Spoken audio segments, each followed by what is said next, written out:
Thrilla World Globe. By Michael. Front Matter.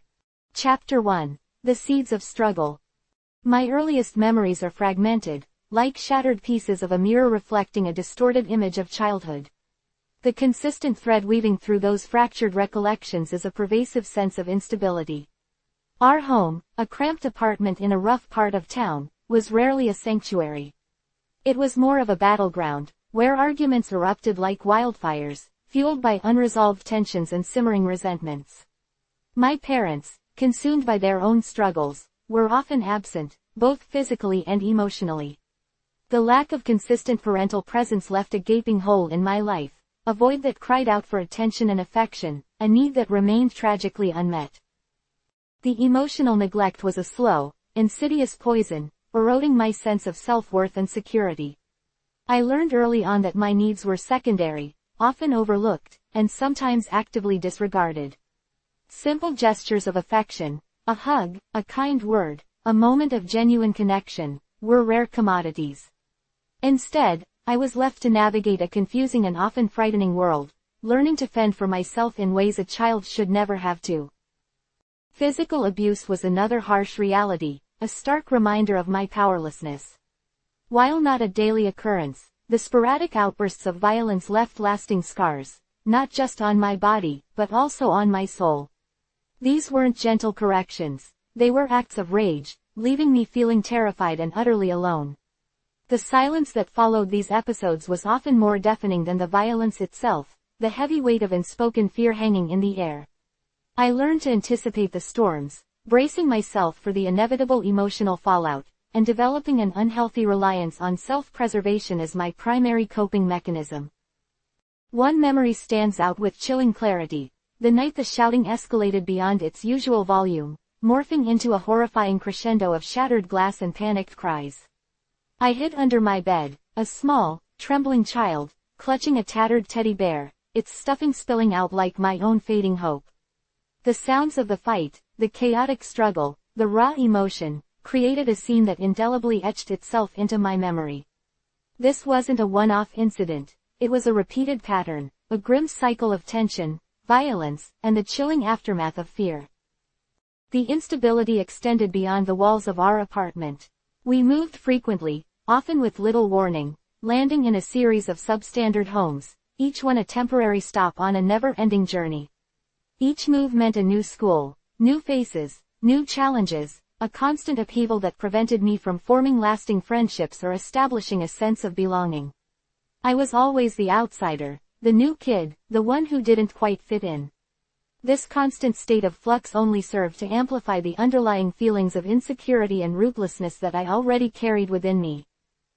The lack of consistent structure in my life mirrored the chaos within our home. There were no consistent routines, no clear boundaries, and no reliable sense of order. Days blurred into weeks, and weeks into months, a constant, unrelenting flow of unpredictable events and emotionally charged encounters. This lack of structure contributed to a profound sense of disorientation, a feeling of being adrift in a sea of turmoil, without a compass or a map to guide me. The absence of reliable adult supervision left me vulnerable to the negative influences of the streets.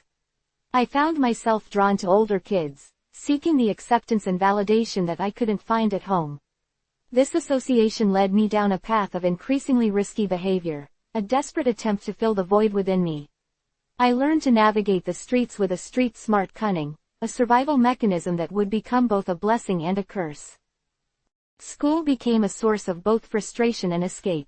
While I possessed a natural intelligence, my chaotic home life made it incredibly difficult to focus on my studies. My attention deficit hyperactivity disorder, ADHD, undiagnosed at the time, added another layer of complexity, making it even harder to concentrate and keep up with my classmates. The academic challenges, coupled with my emotional instability, created a vicious cycle of failure and frustration. I often felt like a misfit, an outsider, both academically and socially. The early signs of my bipolar disorder also began to emerge during these years, although I didn't understand them at the time. Extreme mood swings, unpredictable bursts of energy followed by periods of profound depression, became a regular part of my life. These drastic shifts in my emotional state contributed to my erratic behavior and made it even harder for me to navigate the complexities of school and social interactions. Looking back, I can see the warning signs, the subtle indicators of a brewing mental health crisis that would later consume me. As I entered my teenage years, the emotional and physical abuse intensified, pushing me further towards the edge of despair. The feeling of abandonment was overwhelming, a heavy weight that pressed down on me, stifling any hope of a brighter future. The sense of hopelessness intensified, fueling my desire to escape from the crushing reality of my situation. I began to actively rebel against the constraints of my unstable home life, seeking solace in the fleeting highs of risk-taking behaviors and the twisted sense of belonging found within dysfunctional peer groups. My attempts at self-medication through risky behavior and substance abuse became increasingly reckless. The short-lived highs provided momentary relief from the pain and anguish, but they only exacerbated the underlying problems. This destructive pattern solidified my downward spiral into a life marked by delinquency and repeated brushes with the law. The hope that once existed, flickering like a dying ember, gradually dimmed, eventually fading into almost complete darkness. The darkness, however, was not absolute. There were tiny glimmers of hope, small acts of kindness from unexpected sources, brief moments of joy and connection that hinted at a potential for change. These fleeting moments, however small, were powerful enough to keep a fragile spark of hope alive in my heart, a spark that would eventually ignite a transformative flame. These were years of immense struggle, a time defined by trauma, instability, and a profound sense of isolation. Yet, within this darkness, the seeds of resilience were also sown, the seeds of a future that, at that point, seemed impossible to imagine.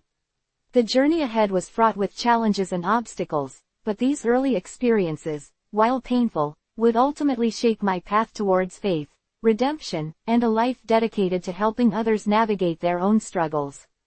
The path wasn't linear, it was a winding, unpredictable road with unexpected turns, but it was a journey that ultimately led me to a place of peace, purpose, and a profound sense of gratitude for the life I have today.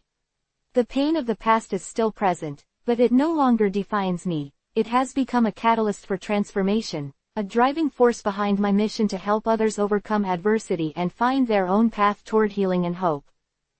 My first encounter with the law wasn't a dramatic showdown, no high-speed chases or daring escapes. It was far more mundane, a petty theft born of desperation and a gnawing hunger that went far beyond the physical.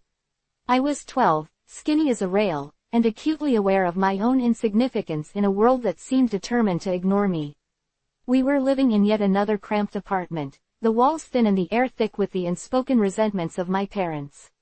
Food was often scarce, and the pangs of hunger were a constant, gnawing companion.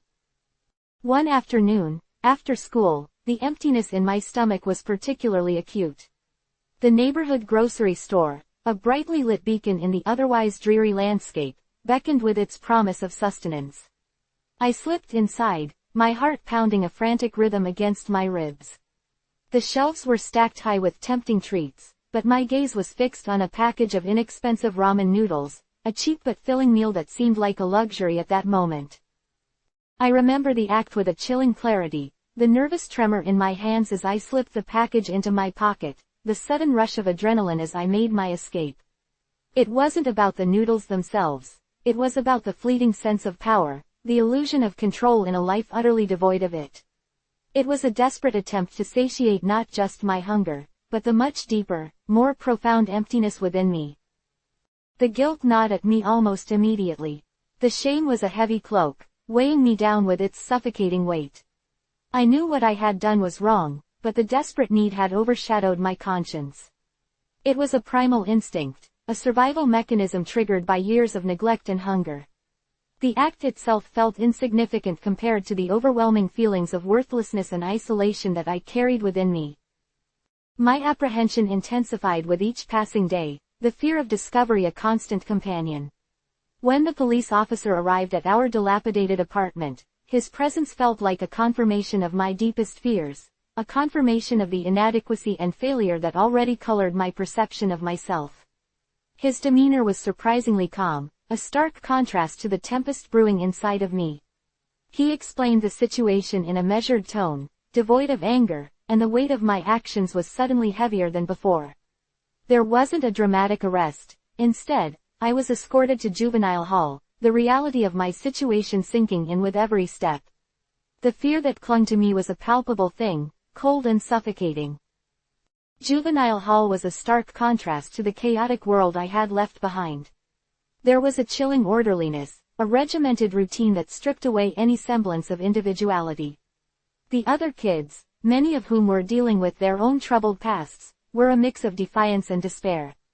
Some were hardened beyond their years, their faces etched with a world weariness that felt far older than their chronological age. Others were lost and vulnerable, clinging to shreds of hope in the face of overwhelming adversity. Each of them carried their own stories of struggle, their own burdens of pain and disillusionment. It felt like a microcosm of the broken system that had left us all adrift, tossed around by the currents of neglect and societal indifference. The days were long and monotonous, each one a slow march towards the next. The repetitive routine, the constant supervision, the stark and institutional environment, it all contributed to a pervasive sense of isolation and confinement. The meals, though plentiful in contrast to what I was accustomed to, felt bland and institutionalized, lacking the warmth and comfort of a home-cooked meal. The cold indifference and mechanical procedures felt emotionally and spiritually isolating, fueling a deep sense of hopelessness. My time in juvenile hall was a crucible, testing the limits of my resilience. I was forced to confront the consequences of my actions, to face the reality of my choices. The experience was deeply humbling, a stark reminder of the consequences that follow irresponsible behaviors. However, even within that harsh environment, there were small moments of human connection. A shared joke with another youth, a brief moment of empathy, a conversation about our respective struggles. These small acts of humanity were unexpected oases in the bleak landscape of my confinement. These fleeting moments provided glimpses into the potential for human connection, despite the dire circumstances. These unexpected moments of camaraderie were important in reminding me of my own humanity. Though the experience was undeniably painful, it was also a turning point. It forced me to confront the choices I had made and to begin considering the potential consequences of my actions. The structure, though rigid and unpleasant, was a stark contrast to the chaos of my previous life, and this stark contrast created space for reflection. It was the beginning of a long and arduous journey, but it was a journey that, step by painstaking step, would eventually lead me towards a more positive future. The seeds of change were sown in that harsh environment, a process that started slowly, but consistently developed. After my release, the sting of my actions remained, a constant reminder of my failings. Yet, the experience also prompted a crucial self-assessment. The experience helped me to start understanding the underlying issues that led me to that point: the poverty, the lack of parental support, the absence of structure, and my struggles with mental health. These issues were like unseen forces, pulling me in directions I didn't consciously choose. It made me start thinking about self-improvement. The following years were marked by more brushes with the law. Each incident was a painful reminder of my vulnerabilities, the deep-seated issues that continued to plague me.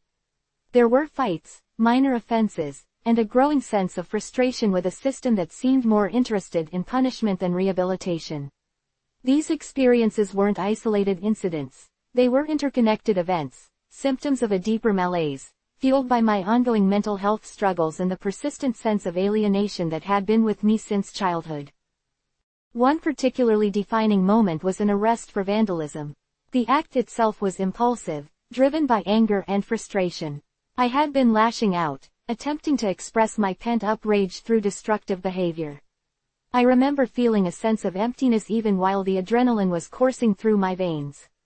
The thrill was fleeting, swiftly replaced by a gnawing emptiness and a stark awareness of the consequences of my actions. The arrest was a wake-up call, not the first but perhaps the most impactful. It was a turning point that propelled me to seek help, to confront my issues, and begin my journey towards redemption. The justice system, in its blunt and unforgiving way, offered a crucial lesson: actions have consequences. There was no escaping the repercussions of my choices, no ignoring the reality of my situation.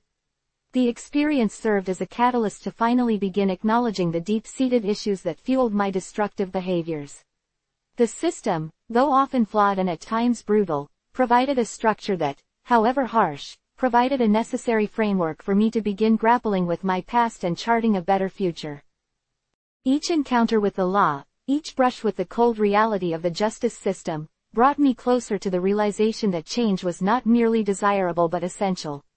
It was a long, painful process, but it was the beginning of a journey towards self-discovery and personal growth.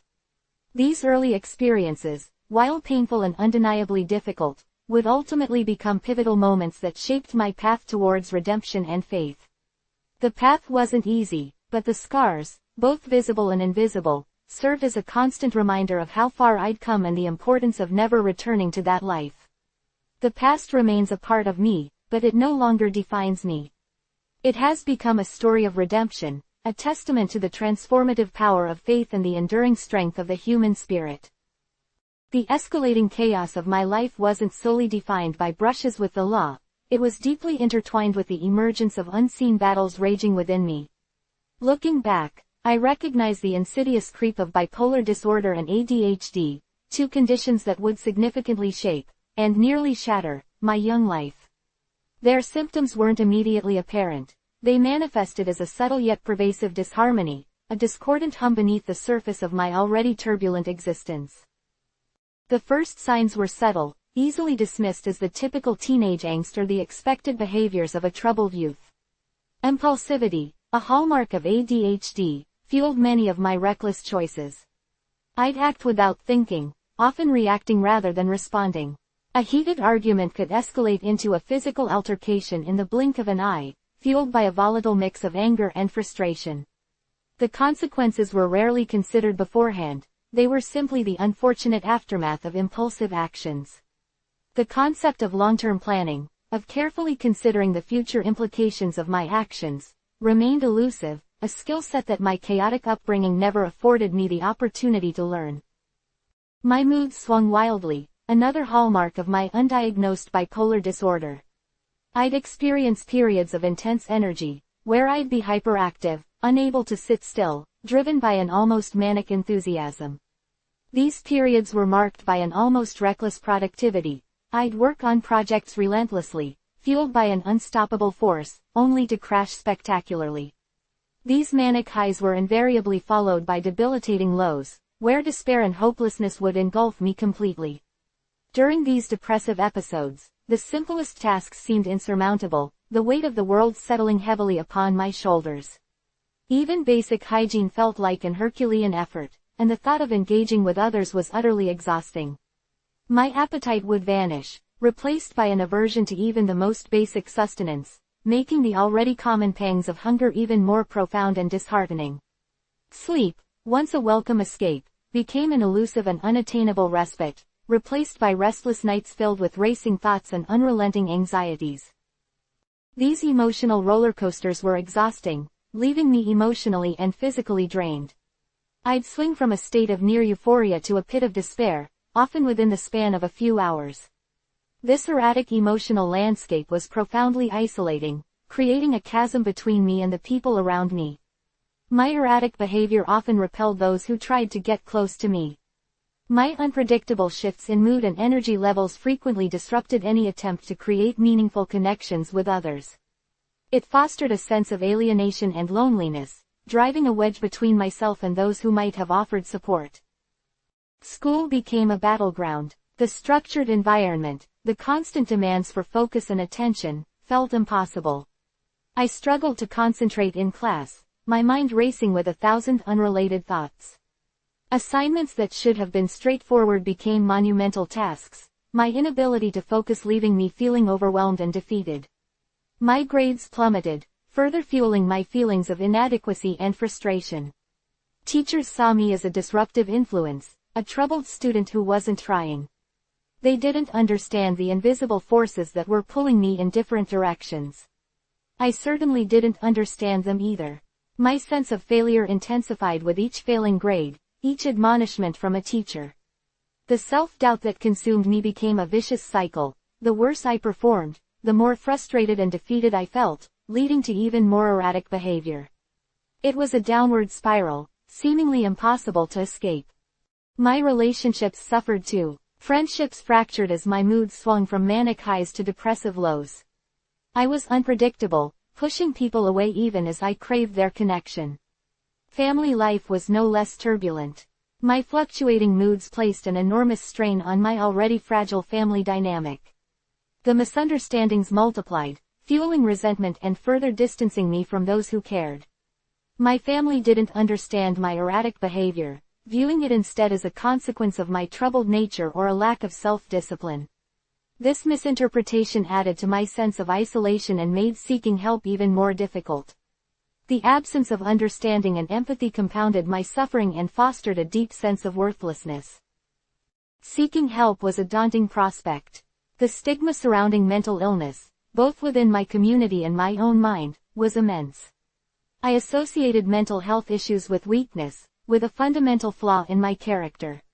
I didn't want to acknowledge the existence of these underlying mental health challenges because it implied weakness, an admission of failure. The thought of revealing my vulnerabilities, of admitting my struggles, felt utterly terrifying. I feared the judgment, the potential consequences, and the loss of any remaining control over my life. Furthermore, the very idea of seeking help from a system that had frequently failed me only intensified my reluctance to engage with the mental health services available. The few times I attempted to reach out, I encountered obstacles. Accessing mental health services was difficult, especially for a young person without insurance or the knowledge of navigating the complex healthcare system. Waiting lists were long, appointments were scarce, and my skepticism about the efficacy of mental health professionals was profound. The professionals I did manage to see lacked the expertise or understanding to effectively address my complex needs. They often prescribed medication that didn't alleviate my symptoms or even worsened the situation, leading to additional feelings of hopelessness and further diminishing my hope for help. The absence of effective treatment intensified my struggles. The symptoms persisted, further eroding my sense of self and my ability to navigate everyday life. The emotional turmoil continued unabated, making it nearly impossible to maintain any semblance of stability. I was caught in a cycle of erratic behavior, self-destructive tendencies, and recurring encounters with the law, all fueled by the undiagnosed and untreated bipolar disorder and ADHD. These experiences felt like unrelenting storms, and I was adrift, struggling to find any harbor in the midst of the raging winds and relentless waves. The cumulative effect of these mental health battles, coupled with the ongoing challenges of poverty and a broken home, created a potent and destructive cocktail. It was a relentless combination of factors that contributed to my spiraling downward trajectory, a situation that seemed impossible to escape. It was a bleak landscape, devoid of hope and filled with insurmountable challenges. The path towards redemption, towards healing and a life of purpose, seemed impossibly distant. Yet, even in that dark abyss, the faintest glimmer of hope persisted, a tiny spark of resilience waiting to be ignited. The journey to find it would be long and arduous, filled with setbacks and challenges, but it was a journey that would ultimately lead me to a place of profound transformation. The cycle of desperation tightened its grip. It wasn't a single event, a singular mistake, but a relentless pattern woven from the threads of poverty, instability, and the untreated turmoil within. Each attempt at self-improvement, each hopeful step forward, seemed to only lead to a more profound fall. I'd land harder each time, the impact jarring my already fragile sense of self. One such attempt involved a vocational training program, promised as a pathway to a stable job and a life less chaotic. The initial enthusiasm was palpable. I envisioned a future free from the constant threat of arrest, a future where I could provide for myself without resorting to illegal activities. I attended classes diligently, eager to learn a new skill and prove my worth. But the program was poorly structured, lacking the support and individualized attention I desperately needed. My inconsistent attendance, a symptom of my untreated bipolar disorder, quickly flagged me as a problem student. The instructors, overwhelmed and under-resourced, lacked the patience and understanding to help me navigate my struggles. The promised support system never materialized, leaving me isolated and disheartened. My erratic behavior, stemming from the unpredictable mood swings, alienated my classmates, and soon I was once again alone. The course completion rate was low, and I wasn't surprised when I became one of the statistics. The hope for a stable job evaporated, and with it, the possibility of a more stable life. Another attempt centered on education. Heald College, with its business entrepreneurship program, seemed like a beacon of hope. It represented an opportunity to escape the cycle of poverty and instability through hard work and determination.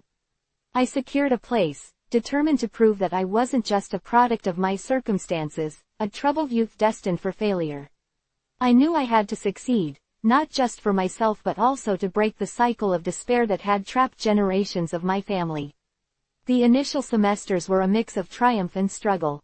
My inherent intelligence and ability to learn shone through, and I excelled in certain areas. I managed to maintain a 3.5 GPA, a feat I was incredibly proud of. However, the academic rigor, the relentless pressure to perform, exacerbated my underlying mental health issues. The manic highs fueled periods of intense academic pursuit, leaving me burning the candle at both ends. I'd pull all-nighters, fueled by caffeine and sheer willpower, neglecting my health and well-being. Inevitably, the manic phases would be followed by crippling lows, during which even the simplest tasks felt insurmountable, and attending classes became a Herculean effort. The depressive episodes would lead to missed classes, failing grades, and a deepening sense of despair. It was a tumultuous and unpredictable journey, filled with highs and lows that mirrored the erratic nature of my bipolar disorder. My relationships continued to suffer. The instability of my life, coupled with my unpredictable moods, made it nearly impossible to maintain meaningful connections. Friendships fractured, replaced by fleeting connections that offered little solace. Romantic relationships were equally short-lived, often ending in arguments fueled by my impulsive behavior and emotional volatility. The fear of intimacy, born from my deep-seated insecurities and fear of rejection, further complicated my relationships, leaving me perpetually isolated.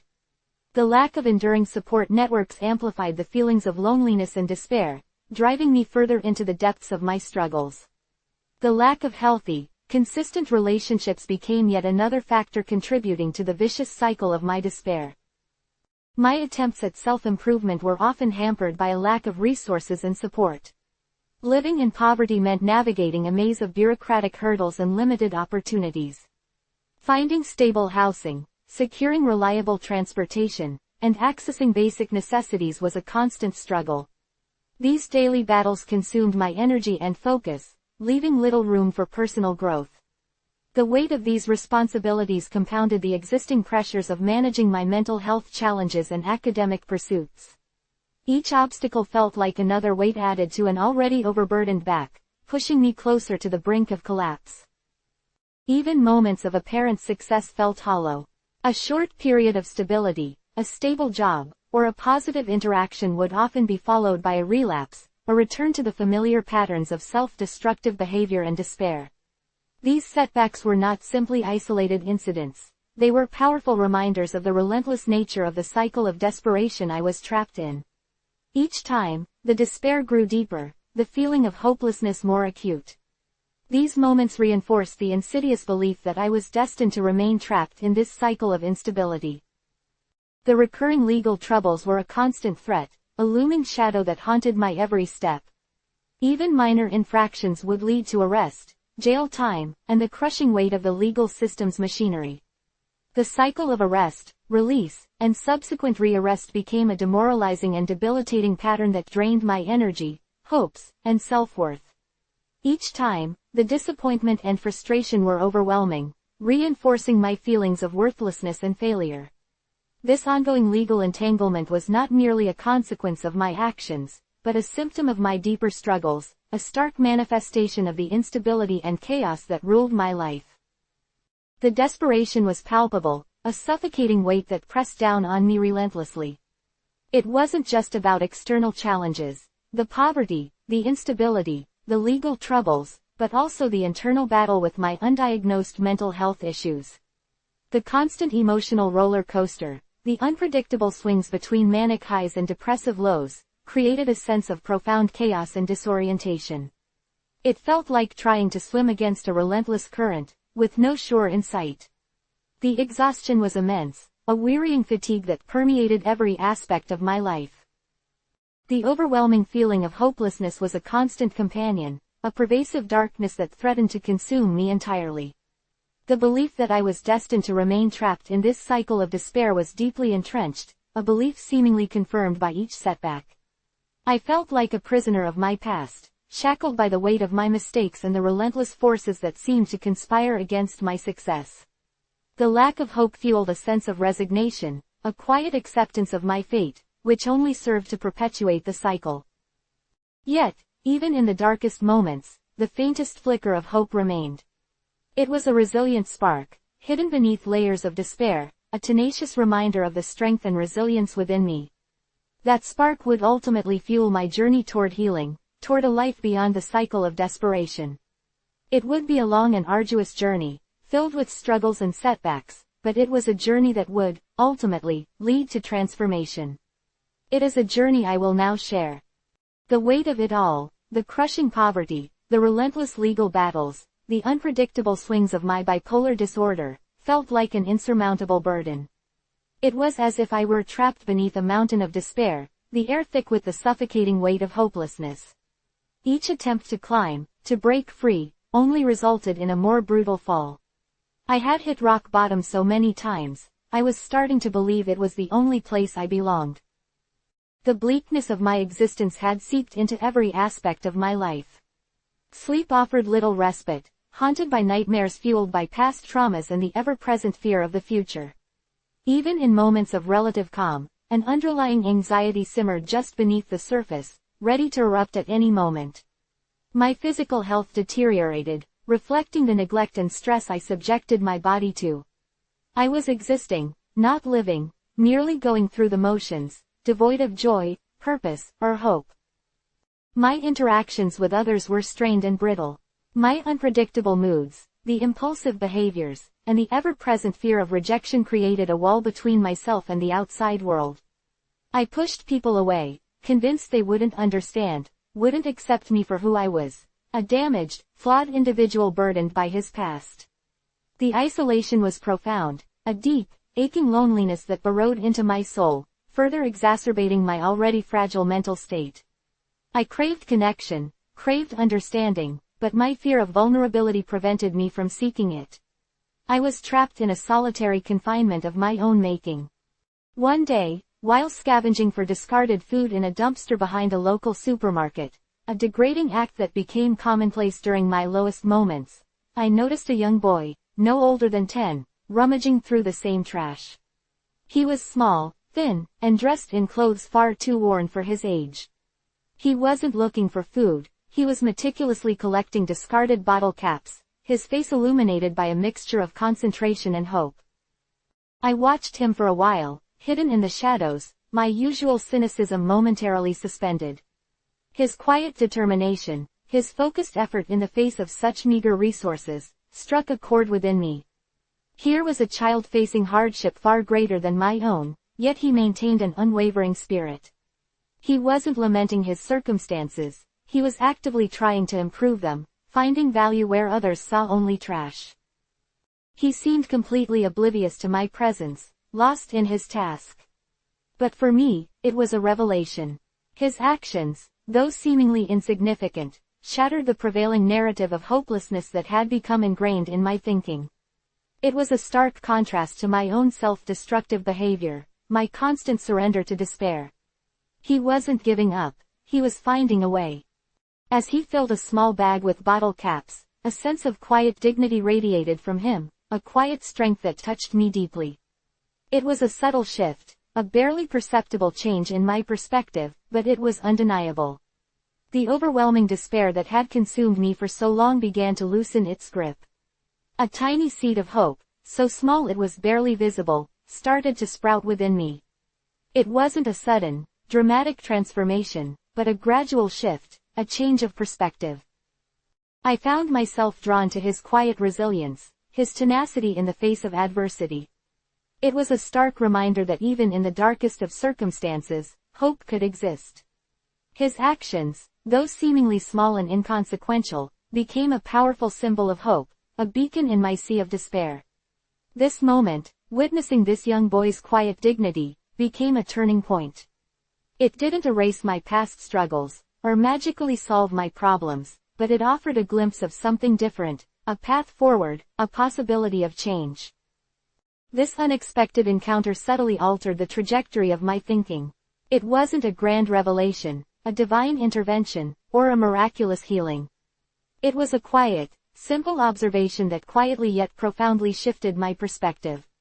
It made me question my own self-defeating behaviors and the narratives that I had embraced. The sheer persistence and hope of the young boy acted as a catalyst, a challenge to my pervasive hopelessness. The feeling of hopelessness, while still present, didn't hold the same suffocating grip. It was as if a crack had appeared in the wall of despair, letting in a sliver of light. I began to question the narrative of my own life, the belief that I was destined to remain trapped in the cycle of poverty, addiction, and legal troubles. The boy's quiet strength challenged my resignation. His actions subtly shifted my focus from my own self-pity to the possibility of positive action. It was a subtle change, a quiet whisper in the deafening silence of my despair, but it was a change nonetheless. This experience started a process of introspection. I began to examine my own behavior, my thought patterns, and the choices I had made. I started to question the validity of my self-defeating beliefs, beliefs that had kept me chained to a cycle of despair. I began to see that while my circumstances were undeniably difficult, they didn't define me. My past mistakes, while significant, didn't determine my future. There was still hope, a chance to break free, a possibility of creating a life of purpose and meaning. The boy's actions weren't just an observation, they were a challenge, a call to action. They spurred me to consider alternative ways of coping with my challenges. Instead of focusing on my limitations and failures, I began to focus on my strengths, however small they might seem. I started to recognize my resilience, my inherent capacity for learning and growth, even amidst the chaos and instability of my life.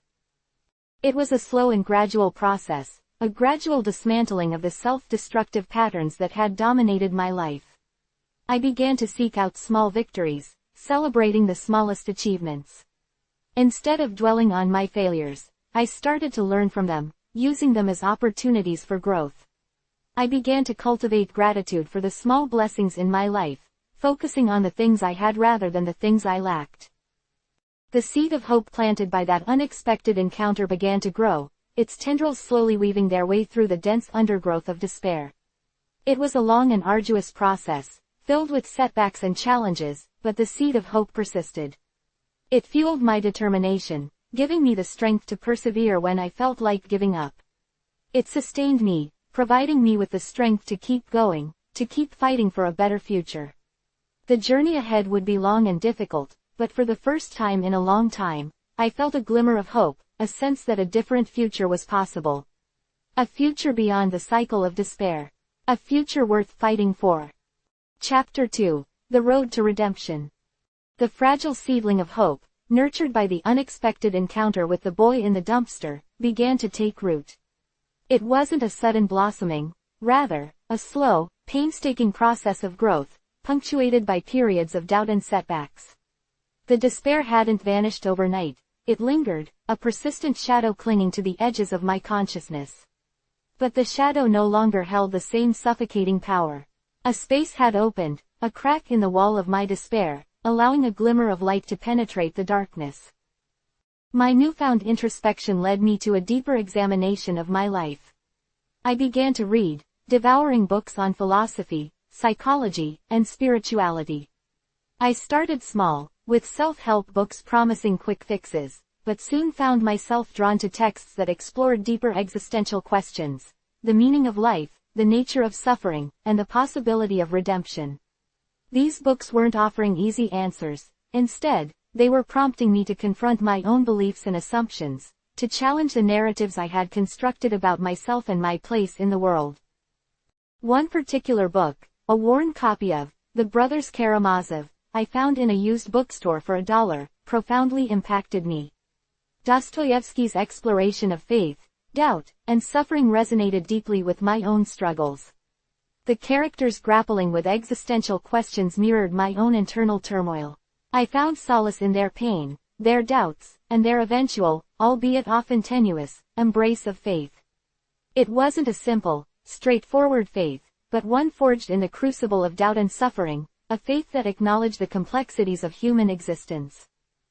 This reading, coupled with my continued introspection, began to shift my perspective. I started to see patterns in my behavior, recognizing recurring thought patterns and emotional responses that fueled my self-destructive tendencies. I was learning to identify the triggers that set off my impulsive actions and the negative self-talk that reinforced my feelings of worthlessness. This self-awareness was crucial. It allowed me to start consciously challenging these patterns, to interrupt the cycle of negativity that had trapped me for so long. My burgeoning interest in self-improvement led me to seek out support. Initially, I was hesitant, fearing judgment and rejection. But the growing seed of hope pushed me forward. I attended a local support group for individuals struggling with mental health issues. It was a terrifying experience initially, a vulnerable exposure of my deepest wounds. But to my surprise, I found a sense of community, a space where I could share my struggles without fear of condemnation. The shared experiences of others helped me to realize that I wasn't alone, that my pain was valid, and that recovery was possible. The support group exposed me to a diversity of perspectives and experiences. I met people from different walks of life, each grappling with their own unique challenges, yet united by their shared desire for healing and growth. This diversity broadened my horizons, challenging my preconceived notions and expanding my understanding of human resilience. I began to see the interconnectedness of our experiences, recognizing that even in our differences, we shared a common humanity. One particular member of the group, a woman named Sarah, became a mentor. She had battled addiction for years before finding sobriety and subsequently dedicated herself to helping others. Her journey resonated with me deeply.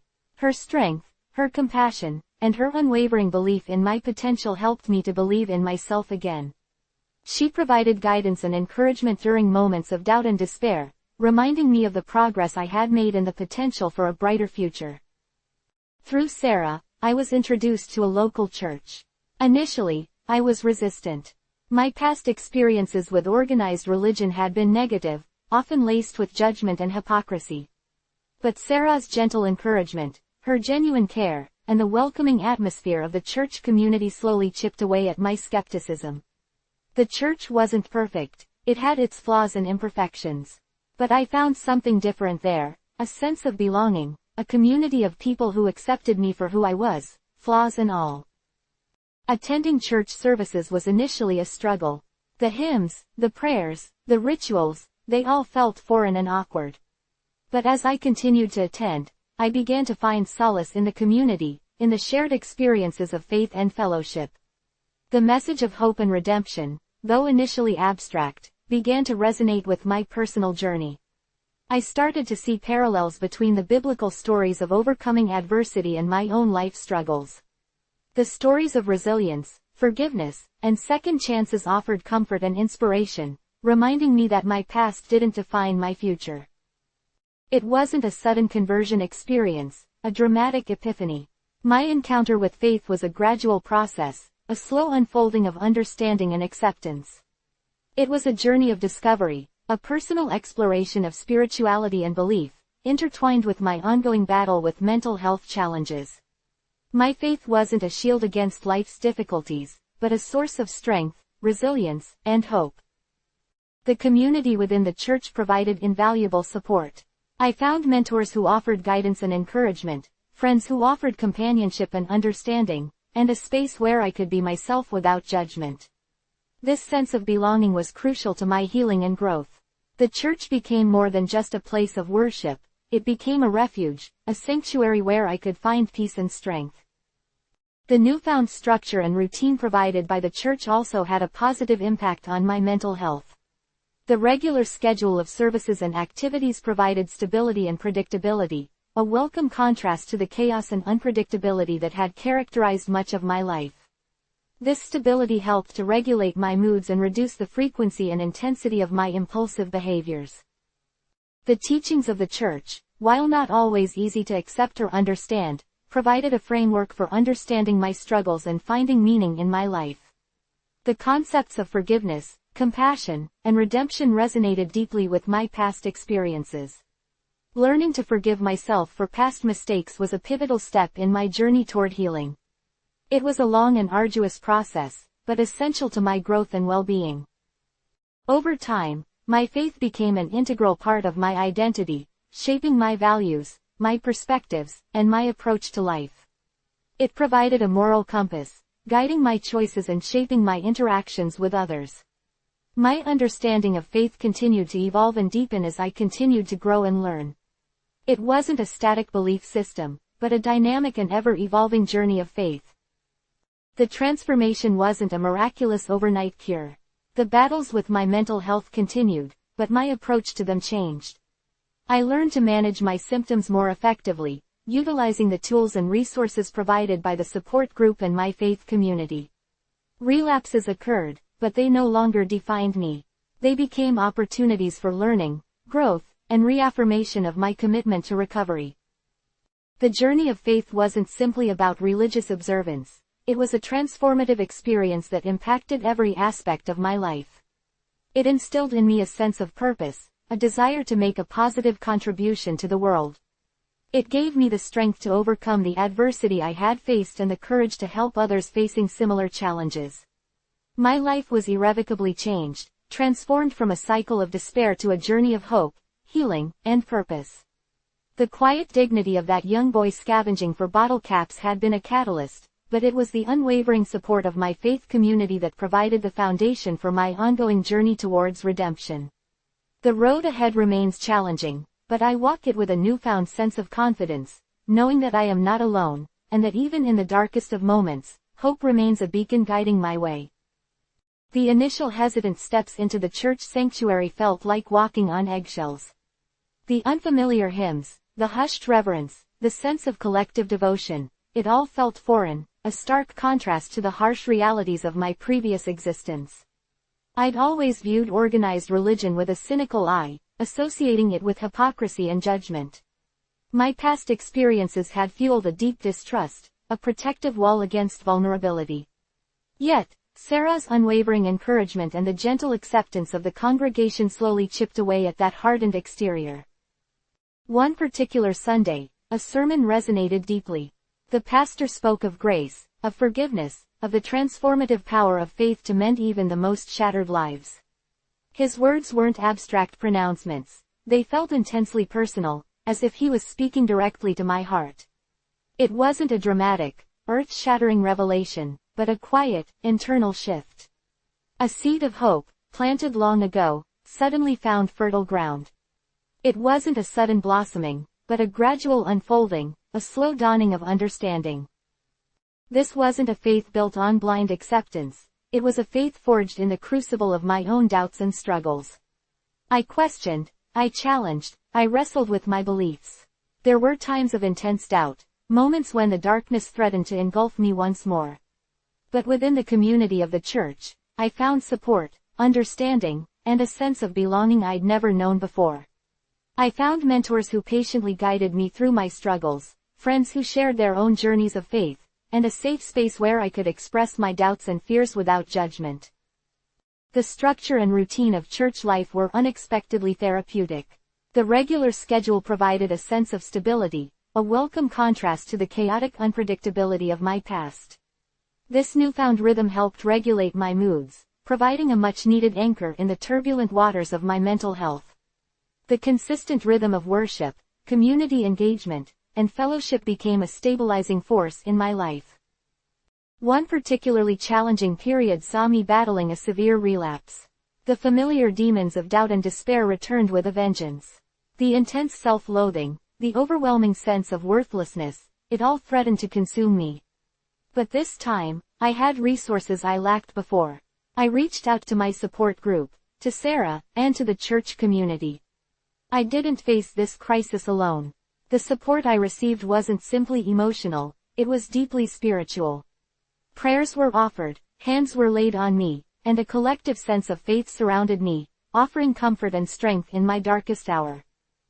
The process of healing wasn't linear. It was a winding road with setbacks and breakthroughs. There were days of intense struggle, moments of profound despair, where the weight of my past felt unbearable. But through it all, my faith remained a steadfast companion, a guiding light amidst the darkness. I learned to see my struggles not as failures, but as opportunities for growth, as chances to deepen my faith and strengthen my resilience.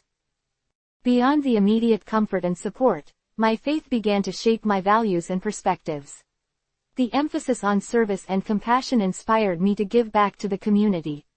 I started volunteering at a local youth center, working with at-risk teenagers. It was a deeply rewarding experience, allowing me to use my past experiences to help others navigate their own struggles. I could relate to their pain, understand their temptations, and offer guidance from a place of shared experience. My newfound purpose transcended personal healing.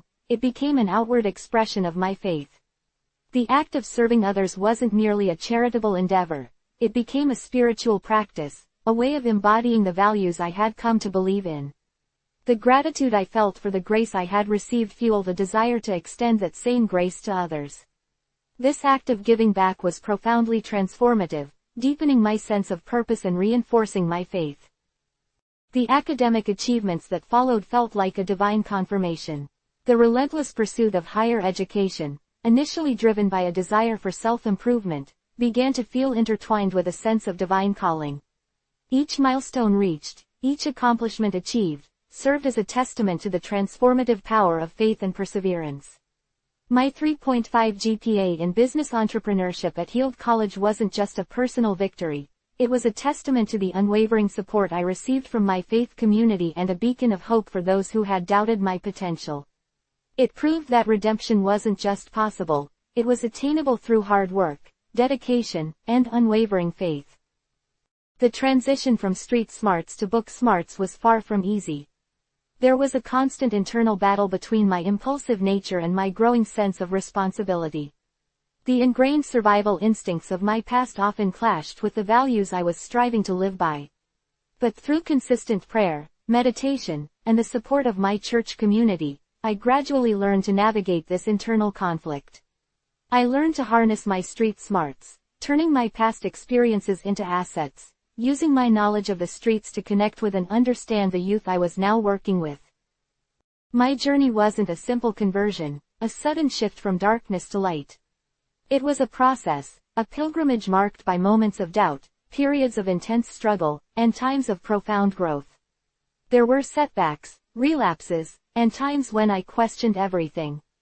But through it all, my faith remained a constant source of strength, resilience, and hope. It was a living faith, a faith that grew and evolved with me, shaping my understanding of myself, my relationship with God, and my purpose in the world. The ongoing battle with my mental health continues. The symptoms of bipolar disorder and ADHD still present challenges, but my approach to managing them has completely transformed. The tools and resources I've acquired through therapy, support groups, and my faith community have empowered me to navigate these challenges with greater confidence and resilience.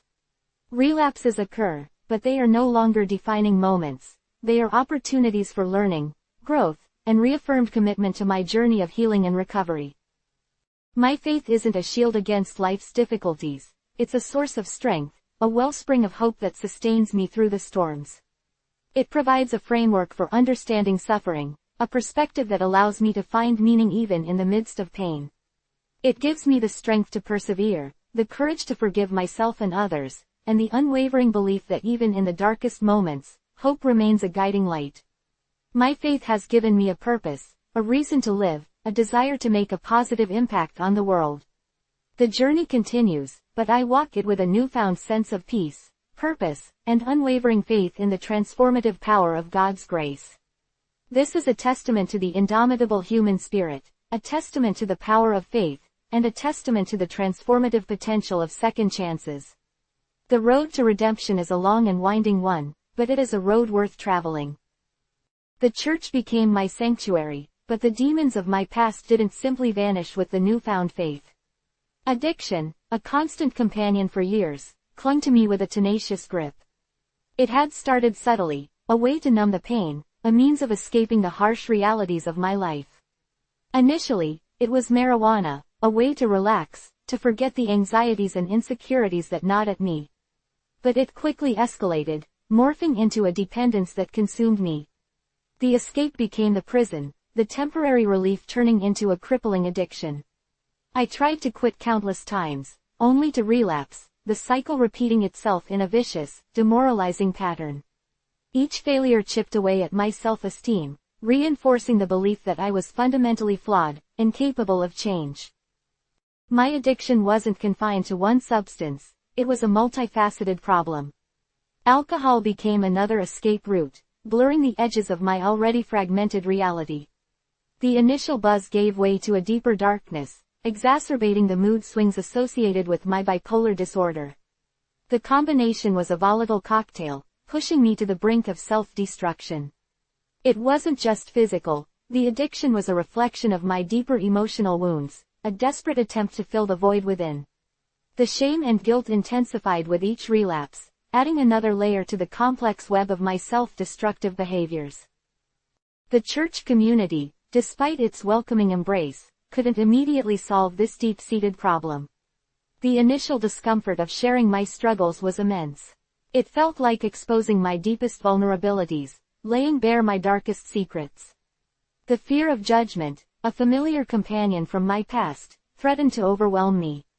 But the gentle encouragement of Sarah and the unwavering support of the congregation gradually eased my fears. They listened without judgment, offered compassion without condescension, and created a safe space where I could begin the arduous journey of healing and recovery. My journey to sobriety was far from linear, it was a tortuous path filled with setbacks and breakthroughs. There were moments of intense craving, times when the urge to escape overwhelmed my resolve. I stumbled, I fell, I hit rock bottom more than once.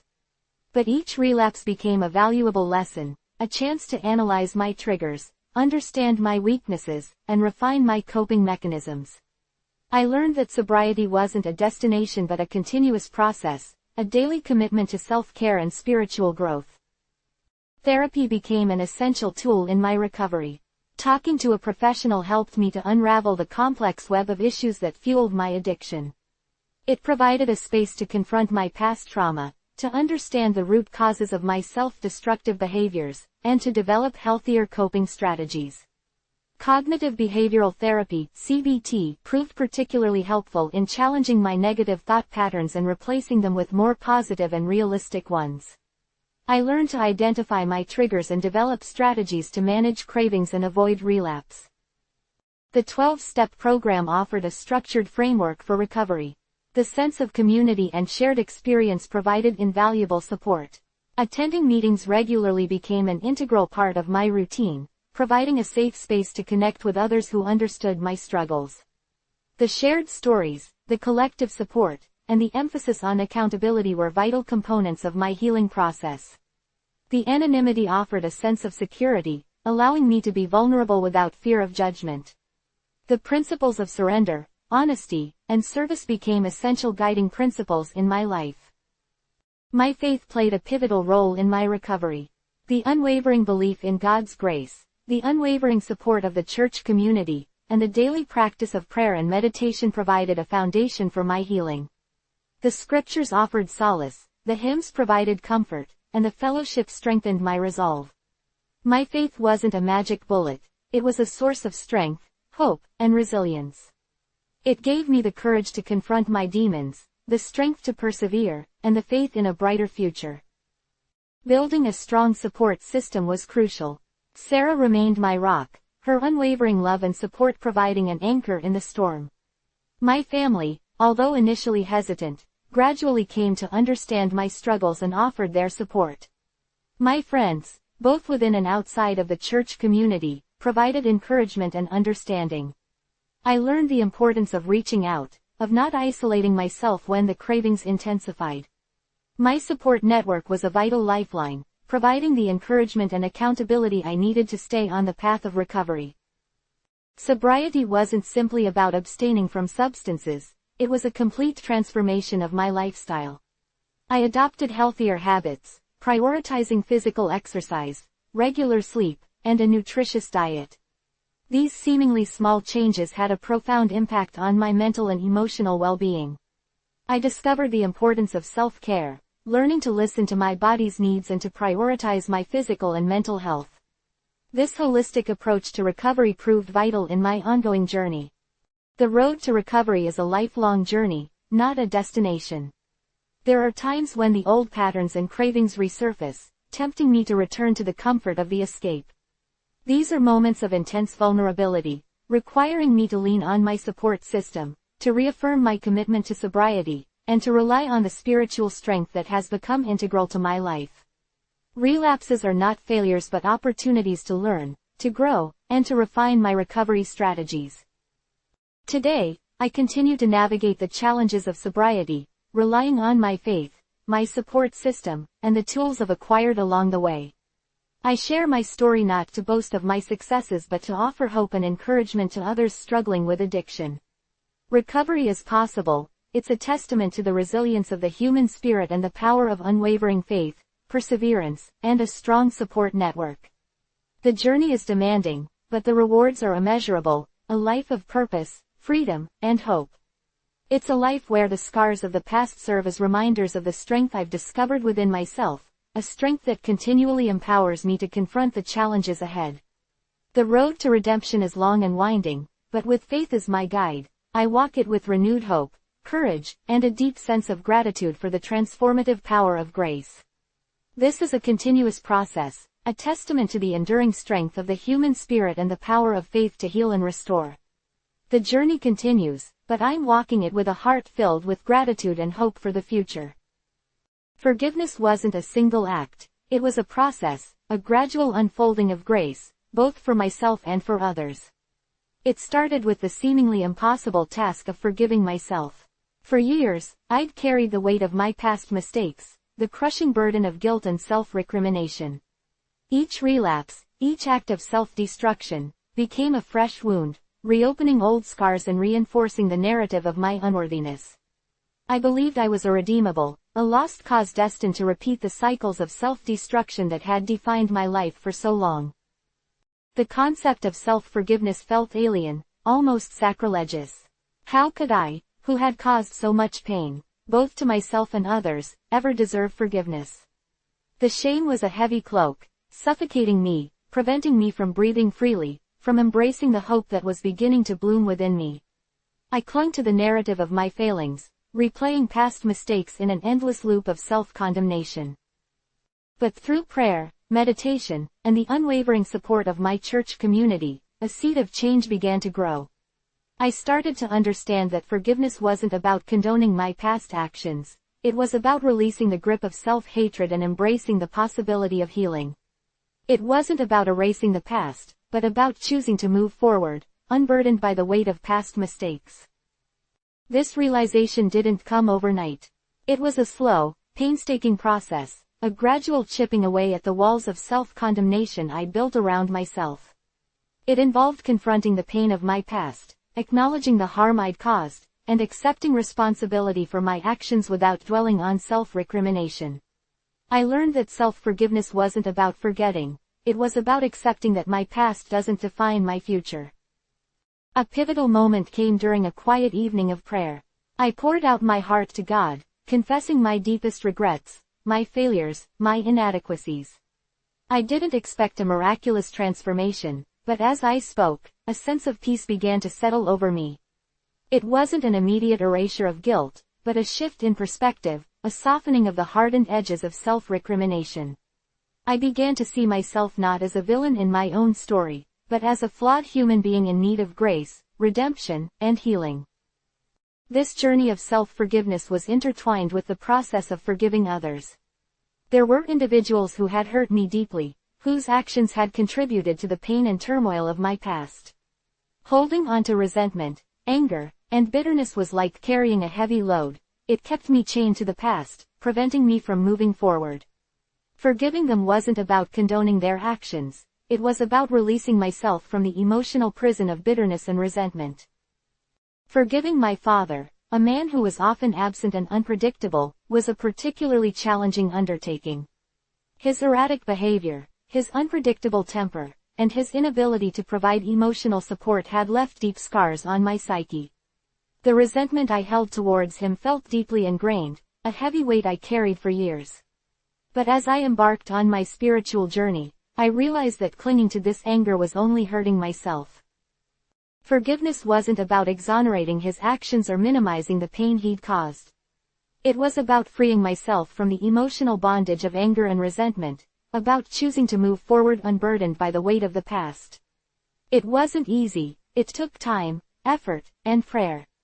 But gradually, through seeking guidance, seeking understanding, and practicing empathy, the anger began to dissipate, replaced by a sense of compassion and understanding. I began to recognize that my father, too, was a product of his own experiences and struggles, and the pain he caused likely stemmed from his own deep wounds. The process of forgiving others also extended to those I had harmed. The guilt associated with my past actions, the pain I had caused to others, weighed heavily on my conscience. Seeking forgiveness from those I had hurt was a critical step in my journey of redemption. It required courage, humility, and a willingness to accept responsibility for my past actions. Some were receptive to my apologies, offering me forgiveness and understanding. Others remained distant, and I had to accept that some wounds may never fully heal. However, the act of seeking forgiveness in itself was a powerful act of healing. It demonstrated a commitment to change and a willingness to own my past actions. The process helped me to understand the impact of my behaviors and to take responsibility for the pain I had caused. This sense of responsibility then became a driving force in helping me make better choices in my life and to actively work towards creating positive impact for others. The power of forgiveness wasn't just about letting go of anger and resentment, it was about reclaiming my inner peace and freedom. It allowed me to release the weight of the past and embrace a brighter future. It freed me from the chains of bitterness and resentment, enabling me to move forward with hope and a renewed sense of purpose. The healing process was not a destination, but a journey, an ongoing commitment to self-compassion and understanding. Forgiveness became a cornerstone of my faith-based life coaching. I realized that the journey of forgiveness, both of oneself and others, was at the heart of human transformation and spiritual growth. I share my story not to encourage a passive forgiveness, but to empower others to engage in a deliberate, active process of emotional healing that is so critical in navigating life's complexities. In my coaching practice, I often encounter individuals grappling with similar struggles, burdened by the weight of their past. I encourage them to embrace the transformative power of forgiveness as a tool for healing. The journey is not always easy. It involves acknowledging past hurt, embracing vulnerability, and extending compassion to oneself and others. It takes courage, humility, and the commitment to a continuous process of self-reflection and personal growth. The path to redemption is paved with acts of forgiveness, both given and received. It's a journey of self-discovery, of acknowledging our imperfections, and of embracing the transformative power of grace. It's a process that transforms not only our relationship with ourselves but also our relationship with others and with the world around us. It opens our hearts to empathy, compassion, and understanding, leading to a more fulfilling and meaningful life. It's a continuous journey, an ongoing effort, but one that brings with it a profound sense of inner peace and the freedom to embrace a brighter future. This is the essence of my message. The power of redemption is intimately intertwined with the capacity for forgiveness, a journey that continues to shape my life and the lives of those I have the privilege to guide. And through this process, I have discovered a deep gratitude for the transformative power of faith and a renewed sense of hope for the future, one built on a foundation of forgiveness and redemption. The journey out of the darkness wasn't a solo expedition, it was a collective effort, a testament to the power of human connection and the transformative influence of a supportive community. While forgiveness laid the groundwork for my healing, it was the scaffolding of a strong support system that allowed the structure of my new life to rise. This support wasn't just about having people around, it was about cultivating relationships built on trust, understanding, and mutual respect. It was a deliberate choice, a conscious effort to surround myself with individuals who believed in my potential, even when I doubted myself. My church community played a pivotal role in this transformation. It wasn't simply attendance on Sundays, it was a deep immersion in a faith-based community that offered unwavering support, guidance, and a sense of belonging. The pastors, counselors, and fellow parishioners became a lifeline, offering a safe space for vulnerability, a listening ear for my struggles, and encouragement during moments of despair. Their prayers, their unwavering belief in my capacity for change, and their consistent acts of kindness helped to break down the walls of isolation and self-doubt I had built around myself. They saw beyond my past mistakes, recognizing the potential for growth and redemption that lay within. One particular individual, Pastor Michael, stands out in my memory. His gentle wisdom, his empathetic approach, and his unwavering faith in my capacity for change were instrumental in my journey. He didn't shy away from the difficult conversations, the painful confessions, and the moments of doubt. He offered guidance without judgment, challenging me to confront my demons while simultaneously offering unconditional support. His counsel extended beyond spiritual matters. He provided practical advice, helped me navigate challenging situations, and connected me with resources I desperately needed. His patience and understanding during my periods of relapse were invaluable, reminding me that setbacks are a part of the journey and that forgiveness extends not only to others but also to oneself. Beyond the church, I found solace and support in unexpected places. My healed college professors, initially unaware of my past, were impressed by my academic dedication and resilience. They challenged me intellectually, fostered my growth as a student, and demonstrated that second chances are indeed possible. Their belief in my potential, despite my unconventional background, instilled in me a newfound sense of self-worth and confidence. The academic environment, initially a daunting prospect, became a sanctuary, a place where I could prove my worth through hard work and determination. The power of mentorship became increasingly apparent throughout my journey. Several individuals took me under their wing, guiding me through professional and personal challenges. These mentors weren't simply offering advice, they were investing in my future, providing invaluable guidance, and modeling the kind of life I aspired to lead. Their wisdom, their experience, and their unwavering belief in my potential were invaluable resources as I navigated the complexities of life after my incarceration. They helped me develop a clear vision for my future, set realistic goals, and develop the skills and confidence necessary to achieve them.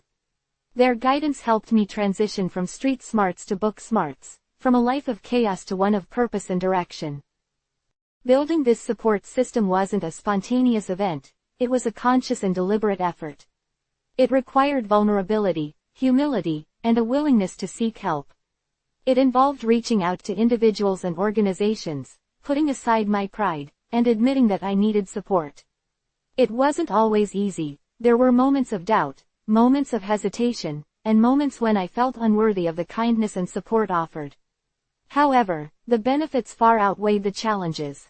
The unwavering support of my church community, my professors, and my mentors became the foundation upon which I rebuilt my life. This support system extended beyond individuals. It encompassed organizations dedicated to helping troubled youth and individuals struggling with mental health issues. These organizations provided crucial resources, including therapy, counseling, and vocational training. They offered a safe and supportive environment where I could share my experiences, connect with others facing similar challenges, and develop coping mechanisms to navigate life's complexities. Their services were instrumental in addressing my underlying mental health conditions, providing me with the tools and strategies necessary to manage my bipolar disorder and ADHD. These organizations helped me to understand my conditions, to accept them as a part of myself, and to develop strategies for managing them effectively. Participation in support groups proved especially beneficial. Sharing my experiences with others facing similar challenges provided a sense of validation, reducing feelings of isolation and shame. It was comforting to know I wasn't alone in my struggles, that others had walked similar paths and had emerged stronger on the other side. The collective experiences shared in these groups provided a wealth of knowledge, coping strategies, and encouragement. The mutual support offered within these groups helped to reinforce the message that recovery is possible, that healing is a journey, and that setbacks are a part of the process. The development of this support system was an ongoing process, a continuous evolution of relationships and connections. It was about fostering trust, strengthening bonds, and cultivating a community of individuals who believed in my potential and were committed to my success. This network was my safety net, my guiding light, and the cornerstone of my transformation. It provided the stability and encouragement I needed to navigate the challenges of my past and build a brighter future. The process of building a strong support system is a crucial component of personal growth and recovery.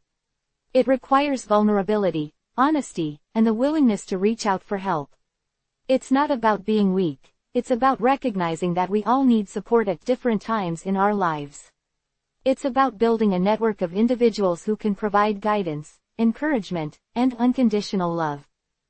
Moreover, the support system provided a sense of belonging. The feeling of isolation and alienation that had characterized my earlier life began to dissipate as I connected with others who understood and accepted me. This sense of belonging fostered a sense of self-worth and self-acceptance, contributing significantly to my overall recovery. The support network became a safe space where I could be myself without fear of judgment or rejection. This support network wasn't static. It evolved over time, with some relationships deepening and others fading as my life changed. Some individuals remained constant sources of support, while others provided assistance during specific periods of my journey. The key was the willingness to adapt, to accept change, and to constantly nurture the relationships that provided strength and guidance. My journey from troubled youth to faith-based life coach is a testament to the transformative power of a supportive community. The individuals and organizations that embraced me, that believed in my potential, played a pivotal role in my healing and recovery. Building a strong support system is not simply an element of recovery, it's essential for navigating life's challenges and building a fulfilling life. It's a continuous process that requires effort, vulnerability, and a willingness to accept help. It's a vital component of personal growth and spiritual transformation. It is an investment in oneself, an investment in hope, and an investment in a brighter future. And it's a gift that keeps on giving, both to the giver and the receiver. This is the legacy of my journey, a powerful reminder of the transformative power of human connection and the life-altering potential of a truly supportive community. Chapter 3: Education and Empowerment. The foundation of my transformed life, built upon forgiveness and a supportive community, needed a solid structure. That structure, I realized, would be built through education. The idea seemed ludicrous at first. Me, a kid who'd spent more time in juvenile detention than in classrooms, pursuing higher education. It felt like climbing Mount Everest in flip-flops. Yet, the seed of this ambition had been sown long before, a tiny sprout pushing through the hardened soil of my troubled past. Even in the darkest corners of my life, a flicker of curiosity, a thirst for knowledge, had stubbornly refused to be extinguished. The turning point came during a particularly bleak period in county jail. I found myself staring at a worn copy of a self-help book, something another inmate had left behind. It wasn't the content of the book itself that struck me, but the sheer act of reading, of losing myself in another world, temporarily escaping the harsh reality of my confinement. It was a revelation. It was in those moments of quiet reflection, surrounded by the cold, hard walls of incarceration, that I began to envision a different life, one where knowledge and education would become my tools for transformation. The decision to pursue education wasn't a spontaneous one. It was a gradual process, a slow burn of realization that ignited a deep desire for something more. It wasn't just about escaping my past, it was about creating a future where I had control, a future built on something more substantial than fleeting street smarts. It was about reclaiming my narrative, rewriting my story from one of chaos and instability to one of purpose and achievement. My first foray into formal education after release was humbling. The academic world felt alien, a landscape populated by people who spoke a language I didn't understand. My gaps in knowledge were vast, the result of years spent navigating the streets rather than textbooks. Basic concepts, effortlessly grasped by others, felt insurmountable obstacles. I struggled with simple arithmetic, my grammar was atrocious, and my reading comprehension was appalling. The sheer volume of information I needed to absorb was daunting, a mountain range stretching endlessly before me. Self-doubt gnawed at my confidence, whispering insidious doubts about my ability to succeed. There were moments when I considered giving up, when the weight of my past threatened to overwhelm me and drag me back into the darkness from which I had struggled so hard to escape. But something within me, a fierce determination fueled by faith and a burning desire for redemption, refused to let me yield. I started small, focusing on the basics, dedicating hours to studying and practicing. I sought help from tutors, classmates, and anyone who would offer guidance. I devoured books, absorbing information like a sponge. I practiced relentlessly, converting my weaknesses into strengths. I learned to leverage the resources available to me, utilizing the library, online courses, and study groups to supplement my learning. The process was far from linear. There were setbacks, moments of despair, and times when I questioned my capabilities. There were assignments I failed, exams I bombed, and papers I felt compelled to rewrite 10 times before I felt they were even remotely acceptable. The perfectionist within me, a remnant of my struggle with self-worth, often amplified these failures, leading to bouts of self-criticism and frustration. But each failure became a lesson, a stepping stone on my path toward growth. I learned to view setbacks not as defeats, but as opportunities for learning and refinement. Each challenge I faced only strengthened my resolve, fueling my determination to succeed. One particular incident stands out in my memory. It involved a challenging mathematics course, a subject that had always been my nemesis. The professor, a stern woman with a no-nonsense approach to teaching, seemed unimpressed by my initial struggles. I felt her judgment keenly, the weight of her expectations adding to my existing anxieties. I spent countless hours poring over textbooks, attending extra help sessions, and seeking tutoring. I felt the frustration mount, the fear of failure creeping into my mind. One particularly difficult evening, as I wrestled with a complex equation, I found myself on the verge of giving up. But then I remembered the support system I had built around me, the unwavering belief of my mentors, my church community, and my friends. I breathed deeply, prayed for guidance, and persevered.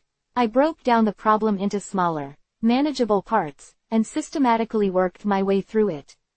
It took me several hours, but finally, the solution emerged, a testament to my perseverance and resilience. The culmination of this journey was earning a 3.5 GPA in business entrepreneurship at Heald College. This achievement wasn't merely a reflection of my academic proficiency, it was a powerful symbol of my personal transformation. It was a testament to the power of faith, resilience, and the unwavering belief in my potential, held both by myself and those who supported me. It was a tangible representation of my journey from the depths of despair to the heights of accomplishment. Beyond the grades, the true value of my education lay in the skills I acquired. It was about more than just memorizing facts and figures, it was about developing critical thinking skills, problem-solving abilities, and the capacity for lifelong learning. It was about cultivating a mindset of intellectual curiosity and a passion for knowledge that continues to fuel my growth even today. Education, for me, became a tool for self-discovery. It allowed me to explore my interests, to discover hidden talents, and to develop a deeper understanding of myself and the world around me. It was through education that I discovered my passion for coaching and mentoring, a passion that continues to drive my work today. The transformative power of education extended beyond the classroom. It instilled in me a newfound sense of confidence and self-worth.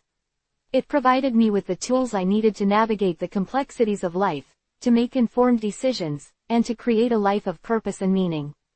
It provided a pathway to a more stable and fulfilling future, one where I could use my skills and experience to make a positive impact on the lives of others. My academic journey wasn't without its challenges. The transition from street smarts to book smarts wasn't easy. I had to learn to adapt to a new environment, to navigate new social dynamics, and to develop new ways of thinking and learning. I had to overcome deep-seated feelings of inadequacy and self-doubt, constantly battling the insidious whispers of my past. But with the support of my community, I learned to embrace the challenges, transforming them into opportunities for growth and self-improvement. The path was arduous, filled with moments of struggle and self-doubt. But the reward, the confidence, the skills, the sense of accomplishment, was immeasurable. My story isn't just about academic achievement, it's a testament to the transformative power of education, a testament to the human spirit's ability to overcome adversity, and a testament to the importance of never giving up on one's dreams. It's a journey of self-discovery, a journey of resilience, and a journey of unwavering faith. It's a story I share to inspire others, to show them that no matter how dark the past may seem, the future can be bright, and education can be the key to unlocking a life filled with purpose, meaning, and accomplishment. This belief, this conviction, is the foundation of my work as a life coach, a testament to the profound and lasting impact of education on my life. It's a legacy I intend to continue building, one student, one life, at a time. Heald College was a world away from the streets I knew. The campus, with its bustling hallways and diverse student body, felt like a different planet. Initially, the sheer scale of it was overwhelming.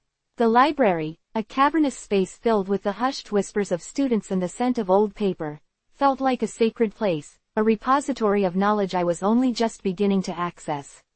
My first classes were a mixture of exhilarating and terrifying. Business entrepreneurship, my chosen major, was a blend of theoretical concepts and practical application, something that resonated deeply with my street smarts honed practicality. I found myself surprisingly adept at certain aspects, the analytical skills honed from years of navigating complex social situations on the streets translated surprisingly well to understanding market dynamics and financial models. However, there were subjects that pushed me to my limits. Accounting, for example, was a relentless assault on my previously rudimentary mathematical understanding. I remember the first accounting exam like it was yesterday. The questions seemed designed to deliberately confuse, a labyrinth of debits and credits that left me feeling utterly lost. I walked out of that exam feeling defeated, the familiar self-doubt whispering insidious doubts in my ear. The professor, a woman named Ms. Chen, was known for her strict grading, and I expected the worst. Her reputation preceded her, a formidable figure who demanded precision and accuracy. I spent the next few days agonizing over my performance, certain I had failed. But then, surprisingly, I received a C+. It wasn't an A, but it was a passing grade, a small victory that fueled my resolve to continue pushing forward. Ms. Chen, despite her stern demeanor, proved to be a surprisingly helpful resource. She saw my potential, my raw determination, even amidst my shortcomings. She offered extra help sessions, patiently explaining complex concepts and offering targeted feedback on my assignments. Her guidance, coupled with my newfound discipline, started showing results. I started to see patterns, to understand the underlying logic, and my grades slowly began to improve. This experience taught me the importance of seeking help, of embracing vulnerability, and the power of persistent effort in overcoming academic challenges. It also showed me that even the strictest of instructors can be a source of unexpected support and mentorship.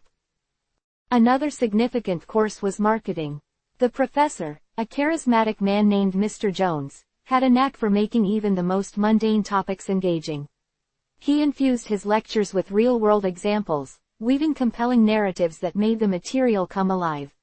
His passion for the subject was infectious, and his enthusiasm sparked a similar spark within me. This class ignited a passion for marketing strategies, one that continues to influence my work as a life coach today.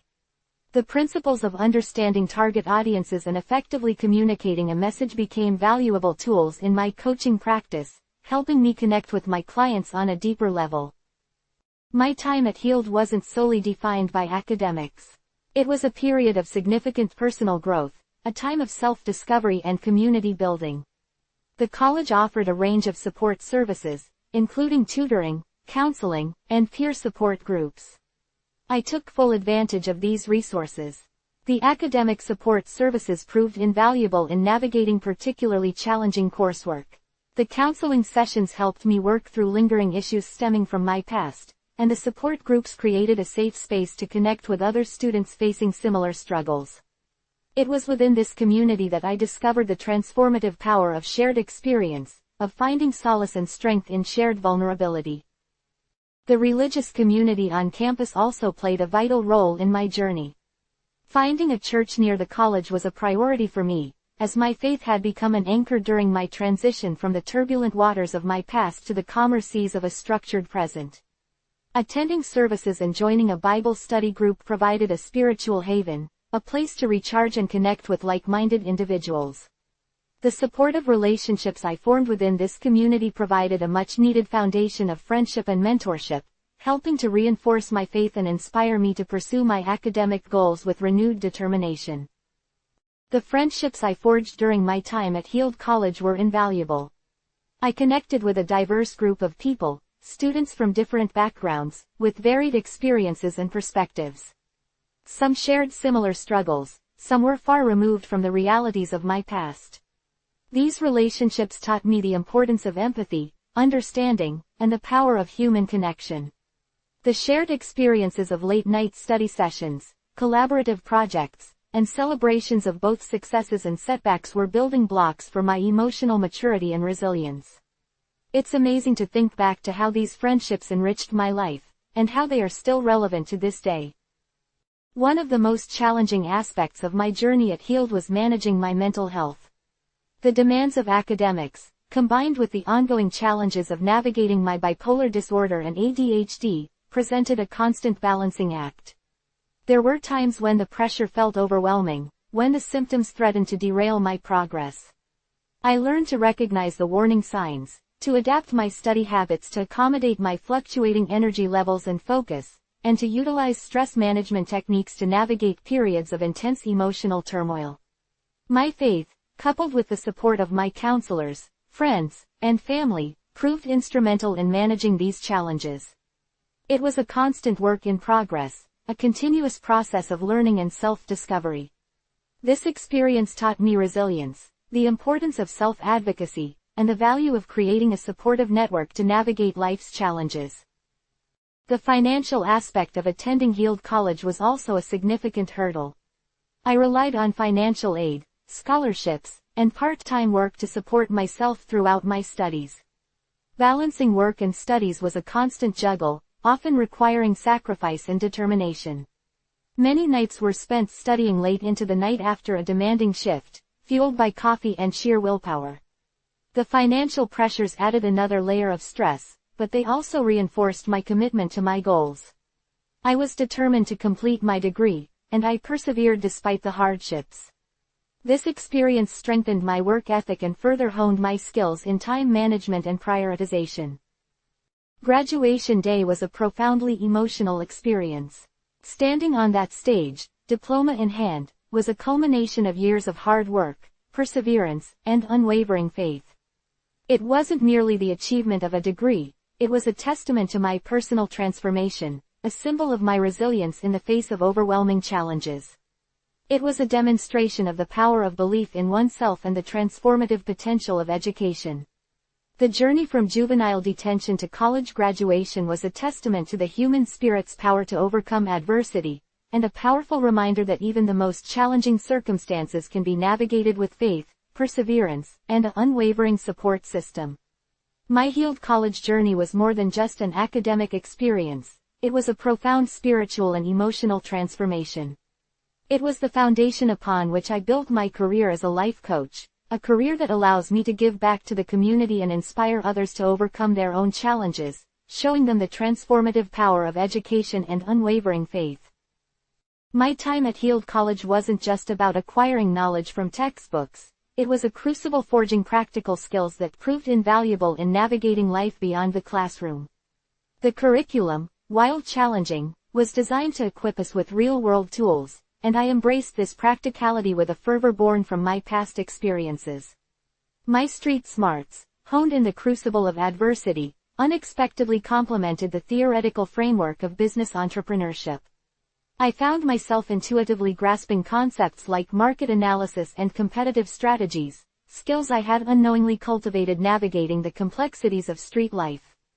Understanding the dynamics of power, influence, and negotiation on the streets translated surprisingly well into the boardroom, or at least the classroom simulations that mimic them. This unexpected synergy between my past and my present studies gave me a unique edge. It wasn't just about memorizing facts and figures, it was about applying knowledge to real-world scenarios, a skill that became increasingly crucial as I progressed. One particularly valuable skill I honed was problem solving. The case studies in my business classes presented complex scenarios demanding creative solutions. These weren't simple, linear problems with easy answers. They were multifaceted puzzles requiring critical thinking, strategic planning, and the ability to think outside the box. This resonated deeply with my past experiences. Growing up on the streets demanded constant problem solving, finding food, shelter, and avoiding dangerous situations.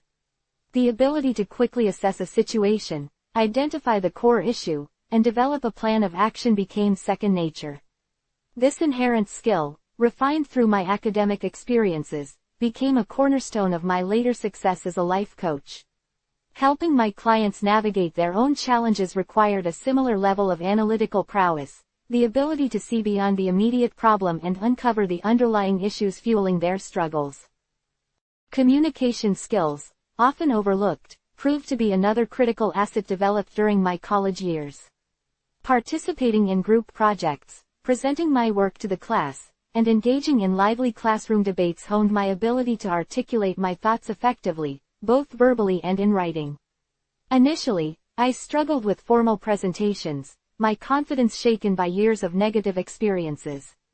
However, with practice and the encouragement of my professors, I gradually developed a more polished and confident communication style. Learning to structure my arguments logically, to support my claims with evidence, and to adapt my communication style to different audiences became indispensable skills. This translated directly into my coaching practice, where clear and effective communication is crucial for building trust with clients and conveying complex concepts in a relatable and understandable manner. Beyond the core academic skills, I also gained practical experience through internships and part-time work. Working alongside experienced professionals in various settings allowed me to observe firsthand how theoretical concepts were applied in the real world. These experiences not only provided valuable insights but also helped build my professional network, connecting me with mentors and future collaborators. Each internship presented unique challenges and opportunities, forcing me to adapt to new environments and work styles, further strengthening my adaptability and resilience. The practical application of my academic knowledge solidified my understanding and instilled a deeper appreciation for the complexities of the business world. Moreover, the process of obtaining a degree in itself taught me invaluable life skills. Time management, organizational skills, and the discipline to persevere through challenging tasks were all honed during those years of study. Balancing academics with part-time jobs and personal life demands required unwavering commitment and prioritization skills, lessons that have served me well throughout my life.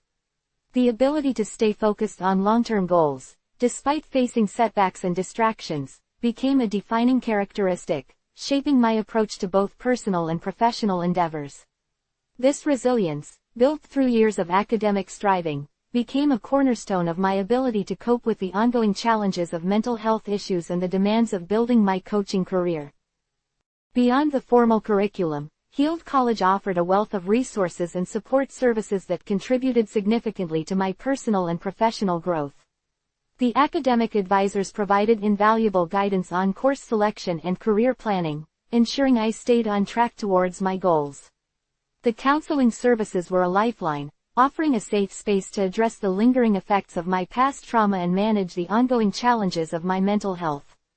The peer support groups allowed me to connect with fellow students facing similar struggles, creating a sense of community and shared understanding. This holistic approach to education, encompassing both academic and personal support, proved critical in my journey towards self-discovery and empowerment. My involvement in extracurricular activities also broadened my horizons and helped me develop valuable interpersonal skills. Participating in student clubs and organizations provided opportunities for leadership, teamwork, and networking. These experiences fostered collaboration, allowing me to work alongside individuals from diverse backgrounds and perspectives, strengthening my ability to navigate interpersonal dynamics and build strong relationships. The collaborative nature of these activities fostered a sense of community and belonging, counteracting the feelings of isolation that had often plagued me in the past. The lessons learned in these collaborative settings laid the groundwork for my future success as a life coach, emphasizing the importance of empathetic communication and building trust with clients. My faith remained a constant source of strength and guidance throughout this transformative period. The spiritual community I found near Heald College provided a safe haven, a place to connect with like-minded individuals and draw inspiration from their experiences. Attending services, engaging in Bible studies, and participating in community outreach programs reinforced my faith and instilled a deep sense of purpose. The unwavering support of my faith community provided a much-needed anchor during times of stress and uncertainty, reminding me of my worth and helping me to navigate the complexities of life with renewed hope and resolve. Looking back, my education at Heald College wasn't merely the acquisition of knowledge and skills, it was a transformative journey of personal growth and empowerment. The practical application of my learned skills, coupled with the invaluable life lessons gained along the way, proved instrumental in my transformation from a troubled youth to a faith-based life coach. The skills I developed, problem solving, communication, time management, resilience, and the ability to build strong relationships, became the building blocks upon which I built my life and career. This holistic approach to learning, combining academic rigor with personal development and faith-based support, proved a powerful catalyst for positive change, shaping my path towards a life of purpose and impact. This journey is a testament to the transformative power of education, and a beacon of hope for others struggling to overcome adversity and find their place in the world. It is a story of resilience, faith, and the extraordinary potential for healing and growth when given the right opportunities and support. The transition from the streets to the structured environment of Heald College was jarring, a stark contrast between the chaotic, unpredictable rhythm of my former life and the disciplined routine of academic pursuit. On the streets, my survival depended on quick thinking, improvisation, and an intuitive understanding of human behavior, what I later realized were forms of street smarts. Problem solving was immediate and visceral, a matter of life and death, not abstract theory. A disagreement might escalate into a physical confrontation, requiring a rapid assessment of the situation and an immediate response, often involving negotiation, intimidation, or evasion. These weren't textbook scenarios, they were real-time, high-stakes challenges with no second chances. In contrast, the classroom demanded a different kind of intellect, one grounded in logic, analysis, and the meticulous application of learned principles. Initially, the academic rigor felt foreign and frustrating. The structured format of lectures, the assigned readings, the deadlines, these were all unfamiliar constraints. My mind, accustomed to the free-flowing, intuitive problem-solving of the streets, chafed under the restrictions of formal learning. I found myself struggling to adapt to a system that valued methodical research and methodical analysis over impulsive action.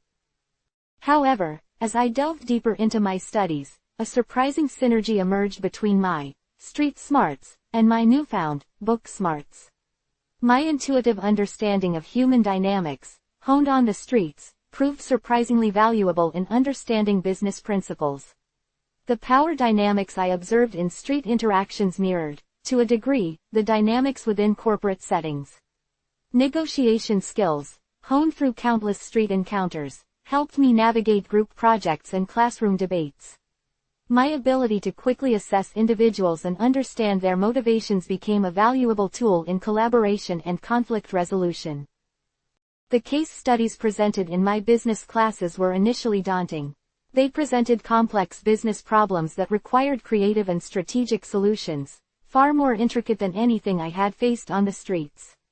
Yet, the underlying principles, identifying the core problem, assessing available resources, strategizing a solution, and anticipating potential outcomes, were remarkably similar to the challenges I'd navigated in my past. The difference lay in the sophistication of the tools available. On the streets, my tools were limited to my own wit, strength, and the connections I'd built.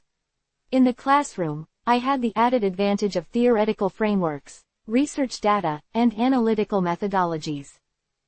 This realization sparked a shift in my approach to learning. I stopped viewing academics as an imposition and began to see it as a powerful tool for self-improvement. I embraced the challenge of mastering complex concepts, not merely for the sake of grades but to enhance my problem-solving capabilities. I developed a more deliberate and methodical approach to tackling assignments, breaking down complex problems into smaller, manageable tasks. I learned to research thoroughly, to analyze data critically, and to construct well-reasoned arguments. This meticulous approach, a far cry from the spontaneous reactions demanded by street life, provided a newfound sense of control and accomplishment. Furthermore, the academic environment fostered a sense of structure and discipline that was profoundly beneficial in managing my mental health. The regular schedule, the clear expectations, and the sense of purpose provided a stabilizing influence on my life. The deadlines, while sometimes stressful, instilled a sense of accountability and helped me develop effective time management skills, which proved invaluable in balancing my studies, part-time work, and my personal responsibilities. The rigorous academic schedule also created a necessary structure in my otherwise chaotic life, which provided an anchor point, reducing some of the mental and emotional overwhelm that had previously characterized my experience. The collaborative aspects of college life also played a vital role in my transformation. Working on group projects taught me the importance of teamwork, communication, and compromise. I learned to value diverse perspectives and to find common ground with individuals from different backgrounds. These experiences helped me overcome my tendency towards isolation and fostered a sense of belonging. The classroom itself became a training ground for negotiation and diplomacy, skills as important to academic success as they were to survival on the streets, but now channeled in productive and constructive ways. I realized that many of the skills I'd developed on the streets, persuasion, conflict resolution, understanding the unspoken dynamics of power, could be honed and channeled towards positive outcomes, enhancing my academic and personal success. The writing assignments were a particular revelation. I learned to organize my thoughts, express complex ideas clearly, and build compelling arguments. The need to support my claims with evidence and to tailor my writing style to different audiences developed my communication skills dramatically. It wasn't just about writing papers, it was about learning to effectively communicate my ideas, a skill that would prove invaluable in my future work as a life coach. The structure of essays, with their defined introductions, body paragraphs, and conclusions, provided a framework for organizing my thoughts in a way that was both logical and compelling.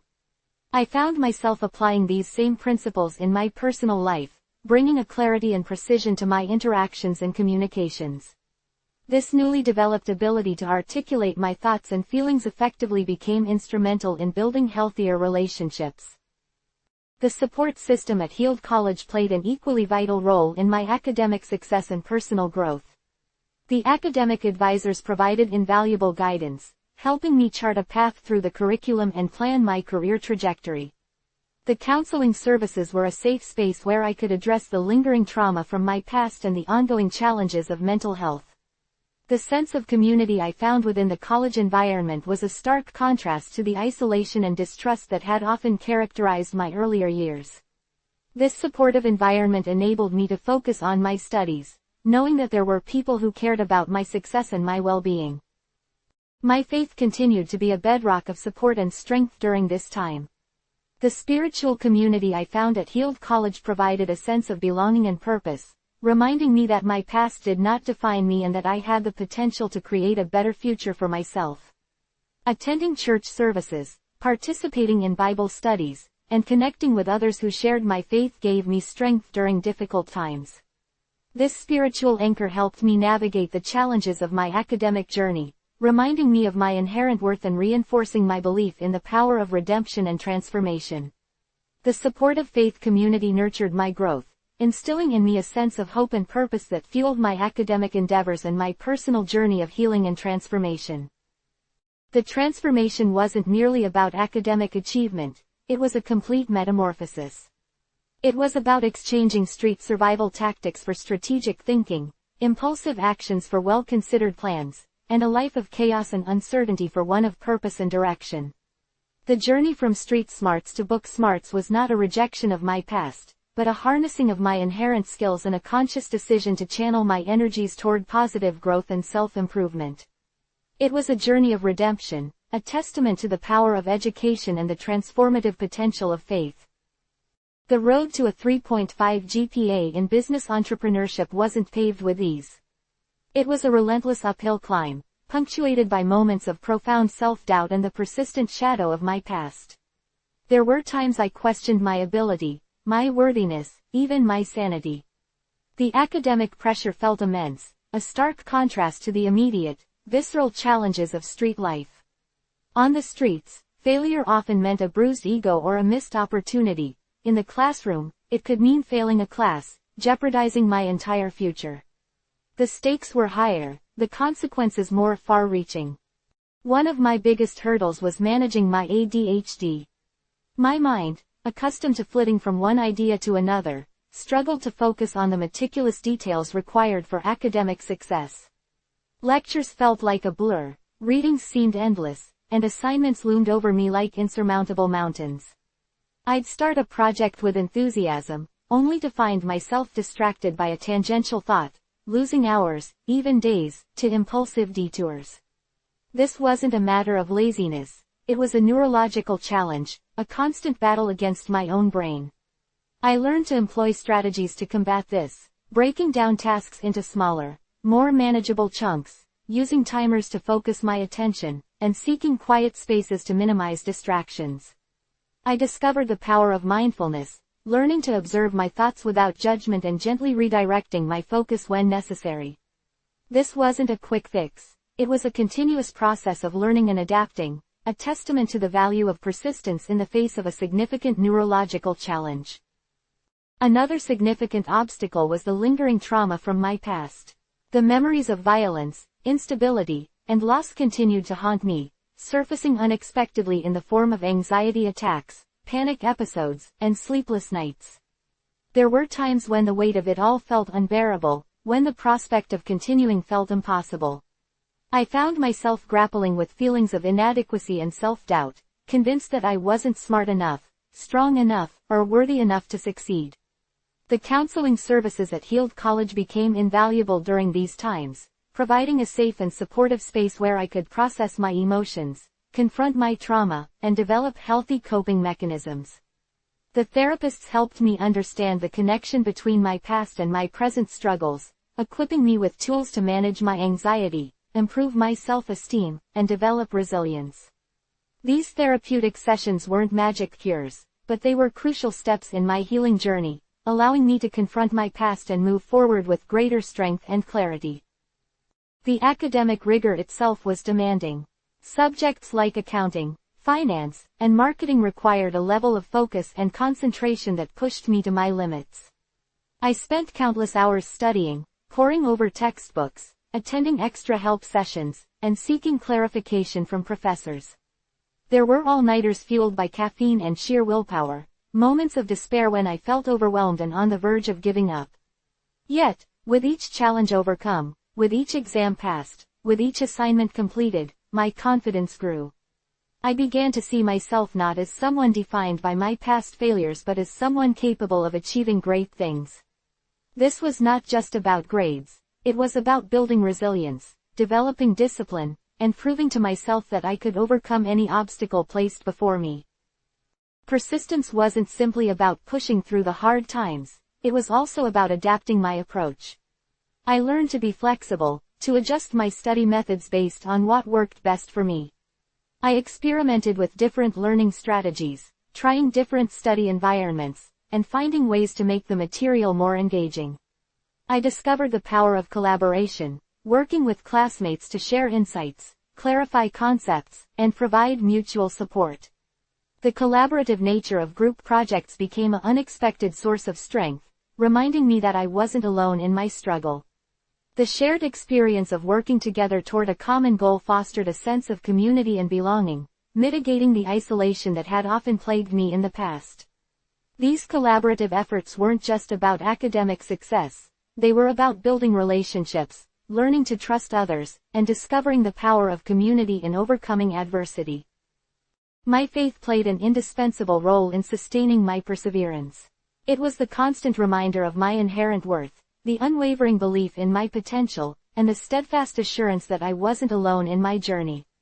Prayer became a source of strength and solace, a way to connect with a higher power and find peace amidst the chaos.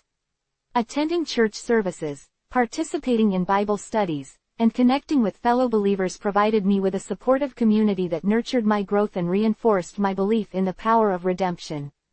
This spiritual community wasn't just about religious observance, it was about belonging, support, and encouragement during some of my most challenging times.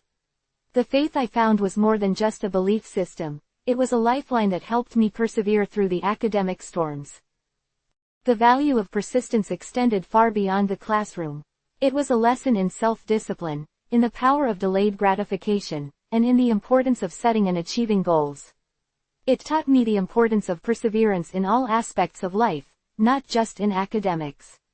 The lessons I learned in the classroom were directly transferable to other areas of my life. I learned to approach challenges with a methodical, strategic mindset, breaking down complex problems into smaller, manageable steps. I honed my problem-solving skills, developing a systematic approach to identifying problems, gathering information, exploring options, and executing a solution. This wasn't just about theoretical knowledge, it was about applying practical skills in real-world settings. The tenacity and persistence I developed in academia infused into every aspect of my life. The impact of my perseverance extended to my relationships. The self-discipline and focus I cultivated in my studies helped me build stronger, more fulfilling relationships. I learned to manage my time effectively, balancing my academic responsibilities with my personal life. I was better able to communicate my needs and boundaries, leading to healthier and more balanced relationships. The emotional regulation skills I developed in therapy and through my faith enabled me to manage conflict more constructively and to navigate interpersonal challenges with greater resilience. This wasn't just about academic success, it was about personal growth and the development of essential life skills. My journey through Heald College was a transformative experience. It was more than just earning a degree, it was about rediscovering my potential, rebuilding my self-esteem, and reclaiming my future. The challenges I faced during this time taught me the invaluable lesson of persistence, the unwavering determination to continue moving forward, even when faced with seemingly insurmountable obstacles. It was a reminder that success is not a destination, but a journey, a continuous process of learning, growing, and overcoming adversity. The persistence I cultivated during this phase was not just an academic skill, it became a fundamental aspect of my character, a crucial element in my overall personal growth and my journey toward a life of purpose, meaning, and impact. The grit and resilience I gained weren't simply academic achievements, they became the bedrock upon which I would build the rest of my life. It was a testament to the power of second chances, a powerful reminder that even the most challenging circumstances can be overcome with unwavering determination, faith, and the unwavering support of a strong community. This relentless pursuit of knowledge and personal growth transformed me from a troubled youth into the man I am today, a testament to the power of education and the unwavering human spirit. Chapter 4. Forging a New Path. The academic achievements, while undeniably significant, were only one piece of a much larger puzzle. Graduating from Heald College with a 3.5 GPA was a victory, a testament to my resilience and perseverance, but it wasn't the culmination of my journey. It was merely a stepping stone. The real challenge, the one that occupied my thoughts even amidst the rigors of studying, was finding my purpose, my place in the world, a life beyond simply surviving. This was a journey far more complex and nuanced than any textbook could ever explain. My past, with its shadows of violence and instability, felt like an anchor, weighing me down, preventing me from fully embracing the future. Yet, ironically, it was that very past that provided a framework, a foundation upon which I began to build my future. The pain, the trauma, the struggles, they weren't just things to be buried or forgotten. They became the fuel for my passion, the catalyst for my purpose.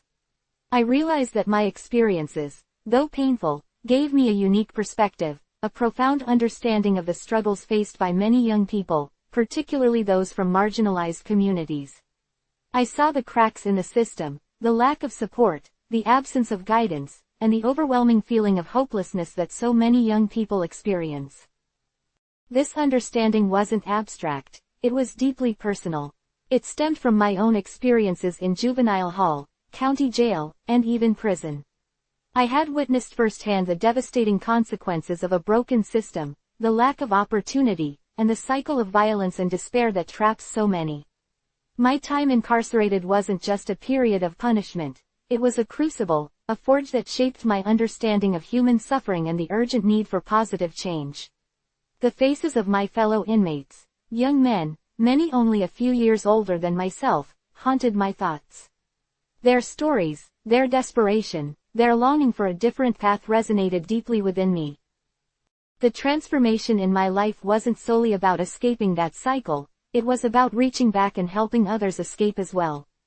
This desire, this burning passion to make a difference, wasn't something I consciously chose, it emerged organically from the depths of my past experiences.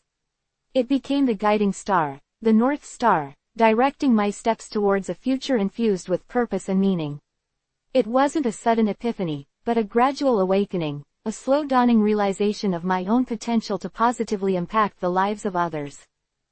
My newfound faith in Jesus Christ played an integral role in this process of self-discovery. It provided me with a framework for understanding my experiences, a context for making sense of the chaos and pain. It wasn't simply about adhering to a set of rules or beliefs, it was about experiencing a profound sense of love, acceptance, and forgiveness. This faith provided the emotional resilience and spiritual fortitude necessary to navigate the challenges of self-discovery and purpose-finding. It fueled my desire to give back, to share the hope and transformation I had experienced. This wasn't about imposing my beliefs on others, it was about sharing my story, offering hope, and providing support. The message wasn't about condemnation or judgment, it was about redemption, forgiveness, and the transformative power of faith. My faith became the cornerstone of my identity, a powerful force that propelled me toward my purpose.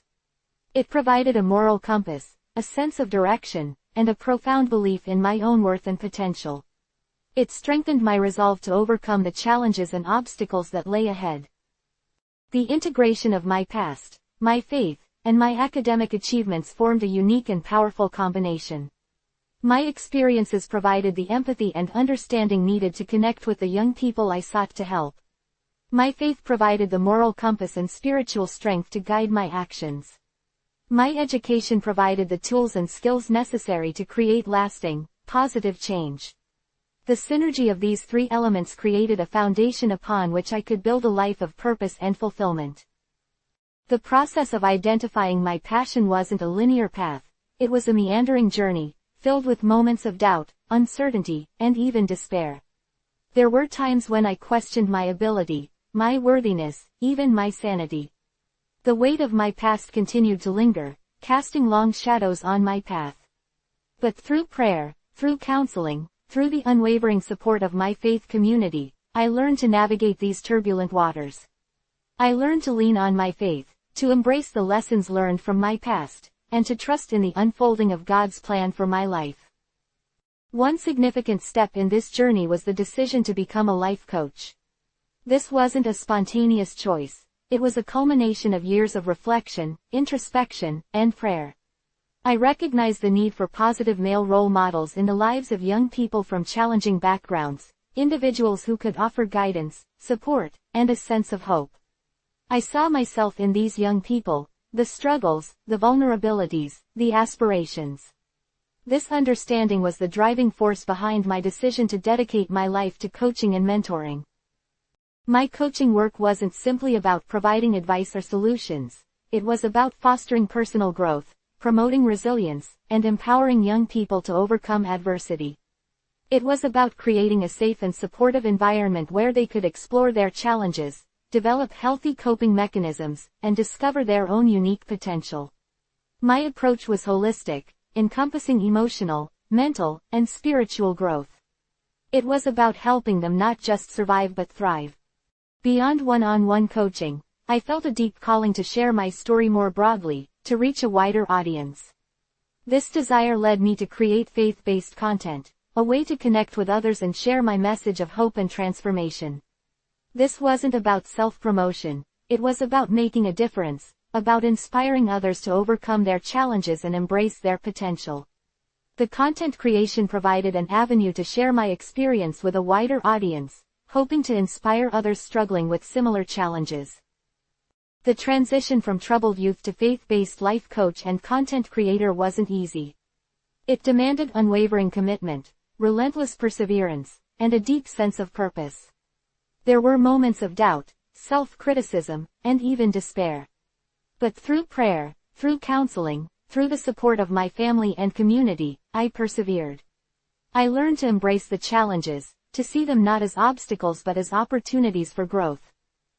My journey serves as a testament to the transformative power of faith, resilience, and the unwavering human spirit. It's a story of redemption, hope, and the pursuit of purpose. It's a reminder that even the darkest of times can lead to profound growth, that even the most challenging circumstances can be overcome with unwavering determination and faith. My aim is not simply to share my story, it is to inspire others to discover their own path towards purpose, meaning, and a life filled with hope and lasting impact. The challenges I have faced, the lessons I have learned, and the faith that has sustained me, have all shaped me into the person I am today, a person driven by a deep passion to help others find their own path to healing, hope, and fulfillment. This journey continues, and each day presents new opportunities for growth, new challenges to overcome, and new lives to touch. The path to purpose is never a straight line, but the journey itself is an invaluable experience, teaching us resilience, strength, and the unwavering belief in our own potential. My life coaching practice didn't emerge fully formed, it evolved organically, shaped by my experiences and guided by my faith. Initially, my work was largely informal, volunteering my time with at-risk youth in my community. I started by simply talking, listening, offering a sympathetic ear to those who felt unheard and unseen. I shared my story cautiously, selectively, gauging each individual's receptiveness. The trust was earned, not demanded. Many of these young people were wrestling with similar demons to those I'd confronted: parental neglect, substance abuse, gang involvement, the pervasive feeling of hopelessness. These early interactions provided invaluable experience. I learned the delicate art of active listening, of building rapport, of creating a safe space where vulnerable individuals felt comfortable sharing their deepest fears and anxieties. I discovered the power of empathy, the ability to connect with others on a deeply personal level, to understand their struggles without judgment. It was during these early interactions that I realized the importance of not just offering advice, but of facilitating self-discovery, empowering individuals to find their own solutions. The transition from informal volunteering to a more structured coaching practice wasn't immediate. I began by seeking out additional training and certifications, supplementing my life experience with formal coaching techniques. I enrolled in various workshops and courses, learning about different coaching modalities, exploring various therapeutic approaches, and refining my communication skills. These courses weren't just about acquiring new techniques, they were about deepening my understanding of human psychology, exploring the intricacies of the human spirit, and refining my ability to facilitate transformative growth. Simultaneously, I began to develop my content creation skills. I started a blog, initially sharing short reflections on my journey, small snippets of wisdom gleaned from my experiences. As my confidence grew, so did the scope of my content. I began producing longer-form articles, exploring themes of faith, resilience, overcoming adversity, and finding purpose. I leveraged social media platforms to expand my reach, connecting with a wider audience, engaging in online discussions, and sharing my message of hope and transformation. The initial response was humbling. People reached out, sharing their own stories, expressing their gratitude for my honesty and vulnerability.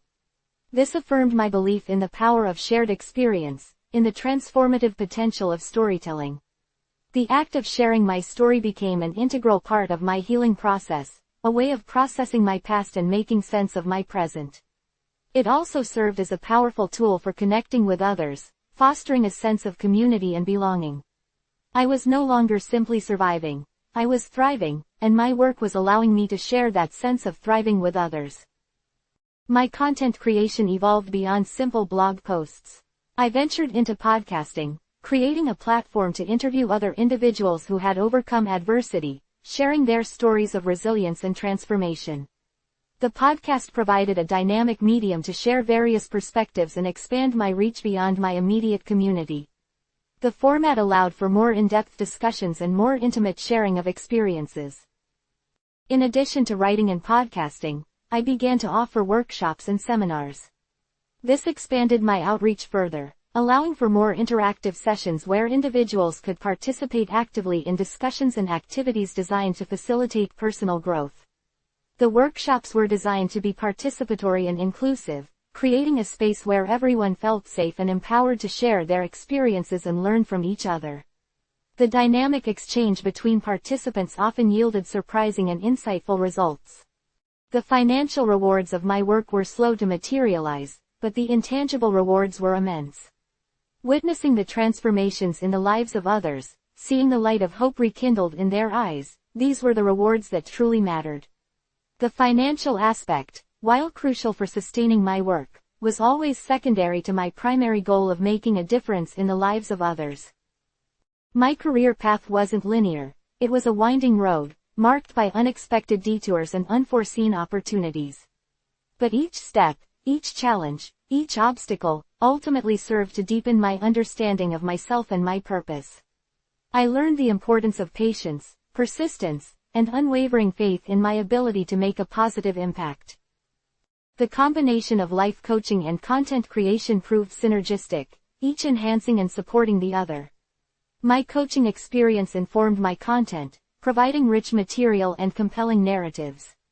My content, in turn, attracted new clients, expanding my coaching practice.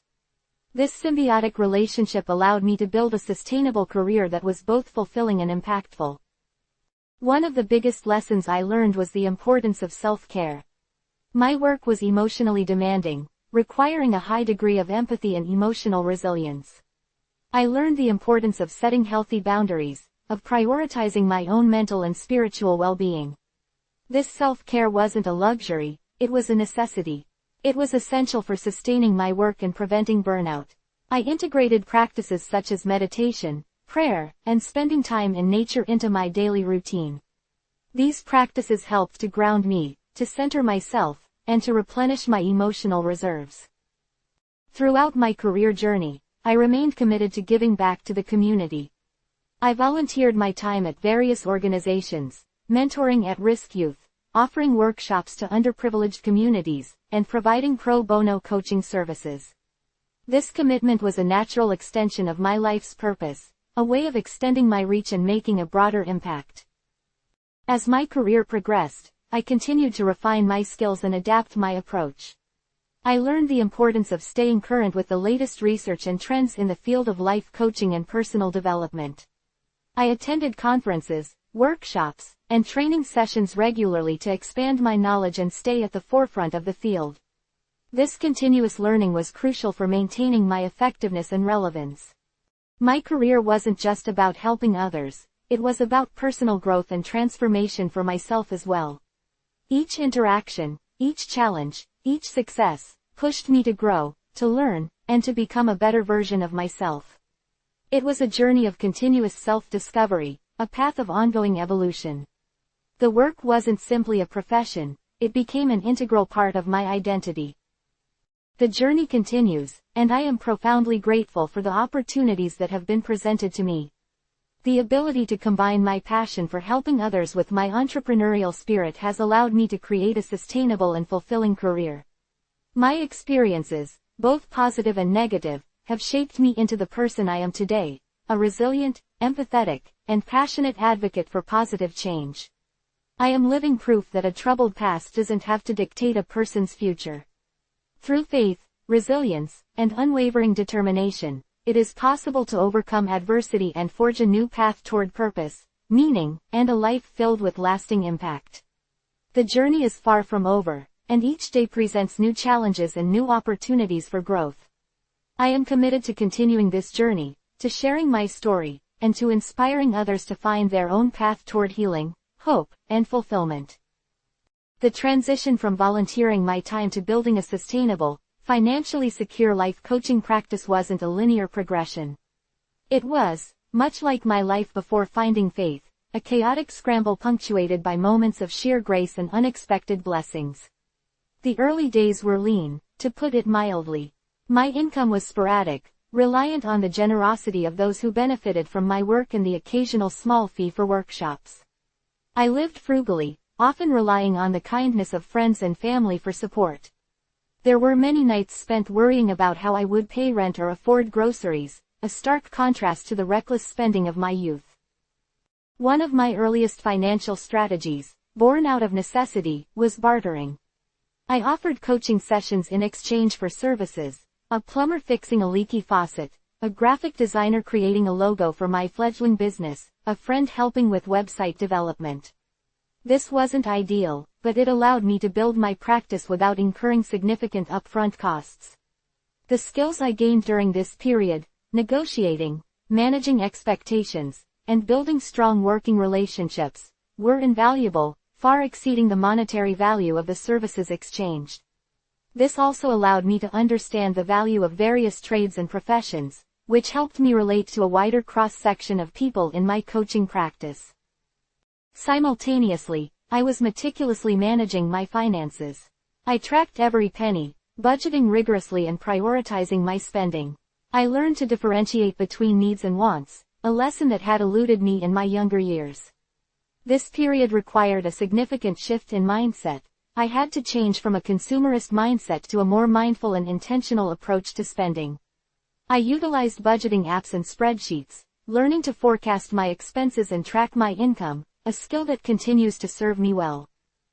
The financial struggles weren't just about managing limited resources, they also involved facing my own internal resistance. The scarcity mindset, ingrained from years of poverty and instability, often sabotaged my efforts. I found myself clinging to old patterns, reluctant to invest in my business for fear of failure. This fear, however, was ultimately a greater obstacle than the financial challenges themselves.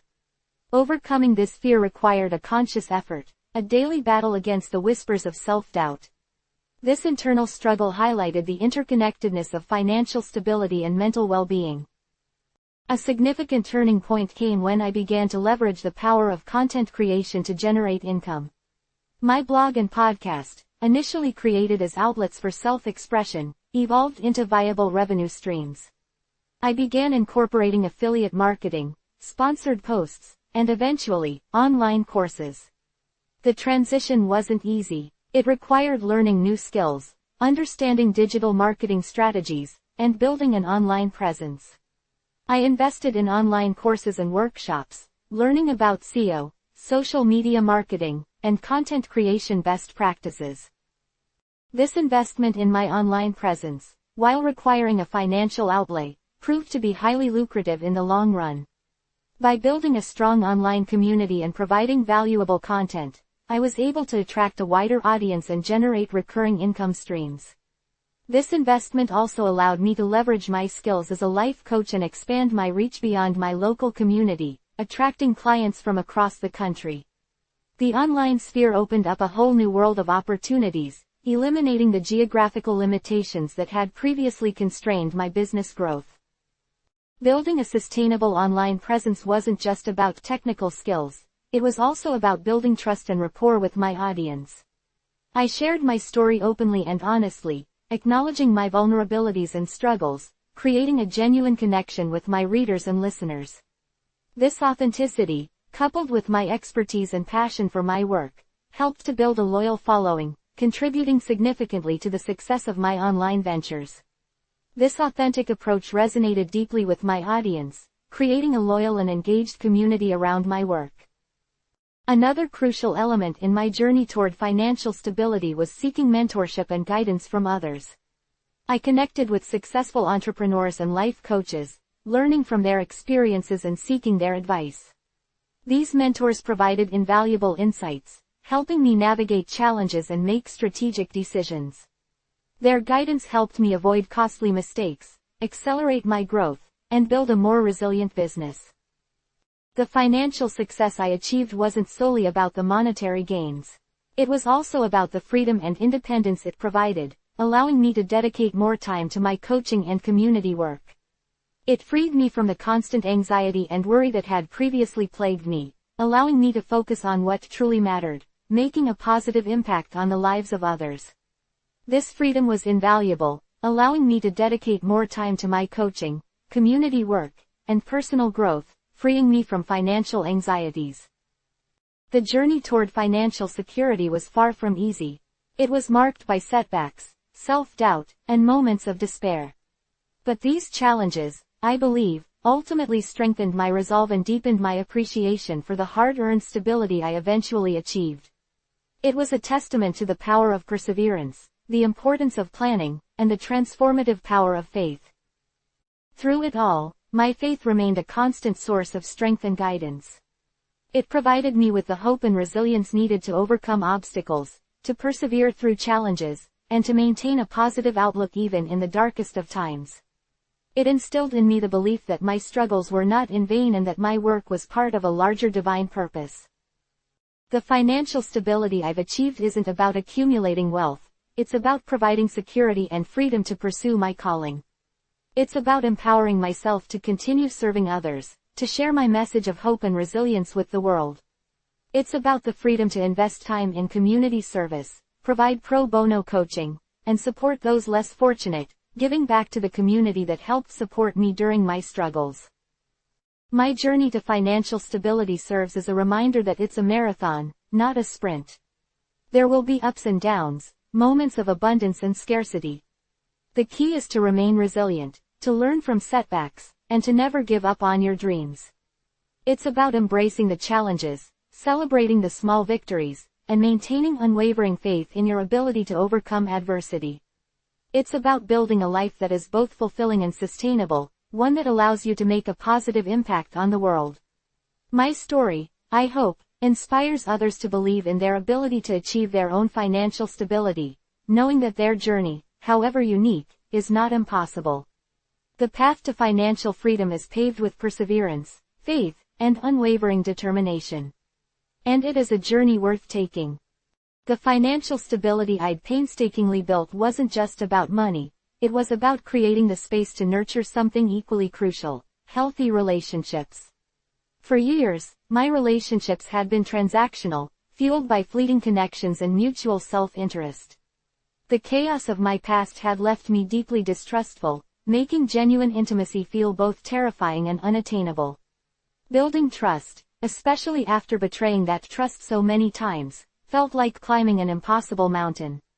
Yet, I knew that genuine connection was the cornerstone of a truly fulfilling life, a necessary ingredient for lasting healing. My journey toward healthier relationships began with introspection.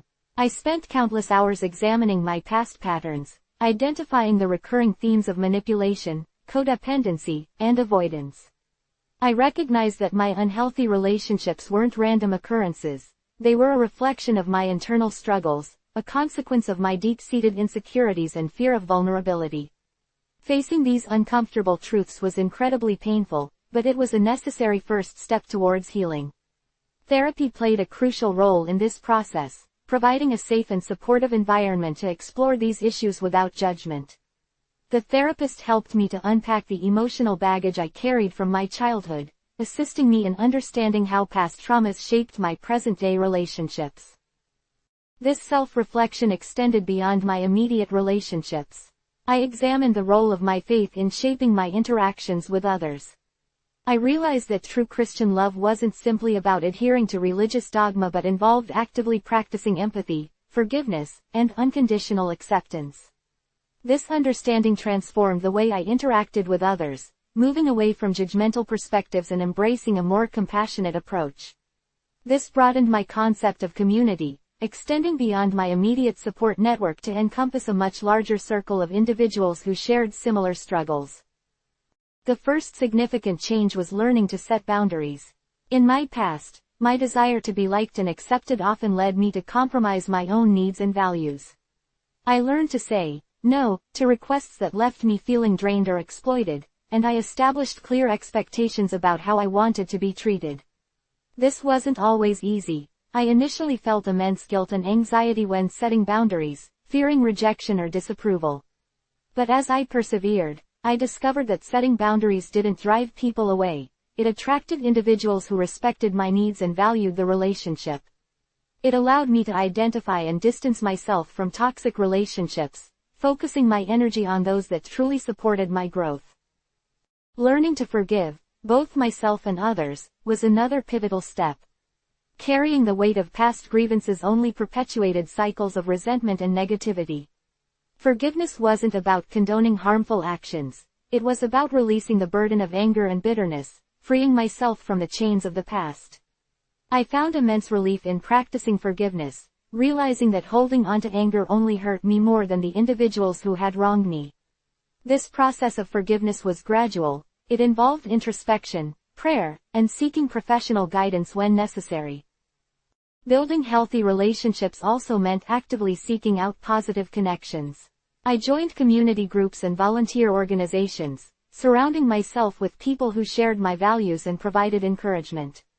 These relationships provided a sense of belonging and helped me to combat the isolation that had plagued me for so long.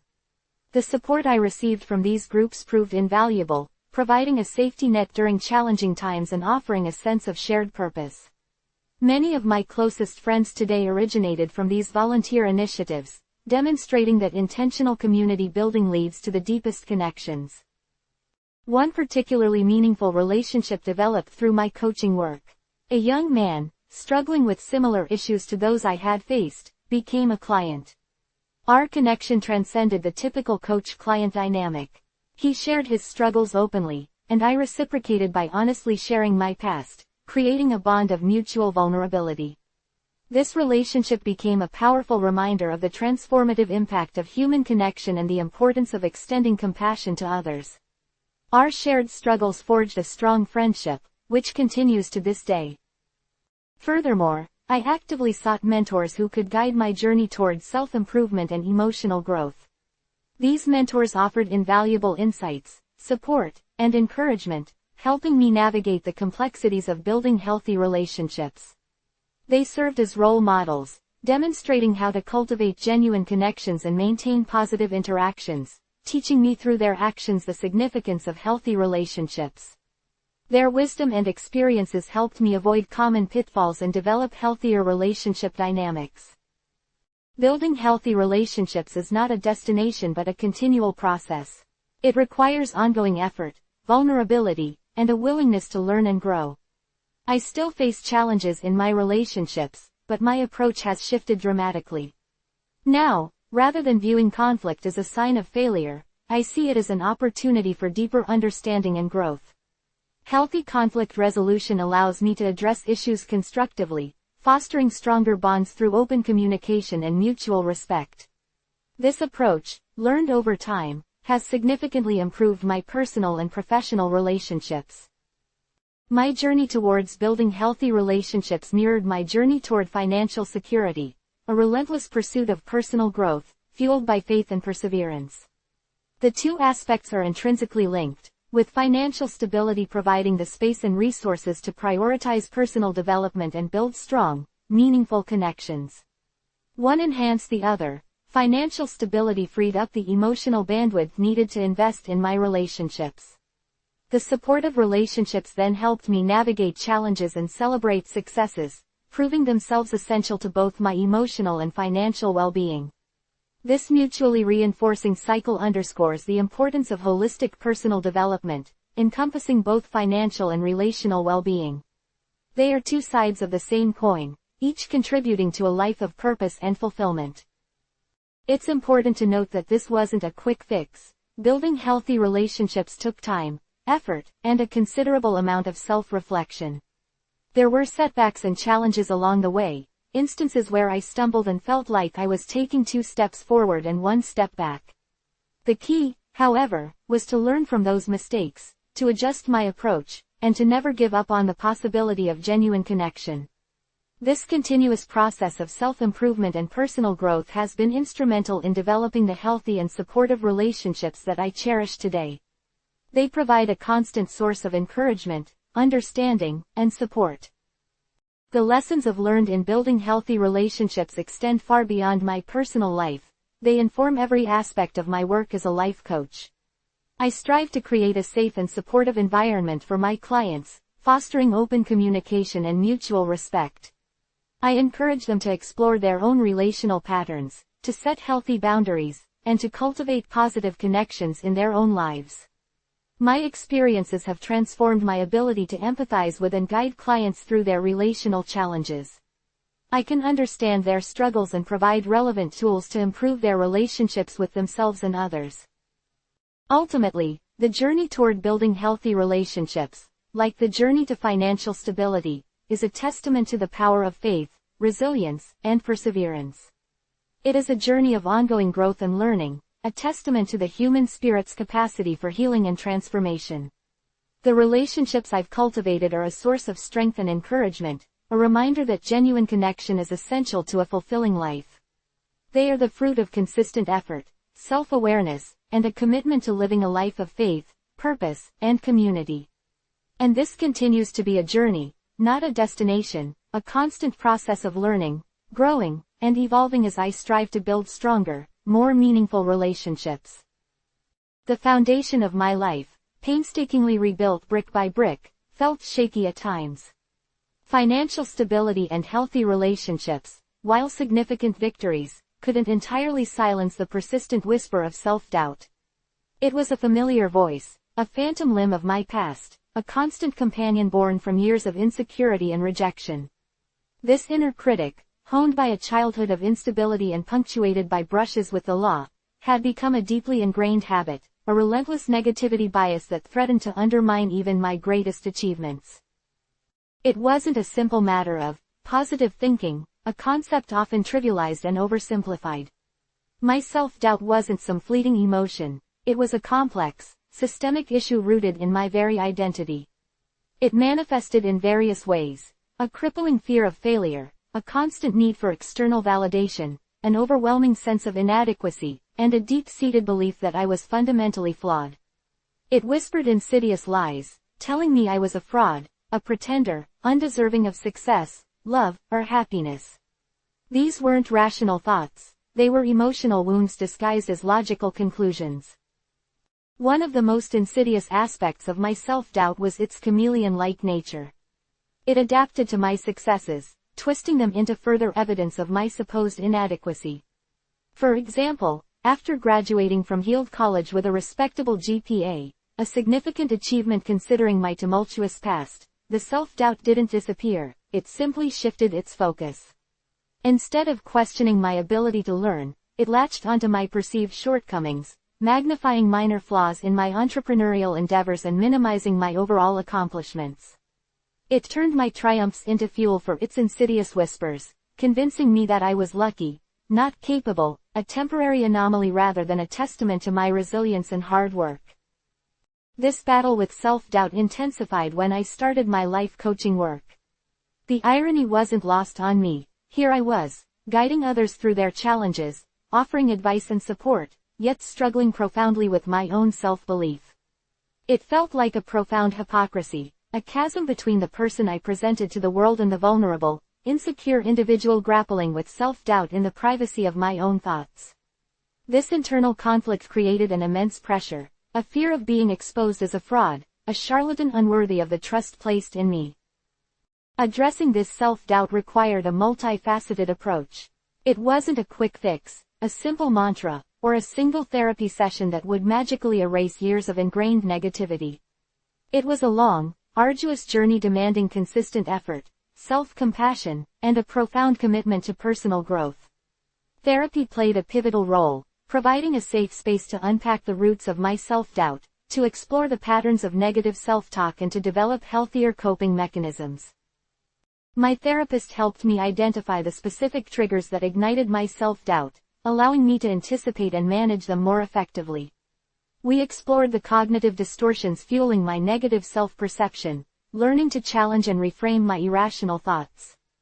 This cognitive restructuring, a cornerstone of cognitive behavioral therapy, CBT, was crucial in breaking the cycle of negative self-talk and replacing it with more realistic and positive self-assessments. Another critical element was developing self-compassion. For years, I had treated myself with the same harsh judgment I received from others during my troubled youth. I held myself to impossibly high standards, relentlessly criticizing my shortcomings while ignoring my achievements. Learning self-compassion meant treating myself with the same kindness and understanding I would offer a close friend struggling with similar issues. It meant acknowledging my imperfections without self-flagellation, recognizing my struggles as part of the human experience, and accepting myself unconditionally. This journey of self-acceptance involved actively challenging my negative self-beliefs. Instead of accepting the insidious whispers of self-doubt as truth, I learned to question them, to examine the evidence supporting them, and to counter them with positive affirmations. This wasn't a passive process. It demanded active engagement, a conscious effort to replace negative thoughts with more constructive and realistic ones. I kept a journal, documenting both my negative thoughts and my efforts to challenge and reframe them. This practice provided a tangible record of my progress, a visible testament to my growth and resilience. Prayer and meditation became invaluable tools in my battle with self-doubt. Turning to my faith provided a source of strength, hope, and comfort, reminding me of my inherent worth and divine potential. Meditation helped quiet the relentless chatter of my inner critic, creating space for introspection, self-reflection, and a deeper connection with my inner self. It allowed me to cultivate a sense of inner peace, a quiet resilience that helped me weather the storms of self-doubt. Furthermore, I actively cultivated a supportive community. Surrounding myself with positive and encouraging individuals provided a crucial counterbalance to the negativity of my inner critic. These relationships provided validation, encouragement, and a sense of belonging, reminding me of my strengths and capabilities. These relationships weren't superficial, they were deep and meaningful connections built on trust, mutual respect, and a shared commitment to personal growth. My work as a life coach became a powerful catalyst for my own healing. By helping others overcome their challenges, I indirectly addressed my own self-doubt. Witnessing the transformation in my clients' lives reinforced my belief in the power of human potential and my own ability to make a positive impact on the world. It served as a powerful reminder that I possessed valuable skills and knowledge, capable of helping others navigate their own struggles. The journey toward overcoming self-doubt is far from over. It's a continuous process, a lifelong commitment to personal growth and self-acceptance. There will be setbacks, moments when the insidious whispers of self-doubt resurface. However, the tools and strategies I've developed provide a solid foundation for navigating these challenges. I now possess the self-awareness, resilience, and self-compassion to confront these moments with greater grace and understanding. I share my struggle with self-doubt not to appear vulnerable, but to offer hope and encouragement to others battling similar demons. You are not alone in your struggle. Self-doubt is a universal human experience, a testament to our imperfections and our capacity for growth. Embrace your imperfections. They are not flaws but opportunities for learning and self-discovery. Cultivate self-compassion. Treat yourself with the same kindness and understanding you would offer a close friend. Surround yourself with a supportive community. Seek out individuals who uplift and encourage you. And most importantly, never give up on yourself. Your journey towards self-acceptance is a testament to your strength, resilience, and unwavering spirit. Believe in your potential, for it is limitless. The path towards self-acceptance is a continuous journey, a testament to the human spirit's enduring capacity for healing and transformation. The process may be challenging, but the rewards are immeasurable. Believe in your journey, believe in yourself. The power to overcome self-doubt lies within you. Chapter 5. Giving Back. My work with at-risk youth wasn't a carefully planned career path, it was an organic extension of my own journey. It started with small acts of kindness, informal conversations with troubled kids in my neighborhood, a shared cigarette or a quick game of basketball that blossomed into something far more significant. These interactions weren't about grand pronouncements or lofty ideals. They were about genuine connection, about seeing these young people, not as statistics or problems to be solved, but as individuals deserving of love, respect, and a second chance. One such encounter stands out vividly. There was a young man named Marcus, barely 16, adrift in a sea of anger and despair. He had a history of petty crimes, a volatile temper, and a deep-seated distrust of authority figures. Our initial interactions were hesitant, punctuated by tense silences and guarded glances. But gradually, as we spent more time together, a bond began to form. It wasn't built on grand gestures or promises, it was founded on shared experiences, mutual respect, and a genuine desire to understand each other. I listened to Marcus, truly listened, without judgment or interruption. I heard his stories of neglect, abuse, and the constant struggle to survive in a harsh environment. I didn't offer platitudes or simplistic solutions. I offered empathy, understanding, and the unwavering belief in his inherent potential. We talked about his passions, basketball, music, and graphic design, and I helped him channel his anger and frustration into constructive activities. I connected him with mentors in his chosen fields, introducing him to local artists who provided guidance and support. We worked together to develop a structured plan, focusing on his education, his artistic skills, and his personal growth. It wasn't always easy. There were setbacks, arguments, and moments of despair. There were times when Marcus's anger flared, threatening to derail our progress. But through it all, I maintained my commitment to him, offering unwavering support and a consistent presence in his life. The foundation of our relationship wasn't based on power dynamics or conditional acceptance. It was rooted in unconditional love and a shared belief in his capacity for transformation. Marcus's transformation wasn't instantaneous. It was a gradual process of healing, self-discovery, and personal growth. We worked together, not as mentor and mentee, but as equals striving toward a common goal. He learned to manage his anger, to channel his energy into positive activities, and to develop a healthier sense of self-worth. He started excelling in school, his grades improving dramatically, his confidence blossoming with each passing success. His artistic skills flourished, his work gaining recognition within the local art community. And most importantly, he found a sense of purpose, a belief in his own potential, and a desire to contribute positively to his community.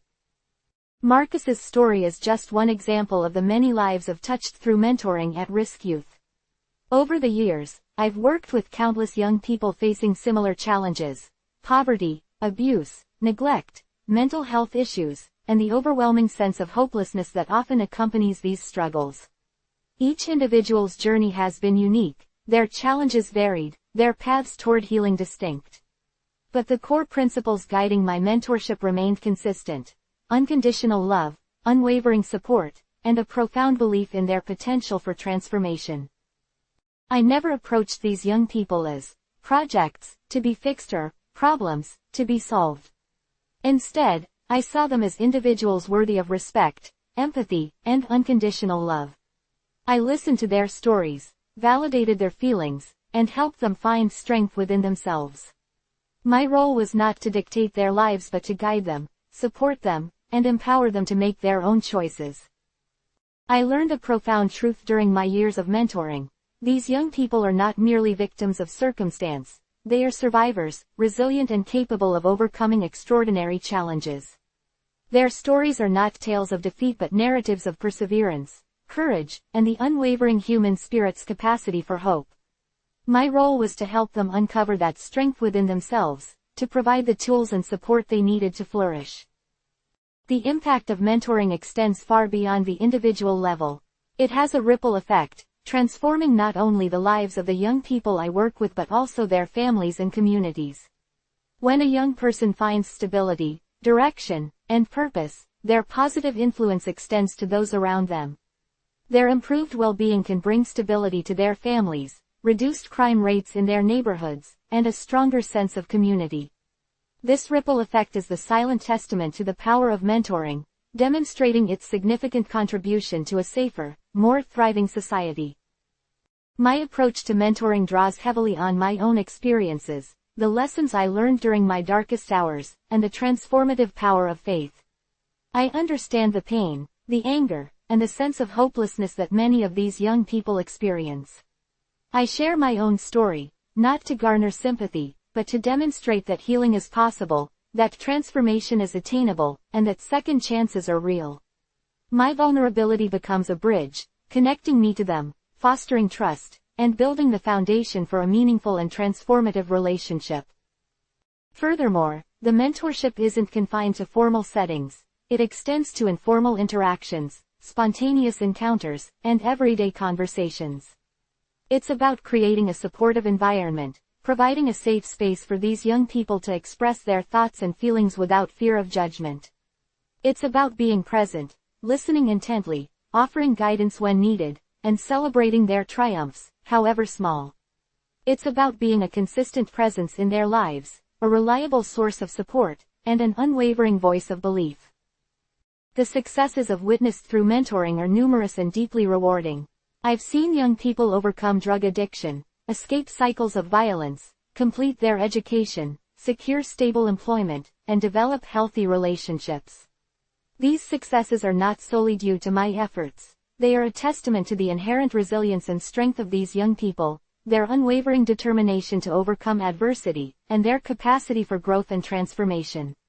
My role has been to provide guidance, support, and unwavering belief in their potential. My work with at-risk youth is a testament to the transformative power of human connection, the unwavering human spirit's capacity for healing, and the profound impact we can have on others' lives through simple acts of kindness, empathy, and unwavering belief in their potential. It is a reminder that every young person deserves a chance, a second chance, or a 10th chance, to find their path, discover their purpose, and create a fulfilling life. This journey of mentoring has not only enriched the lives of the young people I've worked with, but it has deeply transformed my own life, teaching me profound lessons about resilience, empathy, and the enduring power of hope. The journey is far from over. The need remains immense. But the work, however challenging, is deeply rewarding. And I remain committed to giving back, one young life at a time. My commitment to giving back extended beyond one-on-one mentoring. I felt a deep calling to contribute to broader community initiatives, believing that systemic change was crucial alongside individual transformation. This led me to become actively involved in several community projects, each a testament to the power of collective action. One such project was the revitalization of a neglected community center in a low-income neighborhood. The building, once a vibrant hub of activity, had fallen into disrepair, becoming a symbol of neglect and hopelessness. Working alongside other volunteers, we embarked on a comprehensive renovation project, transforming the dilapidated structure into a functional and welcoming space. We repainted the walls, repaired broken windows, installed new flooring, and upgraded the outdated electrical system. But the renovation went beyond the physical. We created a welcoming atmosphere, incorporating bright colors, comfortable furniture, and inspiring artwork. The renovated center became a beacon of hope, offering a safe haven for children and families in the neighborhood. It provided a space for after-school programs, community gatherings, and educational workshops, fostering a sense of unity and purpose within the community. The transformation of the community center wasn't just about bricks and mortar, it was about restoring hope and fostering a sense of belonging. The impact extended far beyond the physical renovation. We witnessed a tangible shift in the community's spirit, a renewed sense of pride and ownership in their neighborhood. The center became a focal point for community gatherings, fostering a stronger sense of unity and collaboration among neighbors. Children, previously confined to their homes or the streets, found a safe and enriching environment to learn, play, and socialize. Families found a welcoming space to connect with one another, sharing experiences and creating lasting bonds. The revitalization of the community center was a powerful reminder of the transformative potential of collective action, demonstrating how a group of committed individuals could bring about significant positive change. Another significant project involved the establishment of a youth mentorship program within the local school district. Recognizing the urgent need for positive role models, I worked with school officials and community leaders to create a structured mentorship program, pairing at-risk youth with volunteer mentors from the community. The program went beyond simple guidance. It provided comprehensive support, addressing the youth's academic, social, and emotional needs. We organized workshops on conflict resolution, anger management, and healthy relationship skills. We provided tutoring services, helping the youth improve their academic performance and build confidence in their abilities. We facilitated recreational activities, providing opportunities for physical fitness, teamwork, and social interaction. The program aimed to equip these youth with the tools and support they needed to navigate the challenges of adolescence and make positive choices. We celebrated their accomplishments, no matter how small, reinforcing their belief in their own potential. The success of the youth mentorship program was evident in the increased graduation rates and reduced instances of disciplinary actions within the school. We witnessed a significant improvement in the youth's academic performance, their improved self-esteem, and their decreased involvement in risky behavior. The program demonstrated the transformative power of mentorship, proving that consistent support, encouragement, and belief in a young person's potential could significantly impact their lives. It showcased the profound impact of positive adult relationships on a young person's development, proving that investing in youth is investing in the future of the community. Beyond these organized projects, I remained committed to informal acts of service. I regularly volunteered at soup kitchens, homeless shelters, and food banks, providing support to those in need. These experiences reinforced my belief in the power of simple acts of kindness to make a profound difference. It wasn't just about providing food or shelter, it was about connecting with these individuals, offering them a listening ear, and demonstrating compassion. These interactions reminded me of the importance of human connection and empathy, demonstrating the profound impact of treating every individual with dignity and respect. Each act of service, however small, reinforced my sense of purpose and reaffirmed my commitment to making a positive difference in the world. My involvement in these community projects wasn't driven by a desire for recognition or self-promotion. It was a deep-seated calling, stemming from my own experiences and a fervent belief in the power of transformation. I had been given a second chance, and I felt a moral imperative to use my experience and resources to help others find their own paths to healing and redemption.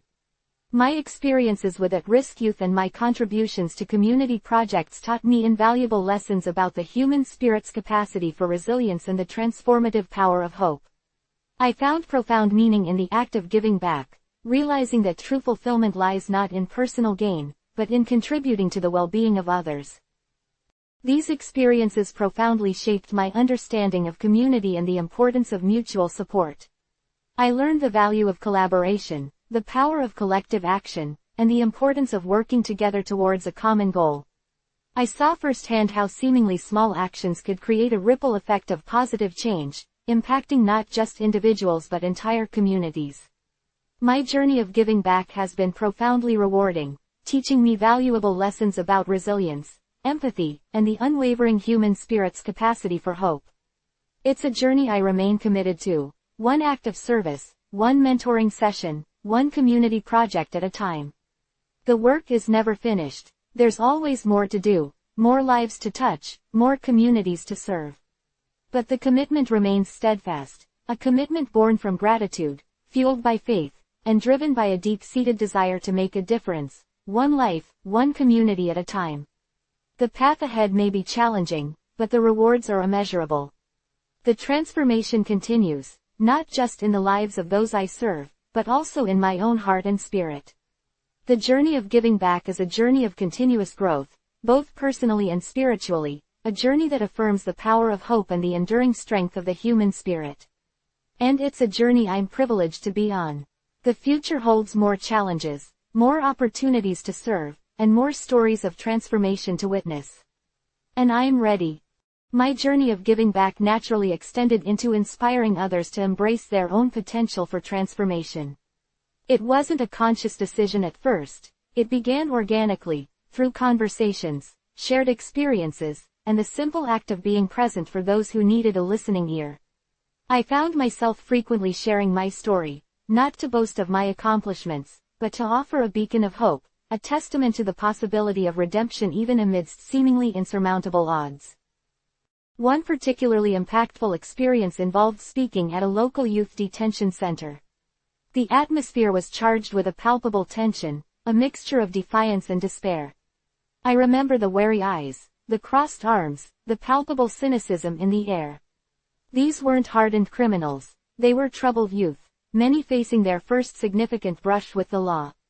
Their stories mirrored my own: broken homes, absent parents, a lack of positive role models, and a feeling of being lost and misunderstood. I didn't preach or lecture. Instead, I shared my story honestly and vulnerably, recounting my struggles with bipolar disorder and ADHD, my brushes with the law, my time in juvenile hall and even prison. I spoke of the shame, the hopelessness, the feeling of being trapped in a cycle of self-destruction.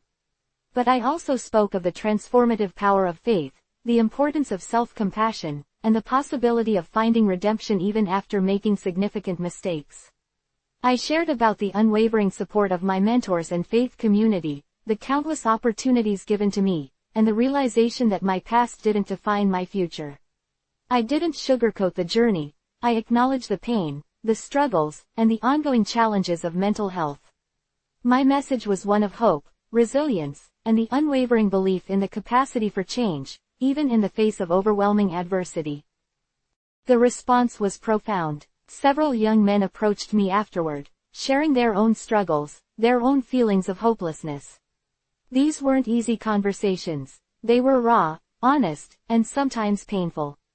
But in the shared vulnerability, a connection formed, a sense of understanding, a shared experience of being seen and heard. It wasn't about offering solutions. It was about offering hope, validation, and the assurance that they weren't alone in their struggles. These interactions were profoundly rewarding, reaffirming my belief in the power of storytelling and the importance of creating space for authentic connection. My work with the youth wasn't limited to formal settings. I often found myself mentoring young people informally, offering guidance and support wherever I could. One such encounter involved a young man named Michael, a gifted artist struggling with anger issues and a history of self-harm. Michael was a talented artist, but he lacked confidence and struggled with self-doubt. His anger frequently resulted in conflicts with his family and friends, pushing people away.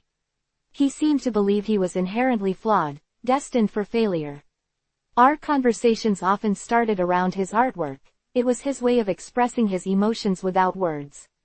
I listened to his frustrations, validating his feelings without judgment. We spent countless hours discussing his feelings, his self-worth, his potential. I shared my story of self-destruction and how I turned my life around. Our meetings were not always easy. There were many moments of frustration and outburst, but I stayed consistent in my encouragement and showed patience. He gradually started opening up, sharing his struggles with his self-image and relationships. I helped him to focus on the process rather than the outcome, to embrace his imperfections as part of his uniqueness, and encouraged him to see his artistic talent not as a burden, but as a gift to share. Gradually, Michael began to find confidence in himself and his artistic abilities. His anger lessened as he found healthier ways to express his emotions. His art became more vibrant, his self-portraits radiating a newfound self-acceptance. His transformation wasn't immediate, it was a gradual process of healing, of self-discovery, and of embracing his unique potential. It was a testament to the transformative power of consistent support and the belief in someone's ability to overcome adversity. My work wasn't limited to individual mentoring. I also found myself involved in speaking engagements at various schools, churches, and community organizations. These speeches weren't polished presentations. They were honest accounts of my journey, infused with vulnerability and authenticity. I shared my story with unwavering transparency, including my struggles with mental health, my past mistakes, and my ongoing journey of faith and healing. My experiences weren't just anecdotes. They were a source of inspiration, hope, and validation for those who had struggled, and who were struggling to find their place in the world. I emphasize the importance of self-compassion, forgiveness, and the realization that their past did not determine their future. During one particularly memorable speech at a high school, a young woman approached me after my presentation, tears in her eyes. She shared that she had been struggling with suicidal thoughts and felt completely alone in her pain. My story, she said, had given her hope and reminded her that she wasn't alone. She had been considering ending her life, believing that it was the only way out. Hearing my story gave her the courage to keep fighting, to keep hoping. That's the power of shared experience. It fosters a sense of belonging, a feeling of understanding, a powerful hope that enables people to keep going. My experiences with inspiring others have taught me invaluable lessons about the resilience of the human spirit. It's about sharing my vulnerabilities, fostering authentic connections, and offering hope to those who feel lost and hopeless. It's about modeling the very principles of faith, hope and resilience that transformed my life. It is not merely about giving advice, it is about embodying the transformation itself.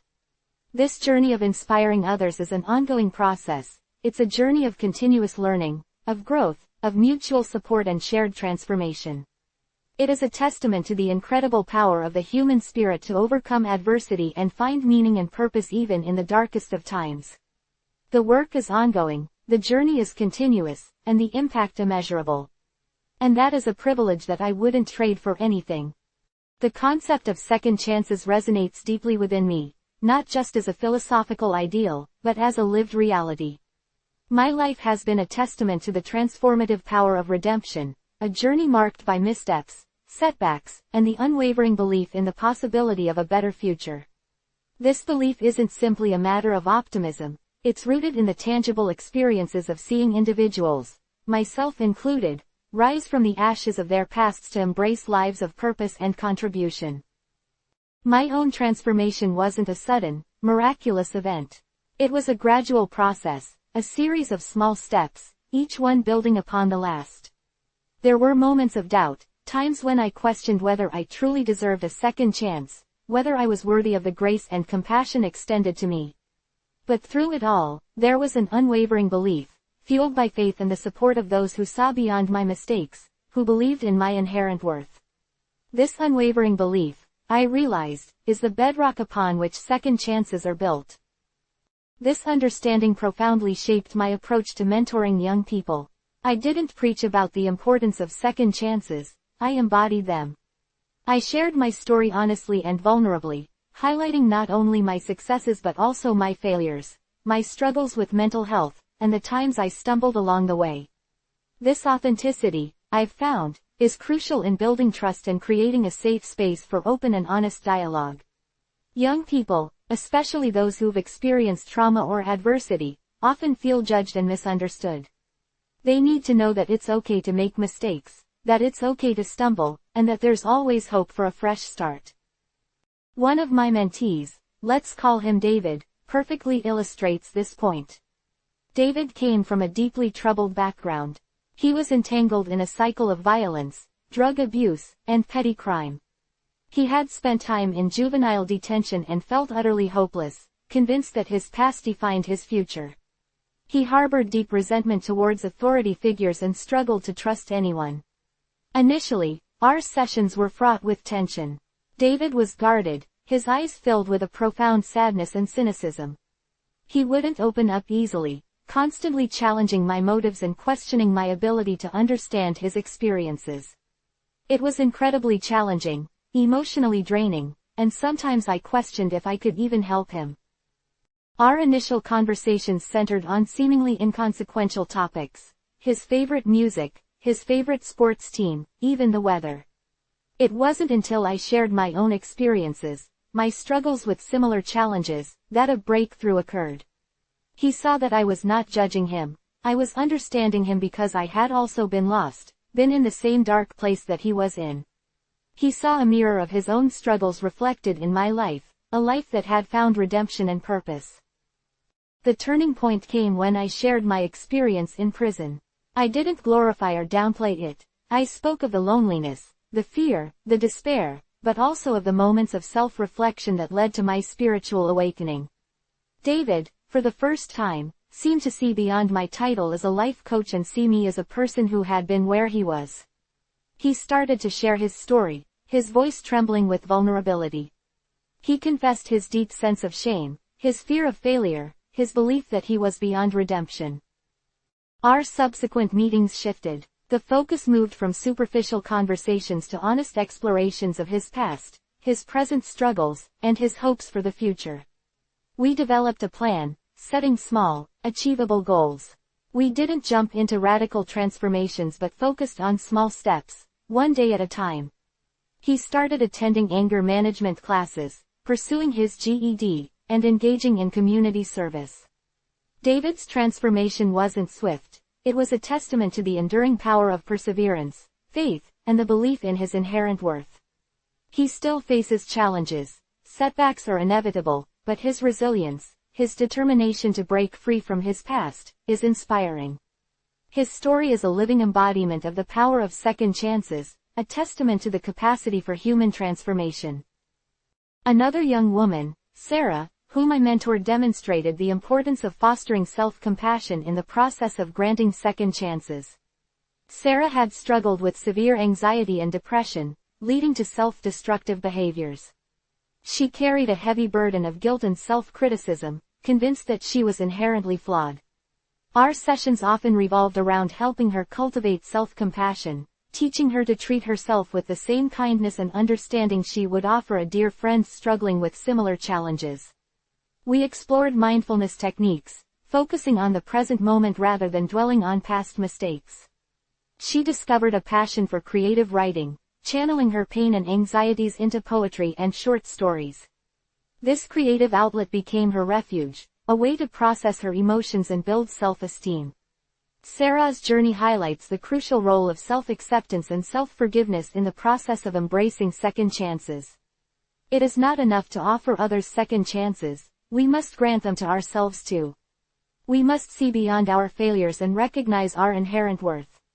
These experiences, and countless others, have reinforced my belief in the transformative potential of second chances. It is a journey that requires patience, compassion, and an unwavering belief in the inherent goodness within each individual. It is not about ignoring past mistakes but about learning from them, growing from them, and moving forward with a renewed sense of purpose.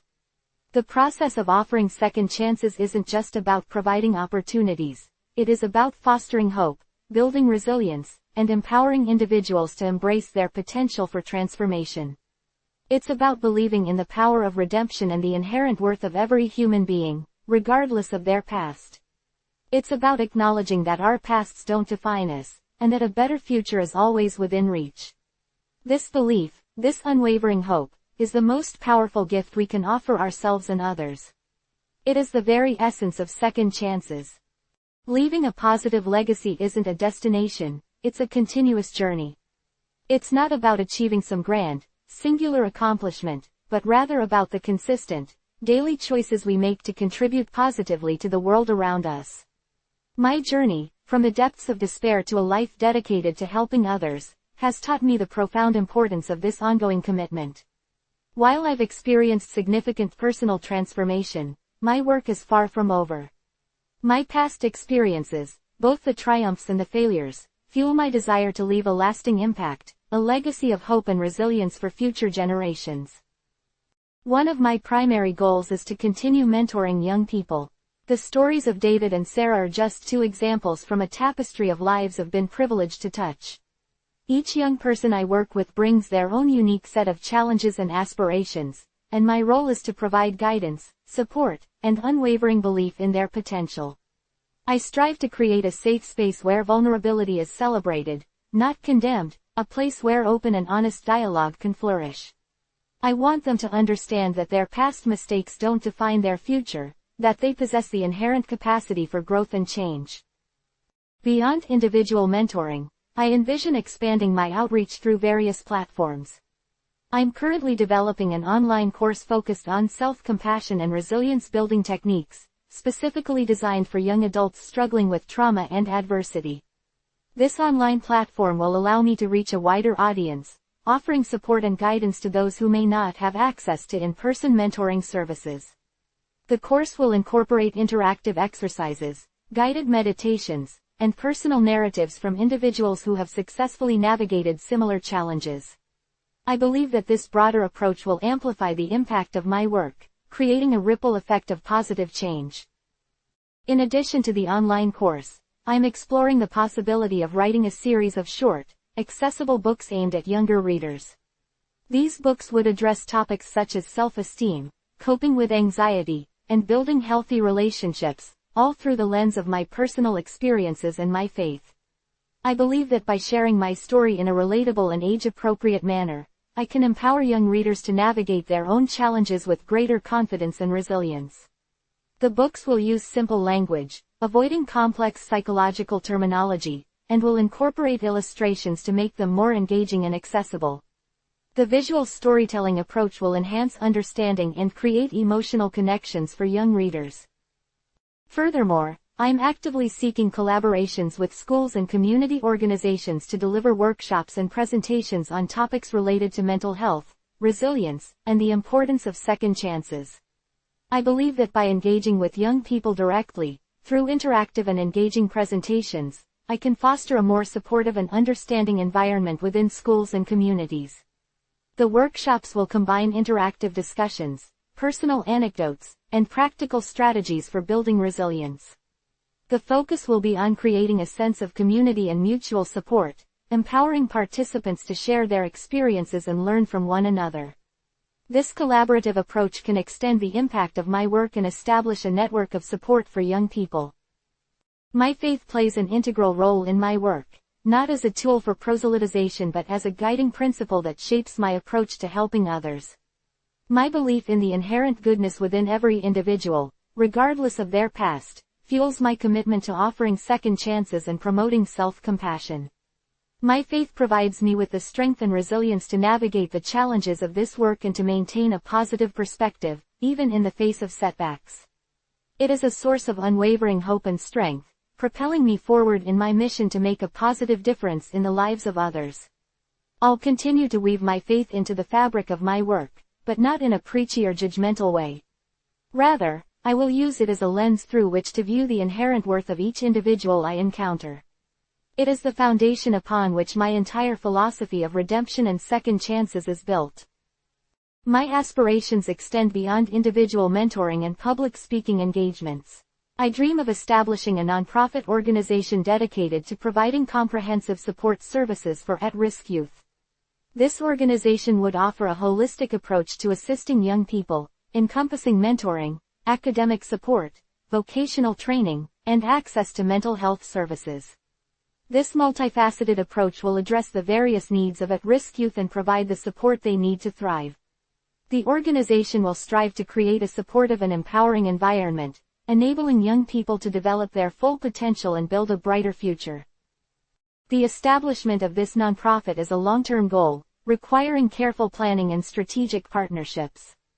It necessitates securing funding, building a strong team of professionals, and developing comprehensive programs that meet the diverse needs of at-risk youth. The organizational structure will emphasize collaboration, transparency, and accountability, ensuring responsible stewardship of resources and maximum impact on the lives of the young people served. It will work in conjunction with existing community organizations to maximize resources and reduce duplication of efforts. Beyond the organizational structure, I envision the nonprofit as a hub for innovative programs and initiatives. It will be a place where creativity and innovation will be encouraged in the pursuit of impactful solutions to the challenges faced by at-risk youth. I hope to experiment with innovative approaches and evaluate their effectiveness, leading to a constant improvement in the delivery of services. The program will be data-driven, constantly analyzing outcomes and adjusting programs based on what is working best. This constant adaptation and refinement will be crucial in sustaining the effectiveness and impact of the nonprofit. Ultimately, my goal is to leave a legacy of hope, resilience, and the unwavering belief in the transformative power of second chances. This isn't just about helping individual young people, it's about creating a ripple effect of positive change within communities, fostering a culture that embraces compassion, understanding, and the belief in the inherent worth of every individual. My journey has been one of profound transformation, a testament to the power of redemption and the enduring human spirit.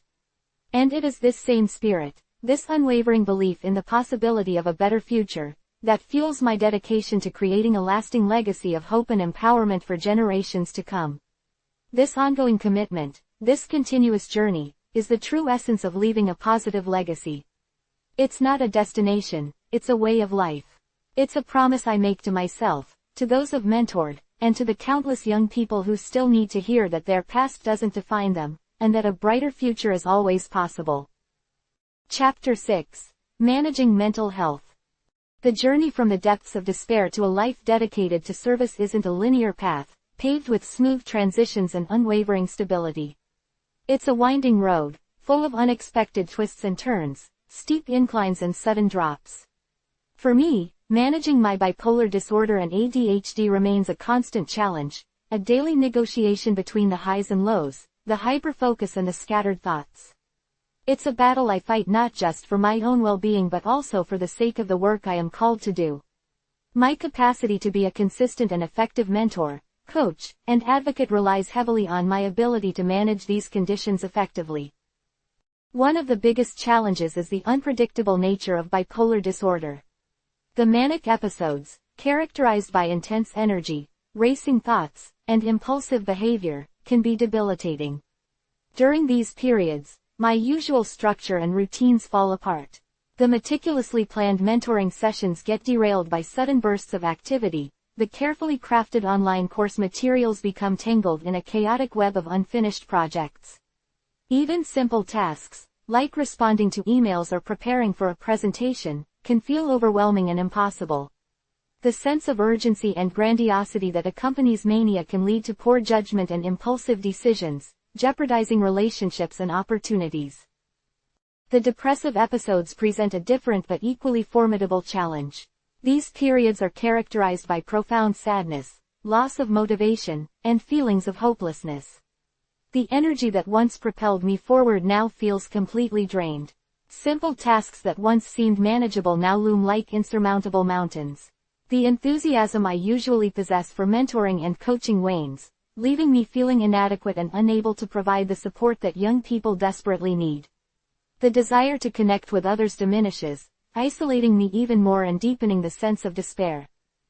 Managing my ADHD adds another layer of complexity. The constant struggle with focus and attention makes even the simplest tasks feel arduous. The hyperfocus, while sometimes helpful in creative bursts, often leads to neglecting important responsibilities. The need for constant stimulation and the impulsivity that often accompanies ADHD make it difficult to maintain the consistency and discipline required for my work.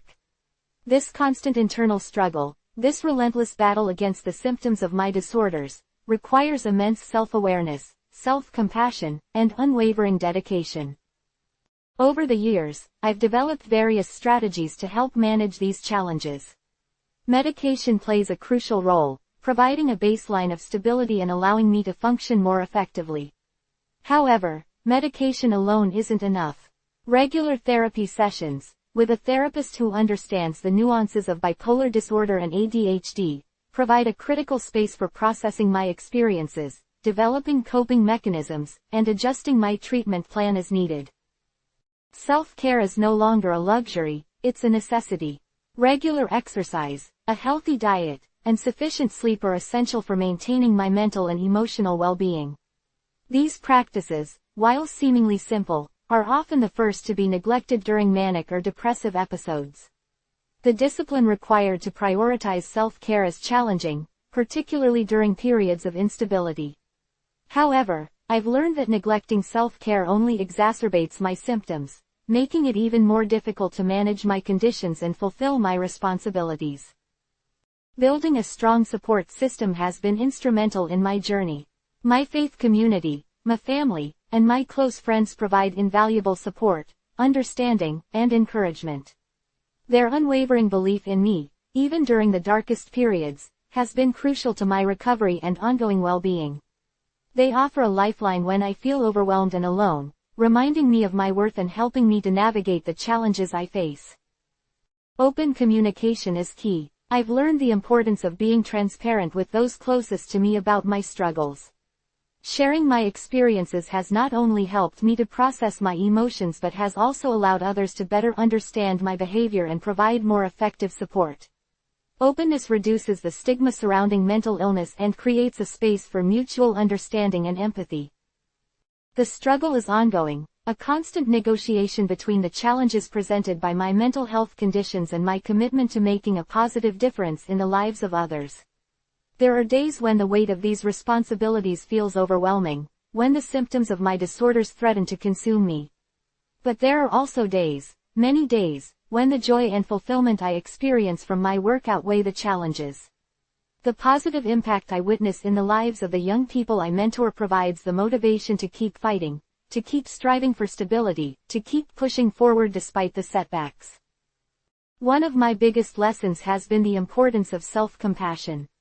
I've learned to treat myself with the same kindness and understanding that I would offer a friend struggling with similar challenges. The self-criticism that once fueled my despair has been replaced by a gentler, more forgiving inner voice. This shift in perspective has been crucial in building resilience and maintaining a positive outlook. Maintaining a structured routine is also vital. While spontaneity has its place, a predictable schedule provides a sense of order and stability, helping to mitigate the erratic nature of bipolar disorder and ADHD. This routine includes regular exercise, dedicated work time, scheduled therapy sessions, and intentional time for relaxation and self-care. Even small, consistent acts of self-discipline contribute significantly to overall stability and well-being. Professional support continues to be a cornerstone of my wellness. Regular checkups with my psychiatrist and therapist are crucial for monitoring my progress, adjusting my medication as needed, and developing effective coping strategies. I've also discovered the benefits of specialized support groups, where I can connect with others who understand the nuances of living with bipolar disorder and ADHD. This shared experience fosters a sense of community and reduces the feelings of isolation that can accompany these conditions.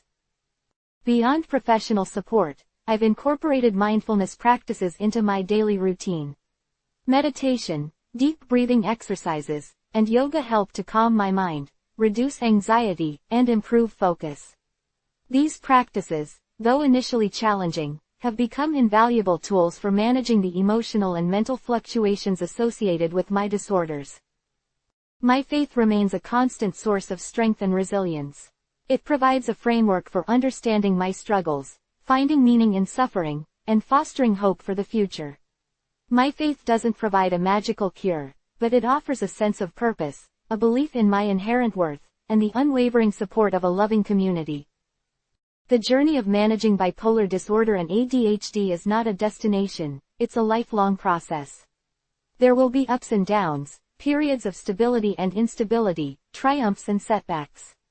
But through consistent self-care, professional support, and the unwavering belief in my own potential, I continue to navigate these challenges, striving to live a life of purpose, meaning, and service.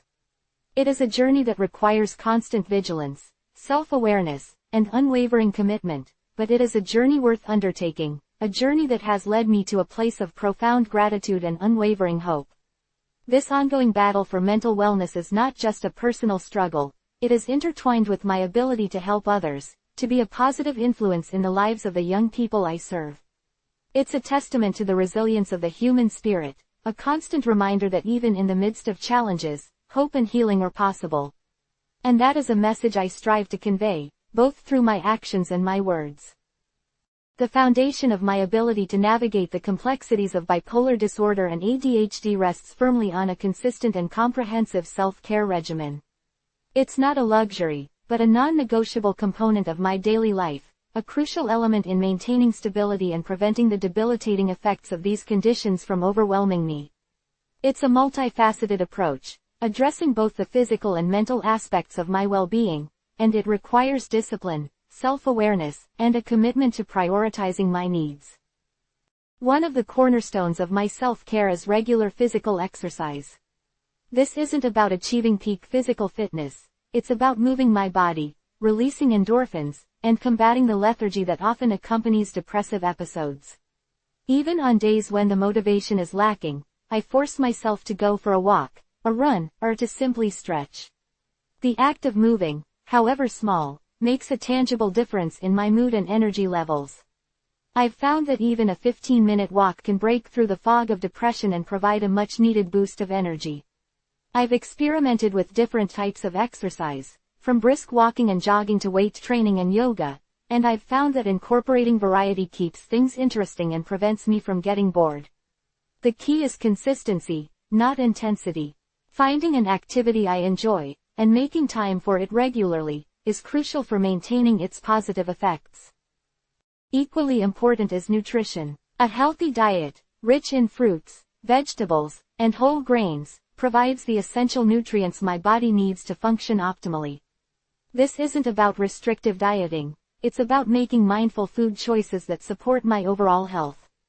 I've found that reducing processed foods, sugary drinks, and excessive caffeine significantly impacts my mood swings.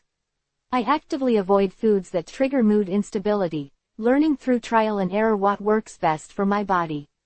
It's a learning process, an ongoing experiment in finding the right balance of nutrients to support my mental and physical health. Meal prepping helps me maintain consistency, ensuring that I have healthy food options available even when my energy levels are low. This approach isn't about perfection, it's about making conscious choices that contribute to my overall well-being. Sleep is another critical component of my self-care strategy. Sufficient sleep is crucial for regulating my mood and preventing extreme mood swings. For someone with bipolar disorder, consistent sleep patterns are paramount. I prioritize getting at least 7 to 8 hours of sleep each night. This means establishing a regular sleep schedule, creating a relaxing bedtime routine, and creating a conducive sleep environment, dark, quiet, and cool. There are nights when sleep evades me, but I make it a point to create a calming routine to encourage sleep. A warm bath, reading a book, or listening to calming music. Even on sleepless nights, I prioritize resting, even if it's not true sleep. I've learned that forcing myself to stay up just intensifies the next day's challenges. Meditation and mindfulness practices have become invaluable tools in my self-care arsenal. These techniques help me to quiet the incessant chatter of my mind, reducing anxiety and improving focus. I start each day with a short meditation session, using guided meditations or simply focusing on my breath.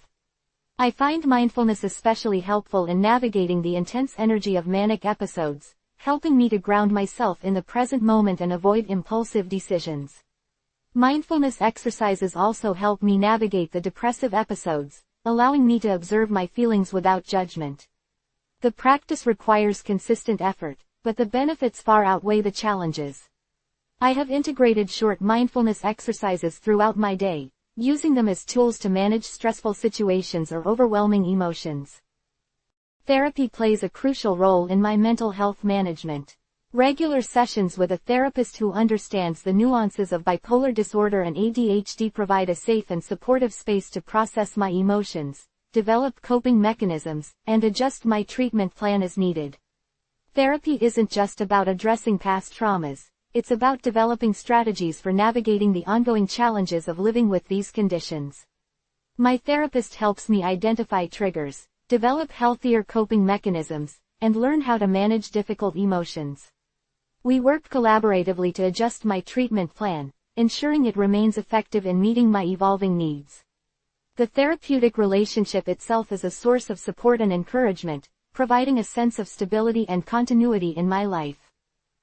Beyond professional therapy, I've found immense value in connecting with others who understand the lived experience of mental illness. Support groups, both online and in person, provide a sense of community, reduce feelings of isolation, and offer invaluable peer support. Sharing my experiences and listening to the experiences of others has been profoundly validating and empowering. Hearing from others who have overcome similar challenges offers hope and inspiration, reminding me that I am not alone. The shared experience strengthens the sense of community, and allows for mutual support and encouragement. These groups are a source of resilience, providing a space for honest and open conversation without judgment. Building a strong support system is essential for my well-being. This network includes my family, friends, and my faith community. These individuals provide unwavering support, understanding, and encouragement, especially during difficult times. Their belief in me, even when I struggle to believe in myself, offers a lifeline during periods of despair. They offer practical help, emotional support, and a listening ear, all essential aspects of navigating the challenges of mental illness. It's a source of strength and resilience, a reminder that I'm not alone in my journey. I maintain regular communication with them, keeping them updated on my progress and challenges, fostering a sense of trust and mutual support. My faith plays a significant role in my self-care and overall well-being. It provides a framework for understanding my struggles, finding meaning in suffering, and fostering hope for the future. My faith is not a cure for my mental illness, but it provides a sense of purpose, belonging, and unconditional love. It fosters hope, even when circumstances seem bleak. The community within my faith offers valuable support, encouragement, and a sense of belonging. The spiritual practices of prayer and reflection provide moments of solace and peace, helping me to manage stress and anxiety. It offers a sense of perspective, helping me to see beyond my challenges and focus on my strengths. Maintaining a structured routine is also vital in preventing the unpredictable nature of my conditions from disrupting my life. This doesn't mean rigidity, rather, it provides a framework of stability, offering consistency and predictability amidst the inherent instability of bipolar disorder and ADHD. This routine includes regular sleep, scheduled meals, dedicated work time, exercise, and planned downtime for relaxation and self-care. It allows me to prioritize tasks and allocate time for both personal and professional commitments. The routine provides a sense of control, mitigating the unpredictability of the conditions and creating a sense of order and stability in my daily life. Regular checkups with my psychiatrist and therapist are essential for monitoring my progress and adjusting my treatment plan as needed.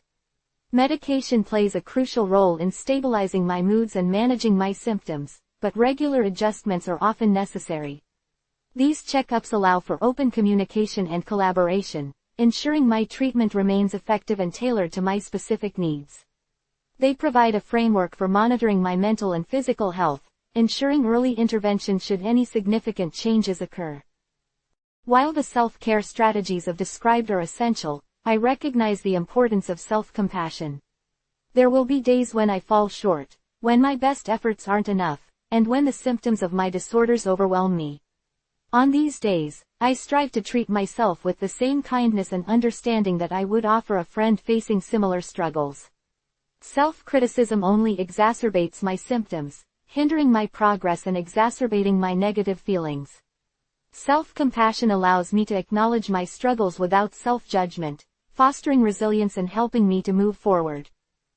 My journey toward managing bipolar disorder and ADHD is an ongoing process, a lifelong commitment to self-care, professional support, and a deep faith in my ability to overcome challenges. It is a testament to the power of perseverance, self-awareness, and the unwavering support of my community. It's a journey of constant learning and adaptation, a testament to the resilience of the human spirit and the enduring power of hope. And it's a journey I share, not to inspire pity, but to offer a message of hope and empowerment, proving that even in the darkest of times, recovery, healing, and a life of purpose are within reach. Seeking professional help wasn't something I readily embraced. For years, my struggles felt like a personal failing, a weakness I should overcome through sheer willpower. The idea of admitting vulnerability, of exposing my inner turmoil to a stranger, felt terrifying. The stigma surrounding mental illness, the fear of judgment, and the ingrained belief that I should be able to handle everything myself created a formidable barrier. It took a significant crisis, a point where I felt utterly overwhelmed and unable to cope, to finally acknowledge the need for professional intervention. That crisis was a turning point, a pivotal moment where I recognized that seeking help wasn't a sign of weakness, but a courageous act of self-preservation. My first step was finding a therapist. This wasn't a simple task. The initial search felt daunting. I felt overwhelmed by the sheer number of options. I researched therapists specializing in trauma and mood disorders, looking for someone who understood the specific challenges of bipolar disorder and ADHD. I read reviews, checked credentials, and considered the compatibility of their approach with my personal needs and beliefs. It wasn't just about finding a qualified professional, it was about finding someone I felt comfortable confiding in, someone who understood my perspective and could create a safe and supportive therapeutic space. Ultimately, finding the right fit took time, patience and multiple consultations. The initial therapy sessions were challenging. Unpacking years of suppressed emotions and experiences was emotionally exhausting. The process felt like peeling back layers of a deeply ingrained wound, slowly and painstakingly exposing the underlying pain and trauma. There were moments of intense emotional upheaval, periods of intense catharsis, where years of bottled-up feelings finally surfaced. But it was within this painful process that healing began. My therapist provided a safe space for me to express my emotions without judgment, a space where I could explore my deepest fears and insecurities without the fear of ridicule. Through therapy, I learned valuable coping mechanisms, developing strategies to manage my mood swings, impulsivity, and overwhelming emotions. We worked collaboratively to identify triggers, specific situations, people, or environments that exacerbated my symptoms.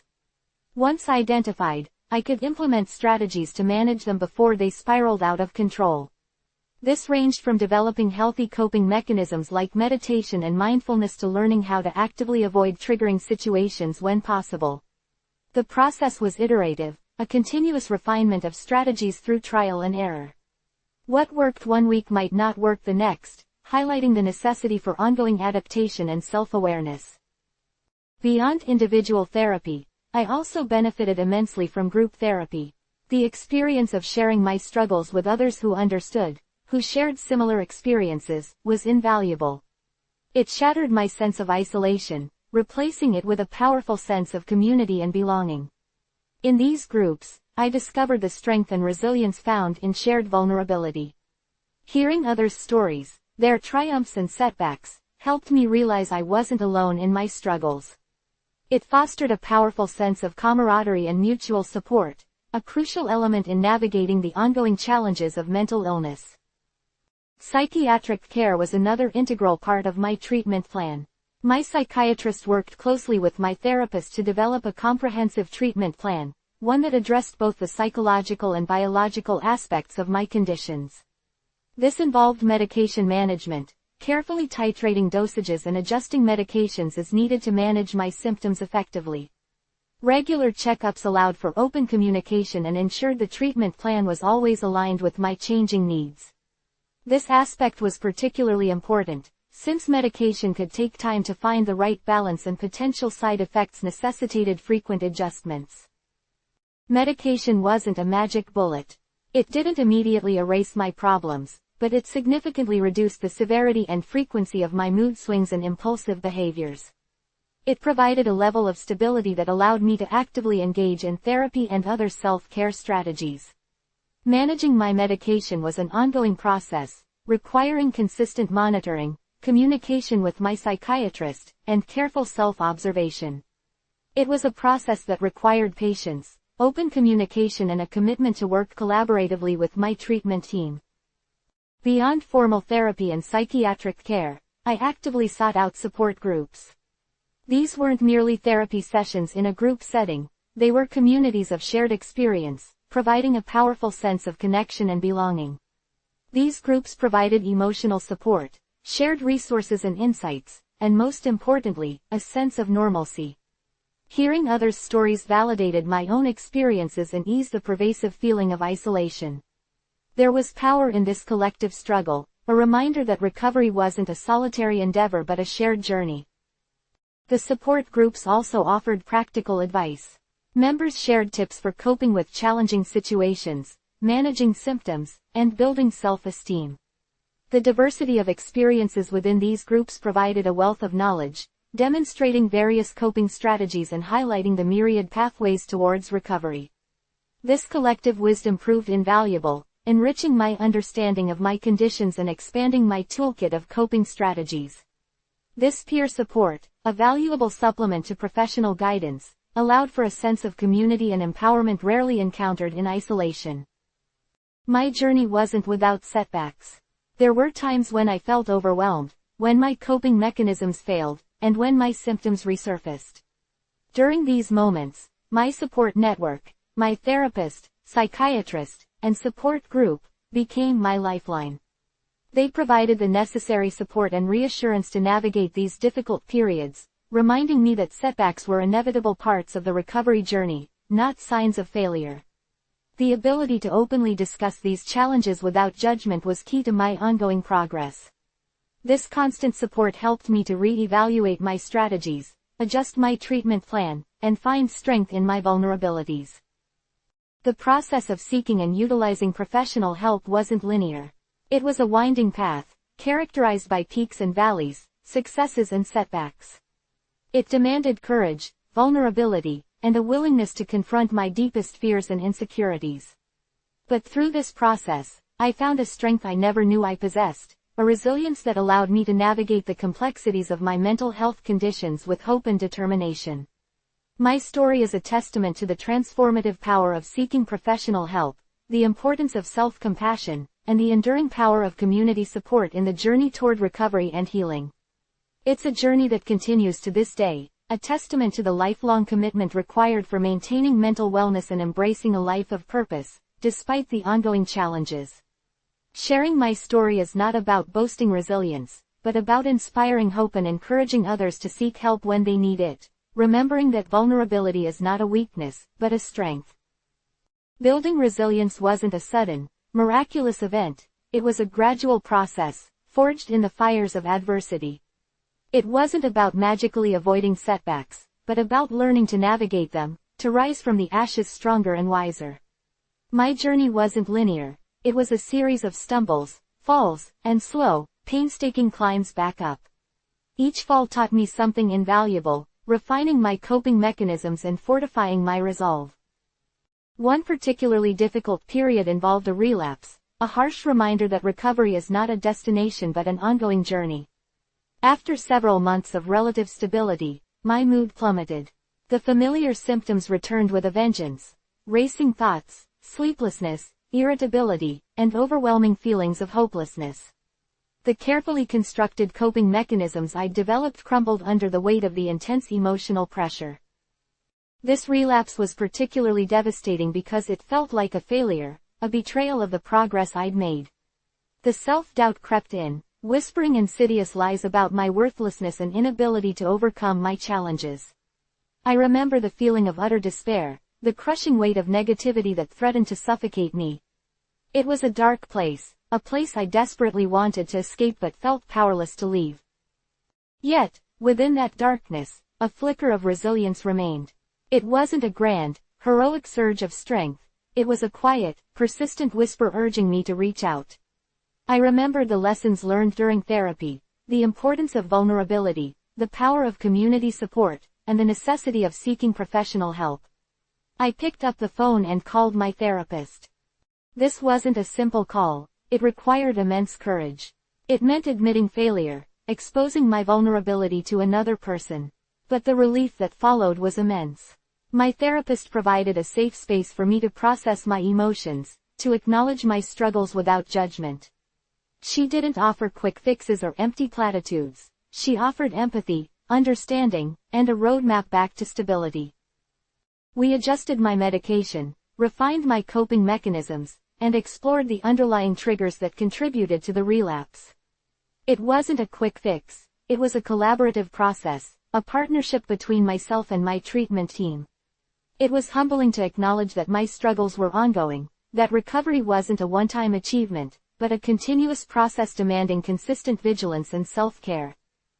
This relapse, though painful and debilitating, became a pivotal moment in my journey toward resilience. It taught me the importance of self-compassion, the acceptance that setbacks are an inevitable part of the process, and the crucial role of ongoing support. It strengthened my belief in the power of seeking help, reinforcing the knowledge that vulnerability isn't a weakness, but a strength. Another challenge came in the form of financial instability. After losing my job, I found myself facing eviction and the crushing weight of debt. This financial hardship triggered anxiety and fear, shaking my sense of security and self-worth. I felt a familiar spiral of negativity taking hold, threatening to unravel all the progress I had made. However, this time, my response was different. I didn't allow myself to be consumed by despair. I drew upon the resilience I had cultivated, focusing on the coping mechanisms I'd learned. I sought help from community resources, connecting with social service agencies that provided temporary financial assistance and job placement services. I approached this challenge with a proactive mindset, focusing on the steps I could take to regain control of my situation. I actively searched for employment, updating my resume, networking with contacts, and attending job fairs. I meticulously tracked my expenses, budgeting carefully to manage my limited resources. I even utilized mindfulness techniques to manage the overwhelming stress and anxiety. The process was arduous, demanding unwavering determination and persistent effort. There were moments of doubt and frustration, but I refused to let those moments define me. I celebrated small victories, acknowledging each step forward as a testament to my resilience. Slowly but surely, I regained my financial footing, securing a new job and rebuilding my financial stability. This experience solidified my understanding of resilience as a multifaceted skill, one that extends beyond mental health. It demonstrated the interconnectedness of various aspects of well-being, financial stability impacting mental and emotional health, and vice versa. The ability to cope with financial hardship wasn't simply about managing money, it was about managing emotions, harnessing inner strength, and tapping into external resources. My journey has involved numerous other challenges, relationship difficulties, interpersonal conflicts, and moments of profound self-doubt. Each challenge presented a unique opportunity to test my resilience, to refine my coping mechanisms, and to grow from adversity. It's in these moments of struggle that I've discovered the profound strength of faith, community, and unwavering self-compassion. Resilience, I've learned, isn't the absence of hardship, it's the ability to navigate through it. It's not about avoiding setbacks but about learning to bounce back, to adapt, and to grow stronger in the face of adversity. It's a muscle that grows stronger with use, a skill that sharpens with experience. It's a testament to the human spirit's capacity for enduring hardship, for finding strength in vulnerability, and for emerging from darkness into light. My path hasn't been easy. It's been filled with significant challenges, moments of profound despair, and relentless self-doubt. But it's also been a journey of immense growth, personal transformation, and the discovery of an inner strength I never knew I possessed. It's a journey I continue to navigate, embracing the ongoing challenges with a newfound sense of purpose, hope, and unwavering faith in my ability to overcome any obstacle. This is the essence of resilience, not a destination but an ongoing journey, a testament to the indomitable spirit within us all. My life story serves as a reminder that even in the darkest of times, the human spirit possesses an innate capacity for healing, growth, and transformation. It's a story of hope, a testament to the unwavering power of faith, and an inspiration to never give up on the pursuit of a life filled with purpose and meaning. It's a journey of discovering resilience, not just surviving, but truly thriving. This journey continues, and I am grateful for every step along the way. My journey toward resilience wasn't solely about personal healing, it became a catalyst for advocacy. Witnessing firsthand the devastating effects of untreated mental illness, the stigma surrounding it, and the lack of accessible resources fueled a deep desire within me to make a difference. I realized that my story, my struggles, and ultimately, my triumphs, could serve as a beacon of hope and a catalyst for change. It started small, with quiet conversations. Sharing my experiences with close friends and family members, initially met with a mixture of surprise, concern, and understanding, gradually chipped away at the wall of silence surrounding mental health. These initial conversations were pivotal, not only for me, but for those who listened. They learned about the realities of mental illness, dispelling misconceptions and replacing fear with empathy. It was a humbling experience, to witness the ripple effect of vulnerability, how sharing my story created space for others to share theirs. Then came the bolder steps, the public sharing of my story. I began to speak at local community events, sharing my testimony at church groups and support meetings. Each time I shared my story, a wave of relief washed over me. The weight of secrecy lessened, replaced by a feeling of liberation and empowerment. It was as if by sharing my vulnerability, I was reclaiming my power, transforming my pain into a force for positive change. The response was overwhelmingly positive. People approached me after my talks, sharing their own struggles, thanking me for my honesty, and expressing gratitude for creating a safe space for open dialogue. Some shared stories I had never heard before, stories of silent suffering, of feeling isolated and misunderstood. Their vulnerability mirrored mine, creating a powerful sense of connection and shared humanity. It was in these moments that I realized the profound impact of destigmatization, how breaking the silence could empower others to seek help and find healing. My advocacy extended beyond personal storytelling. I became actively involved in local mental health organizations, volunteering my time and resources to support their mission. I helped organize awareness campaigns, fundraisers, and support groups, working alongside mental health professionals to reach out to those most in need. I learned the importance of collaboration, the power of partnerships, and the significance of a multifaceted approach to mental health advocacy. One of the most impactful experiences was working with a group of teenagers struggling with anxiety and depression.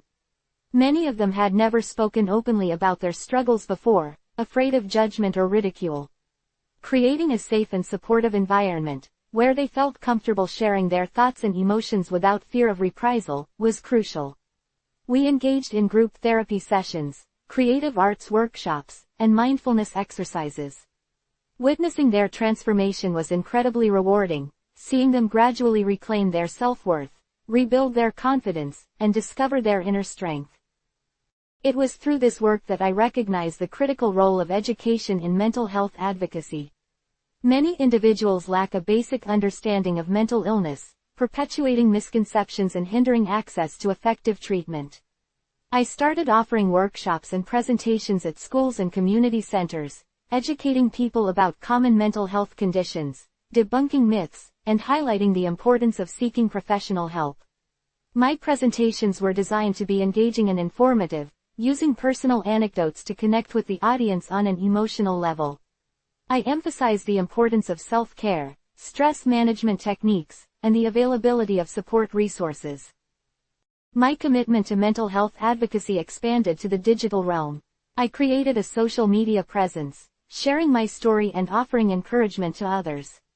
I utilized online platforms to disseminate information about mental health resources, connect with like-minded individuals, and promote conversations around mental well-being. Social media became a powerful tool for reaching a wider audience, creating a virtual community of support and understanding. However, my journey wasn't without its challenges. There were moments of doubt and fatigue, times when the weight of my advocacy felt overwhelming. The emotional toll of constantly reliving my experiences, of bearing witness to the suffering of others, was significant. It was during these times that I relied on my own support network, my faith, and the lessons learned during my own personal journey towards recovery. Self-care became paramount. I prioritized my physical and emotional well-being, ensuring I had adequate rest, engaged in regular exercise, and maintained healthy relationships. I also made time for activities that brought me joy and peace, such as spending time in nature, reading, and engaging in creative pursuits.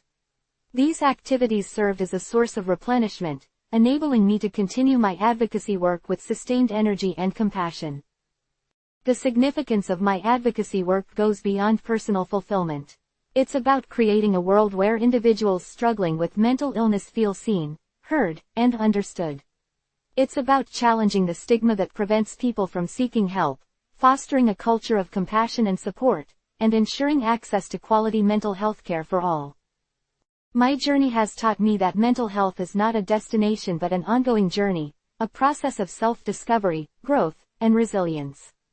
It's a journey that requires ongoing effort, self-compassion, and a strong support system. And it's a journey I'm committed to sharing with others, advocating for a world where mental health is prioritized, understood, and celebrated. My work is a testament to the transformative power of vulnerability, the strength found in shared experience, and the enduring hope that recovery is always possible. This is my ongoing commitment, to advocate, to educate, and to empower others to embrace their own journeys toward healing and wholeness. The path continues, and I am grateful for every step. Chapter 7. The Importance of Faith. My journey out of the darkness wasn't solely a matter of willpower or therapy, though those were crucial. It was underpinned by something deeper, something that anchored me in the midst of the storm, faith.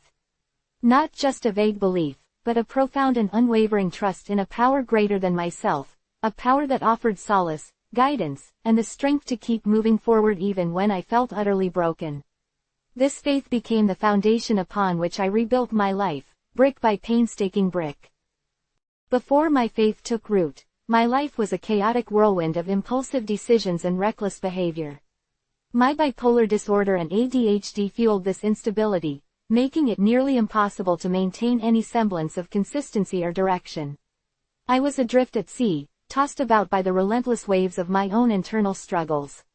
Prison, with its rigid structure and monotonous routine, initially felt like a further descent into despair. Yet, paradoxically, it became the unlikely setting for a transformative encounter. It began subtly, with small acts of kindness from unexpected sources, a fellow inmate offering a word of encouragement, a guard showing a flicker of compassion, a chaplain offering a listening ear. These seemingly insignificant gestures broke through the hardened exterior I'd cultivated, chipping away at the layers of cynicism and self-destruction. I started attending chapel services, not out of genuine belief initially, but out of a desperate need for something, anything, to hold on to. The quiet moments of reflection, the shared prayers, the sense of community, however imperfect, began to resonate within me. The messages of hope and redemption, the stories of forgiveness and second chances, slowly began to seep into my soul. The idea of a loving God, one who saw my worth even in my darkest moments, was a radical concept. It challenged the deeply ingrained belief system I'd developed, one that told me I was inherently flawed, unworthy of love, destined for failure. This new perspective, this belief in a higher power that cared, was a lifeline in a sea of despair. The transition wasn't immediate or easy. There were moments of doubt, times when the old patterns of thinking threatened to pull me back into the abyss. The battle within raged on. But the seeds of faith had been planted, and they began to sprout. I found myself praying, not out of obligation or ritual, but out of a genuine desire to connect with something larger than myself. I started reading the Bible, not as a religious text to be analyzed, but as a source of comfort, inspiration, and guidance. The stories of biblical figures resonated deeply, their struggles, their triumphs, their failures. I saw reflections of my own life in their journeys, finding solace in the knowledge that I wasn't alone in my suffering. David's repentance, Job's perseverance, and even the prodigal son's eventual return home, these narratives became powerful symbols of hope and redemption. They reminded me that even in the darkest of times, there is always the possibility of transformation, of forgiveness, of a new beginning. Faith wasn't a magical cure-all, it didn't erase my mental health challenges overnight. But it gave me the strength to face them with a renewed sense of purpose and resilience. It provided a framework for understanding my struggles, not as insurmountable obstacles, but as opportunities for growth and spiritual development. It fostered a sense of hope, a belief that I could overcome my challenges and live a fulfilling life. This newfound faith fueled my academic pursuits. While attending Heald College, juggling studies with my ongoing mental health battles and the responsibilities of community work was a daunting challenge. Yet, my faith gave me the perseverance to push through, to overcome obstacles that seemed insurmountable. Each successful exam, each completed assignment, was a testament to the power of faith to sustain me through adversity. It taught me the value of discipline, commitment, and the importance of relying on a higher power for strength and guidance. My 3.5 GPA in business entrepreneurship was not just a personal achievement, it was a testament to the transformative power of faith in action. My faith also profoundly impacted my approach to community engagement and advocacy. It instilled in me a deep sense of compassion and empathy for others, a desire to serve and to make a difference in the lives of those struggling with similar challenges. My work with at-risk youth, my advocacy for mental health awareness, and my commitment to mentoring young people, all stemmed from a deep-seated belief in the inherent worth and potential of every individual, a belief rooted in my faith. It's not that my faith eliminates hardship. Life continues to present its share of trials and tribulations. But faith provides the framework to navigate these challenges with resilience, hope, and a clear sense of purpose. It's a constant companion, a source of strength and comfort, a guiding light in the darkness. It's the foundation upon which I've built a life of meaning, purpose, and service to others. It's a journey, an ongoing process of learning, growing, and trusting in a power that transcends my understanding. And it's a journey I'm eternally grateful to be on. The struggles still exist, the challenges persist, but the unwavering faith remains, a steadfast anchor in the ever-changing currents of life. My faith is not about blind adherence to dogma or rigid adherence to rules. It's about a personal relationship with a loving and forgiving God, a relationship that has provided me with unwavering support, strength, and the conviction to keep fighting for a better life, not just for myself, but for others facing similar struggles. It's a relationship that has given me the courage to share my story, to be vulnerable, to be honest, and to use my experiences to inspire hope and change. It's a living, breathing testament to the power of faith to transform lives, one life, one step, one prayer at a time. This journey of faith is far from over. It is a continuous path of discovery, growth, and unwavering belief in the transformative power of God's grace.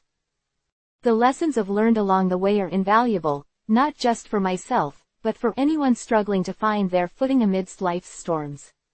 It's a message of hope, a testament to the resilience of the human spirit, and a reminder that even in the face of overwhelming adversity, faith can be the unwavering foundation upon which we rebuild our lives and find our purpose.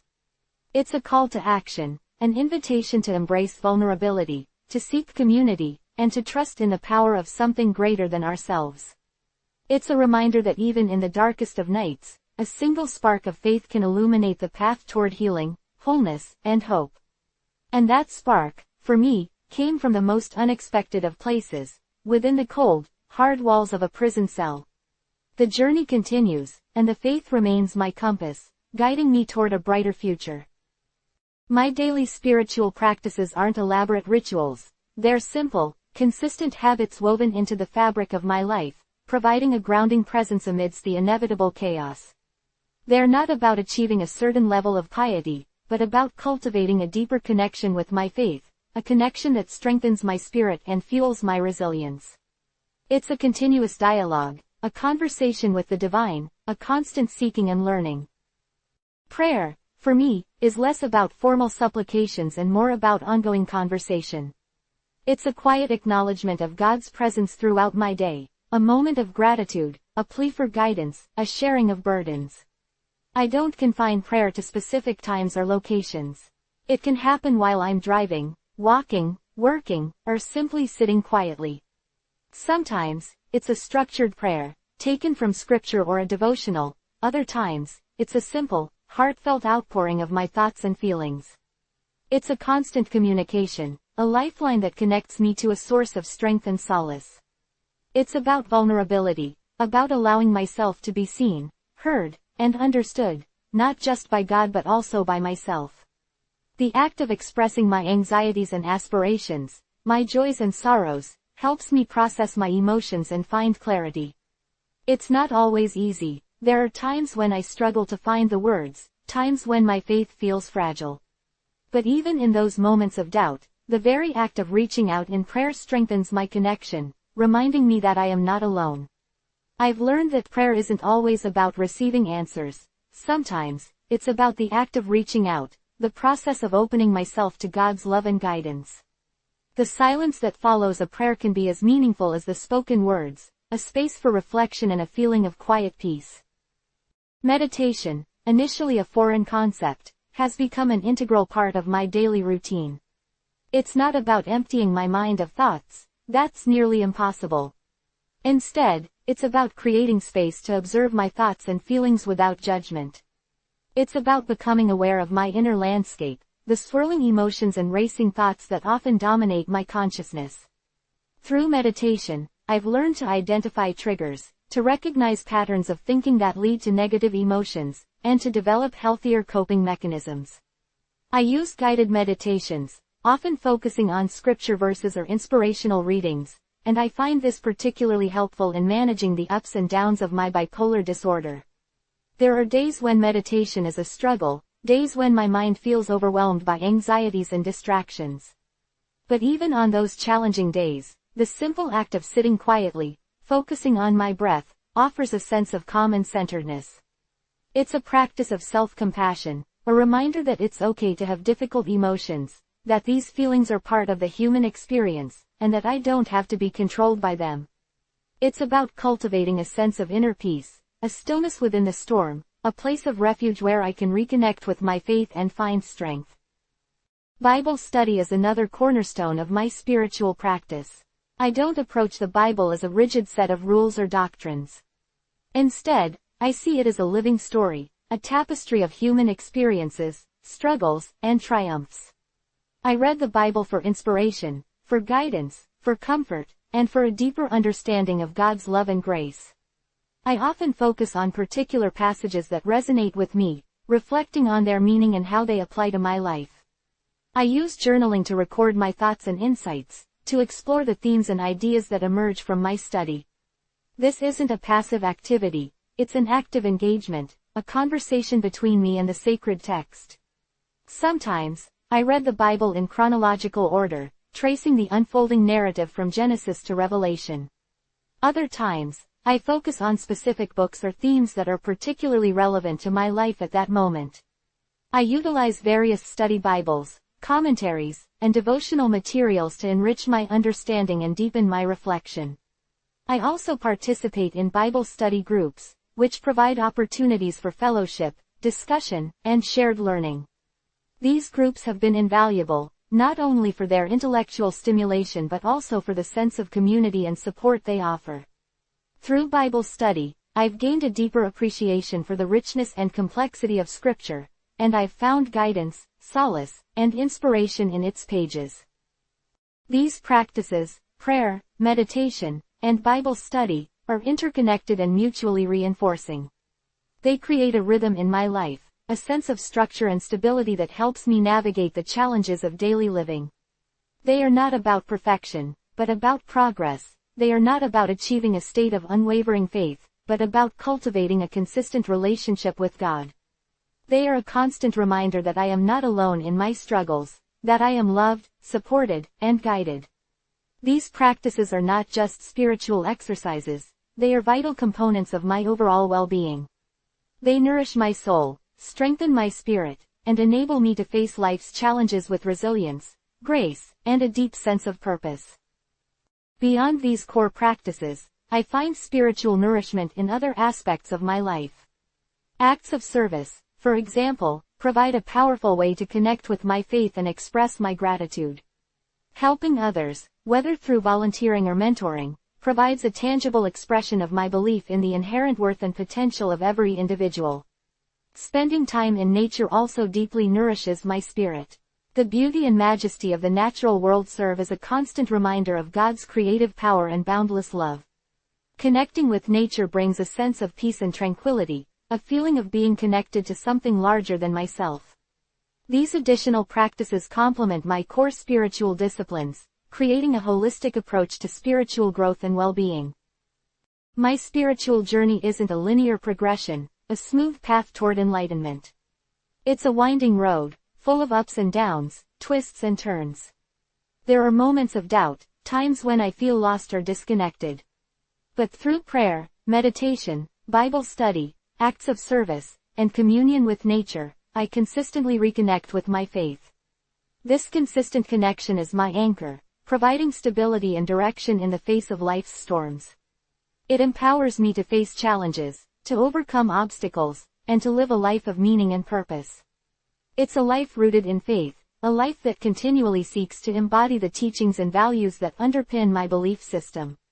My journey is a testament to the transformative power of faith, not as a magical solution to life's problems, but as a constant companion, a source of strength, guidance, and unwavering hope. It's a journey of continuous growth, a constant learning process, and a deep commitment to living a life that reflects my faith in action.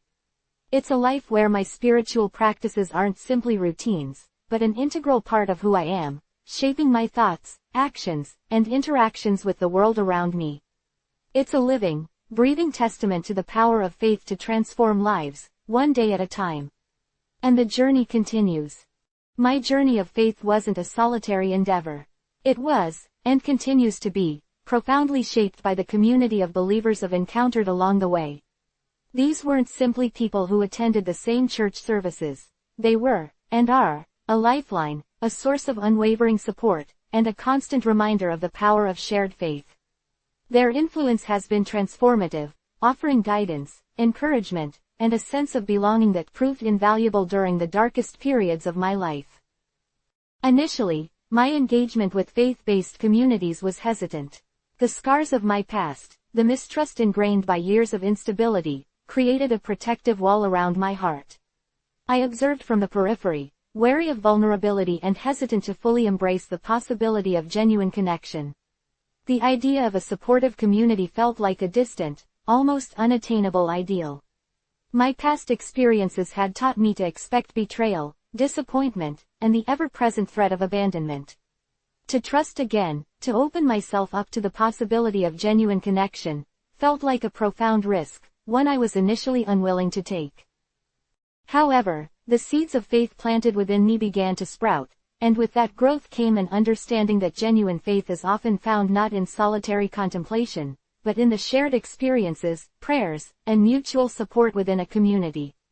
The first tentative steps towards joining a faith-based community were filled with apprehension. I attended services, observing from a safe distance, listening to the sermons, witnessing the interactions between members. Slowly, hesitantly, I began to participate, contributing minimally, always guarding my vulnerability. Yet, even these small acts of participation began to break down the walls I had erected. I started attending a small Bible study group, primarily driven by a sense of intellectual curiosity. Yet, the conversations, the shared interpretations of Scripture, the openness of the discussions surprised me. I heard stories of struggles, of failures, of triumphs, mirroring in many ways my own journey. These were people who understood the complexities of life, who grappled with doubts and insecurities, yet persevered, finding strength in their faith. It was a revelation. It was the first time I truly felt understood, not judged, not condemned, but embraced for who I was, flaws and all. One particularly memorable moment involved a member of the group, a man who had battled addiction for years. He shared his testimony, raw and honest, detailing his struggles, his setbacks, and his eventual triumph through faith. His story resonated deeply with me. It was a testament to the power of redemption, the possibility of overcoming even the most seemingly insurmountable obstacles. Afterward, he approached me, seeing the struggle reflected in my eyes. He didn't offer platitudes or empty reassurances. Instead, he offered genuine empathy, a shared understanding born from a similar experience. He became a mentor, a confidant, a steadfast source of support and encouragement. This experience marked a turning point in my relationship with the faith community. I began to actively participate, sharing my own struggles, my fears, my hopes. The responses I received were overwhelmingly positive, filled with compassion, understanding, and acceptance. The community became a safe space, a sanctuary where I could be vulnerable without fear of judgment, a place where I could share my burdens and find solace in shared faith. The support went beyond emotional encouragement. The community offered practical assistance as well. When I was struggling financially, members rallied, offering help with rent, food, and other necessities. When I faced academic challenges, they provided tutoring and mentorship, supporting my educational pursuits.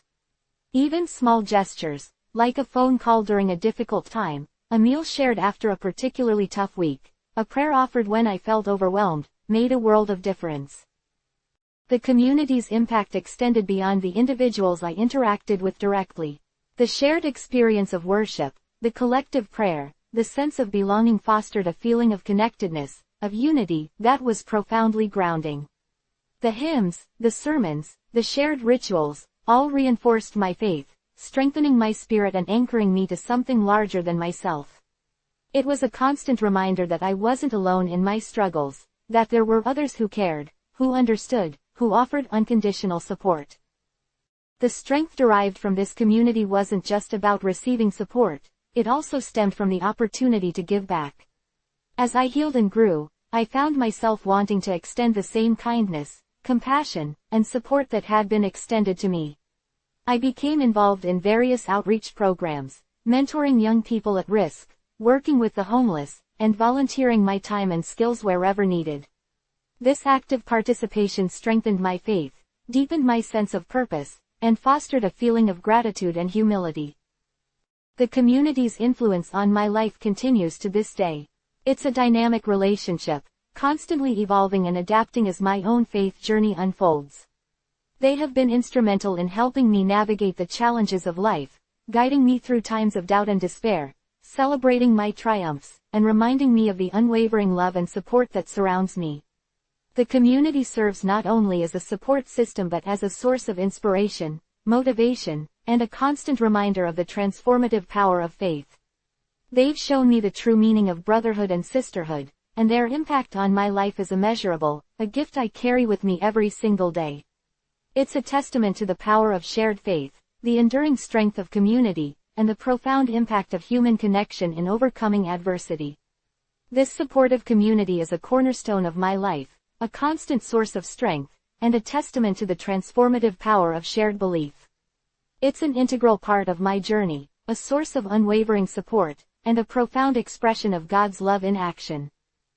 My faith isn't merely a personal belief system, it's the driving force behind my actions. It's the compass guiding my choices, shaping my interactions, and fueling my desire to make a positive impact on the world. This isn't a theoretical concept, it's lived reality, manifested in my work as a life coach and through my extensive involvement in community service. One of the most rewarding aspects of my life's transformation has been the opportunity to mentor troubled youth. I understand their struggles intimately. I've walked those same dark paths, felt the same despair, and wrestled with the same inner demons. This shared experience allows me to connect with them on a deeply personal level, fostering trust and creating a safe space for open communication. It's not about imposing my beliefs but about offering a listening ear, a guiding hand, and a beacon of hope. I share my story, not to preach, but to demonstrate that redemption is possible, that even the deepest wounds can heal, and that a brighter future is attainable, regardless of past mistakes.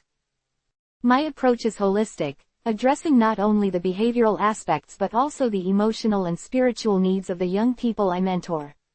I work closely with them to identify their strengths, build self-esteem, and develop coping mechanisms to navigate life's challenges. This often involves helping them address underlying trauma, providing tools for emotional regulation, and fostering a sense of self-worth. The faith-based aspect isn't forced, it's integrated organically into the process. Prayer, reflection, and discussions about faith are incorporated as appropriate, offering spiritual guidance and solace during moments of vulnerability and despair. It's about helping them find their own path to healing and growth, whether or not that path includes a formal religious practice. The impact of this work is profoundly rewarding. Witnessing the transformation in these young people, seeing them overcome adversity and find their purpose, is a constant source of inspiration and validation for my own faith journey.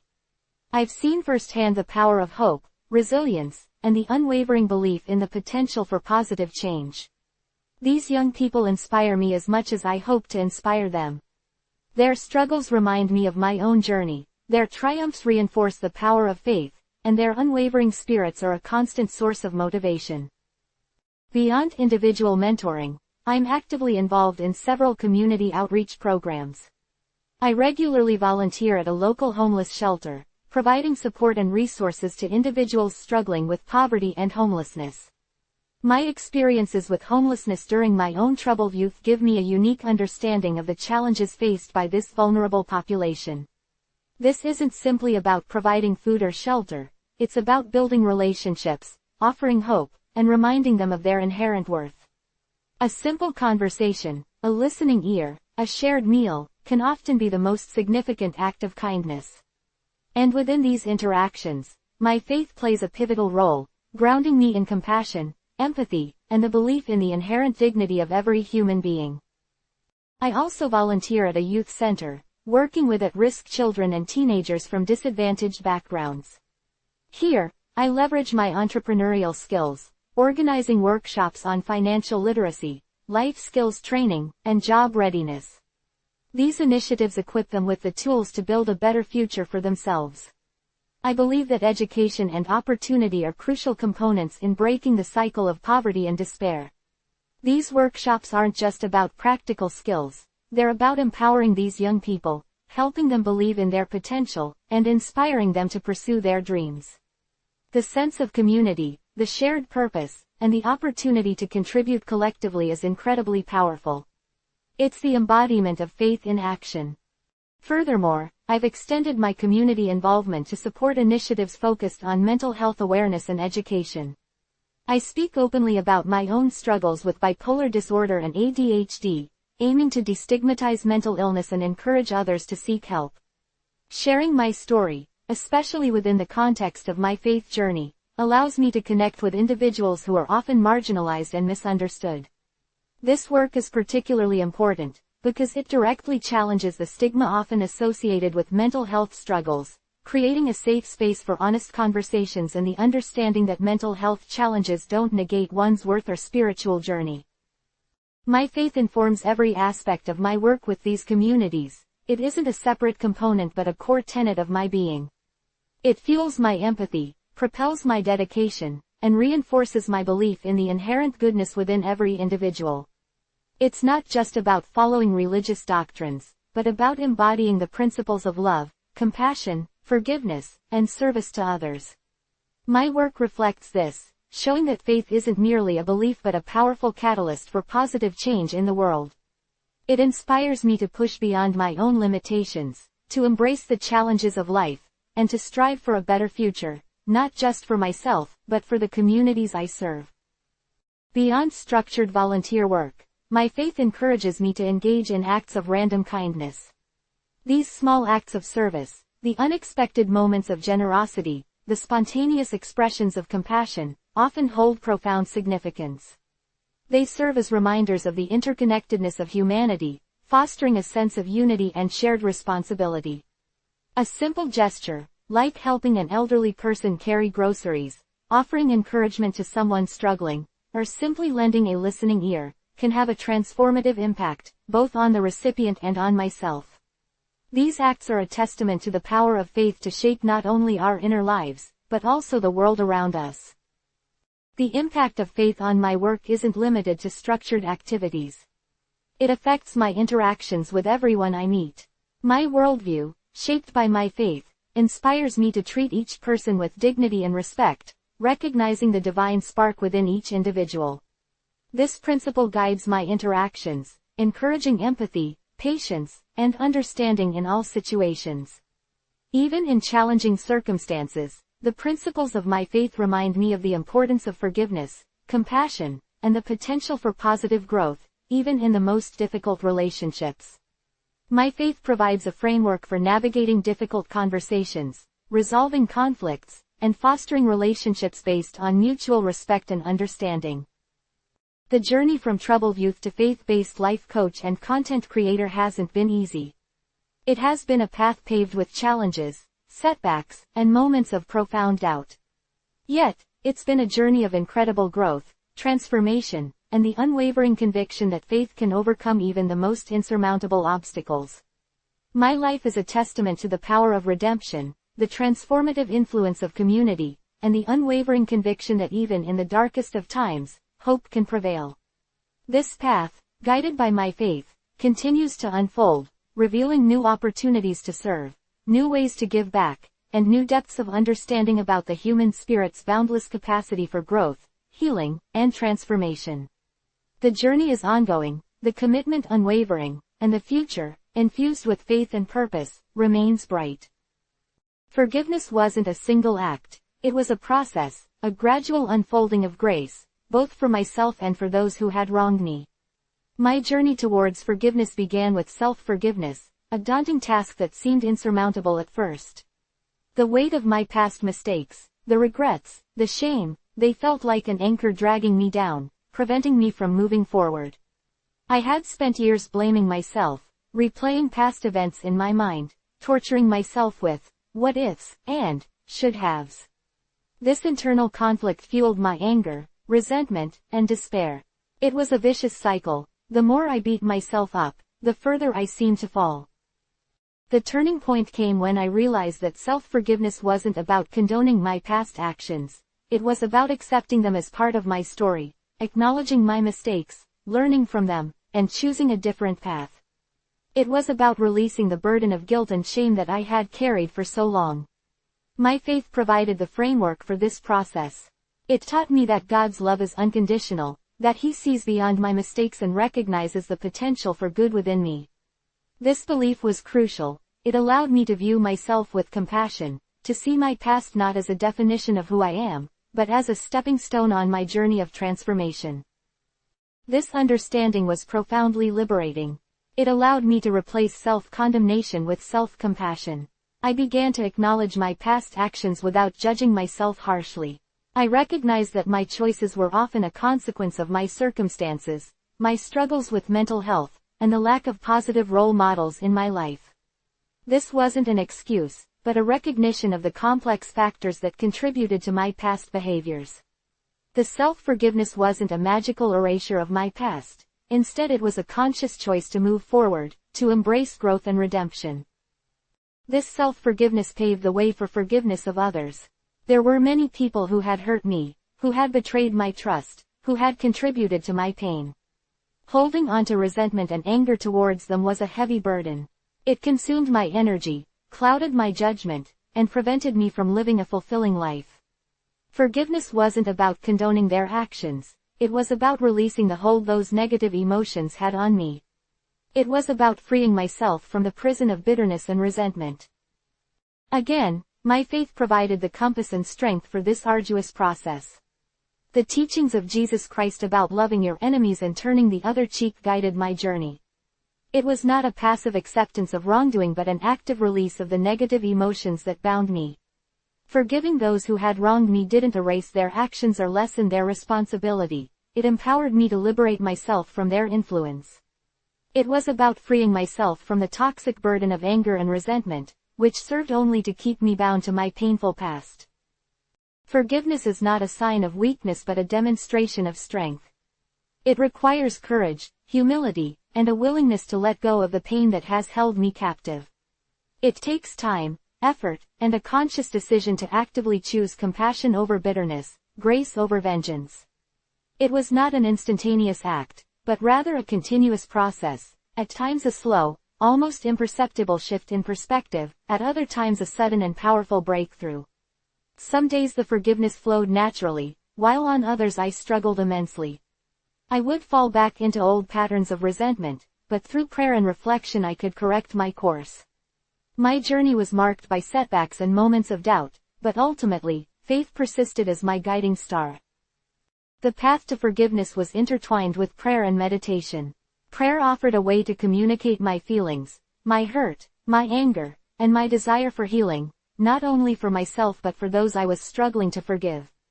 It allowed me to release my burdens onto something bigger than myself, to surrender my pain to a higher power. Through prayer, I found solace, strength, and a renewed sense of purpose. Meditation served as a tool to quiet the noise in my mind, to calm the storm of emotions within me, and to reconnect with my inner peace. In the stillness of meditation, I was able to access a deeper understanding of my emotions and gain perspective on the situations that had caused me so much pain. Moreover, I realized that forgiveness wasn't just about releasing the hurt, it was also about understanding. I sought to understand the motivations of those who had hurt me. This didn't excuse their behavior but helped to contextualize it. Often, people act out of pain, fear, or ignorance. Recognizing the human element behind their actions made it easier to let go of the anger and resentment. It was an act of empathy, attempting to step into their shoes and try to grasp the circumstances that drove their actions. This wasn't condoning their behavior, but rather recognizing the complex web of human experience that had contributed to the hurt.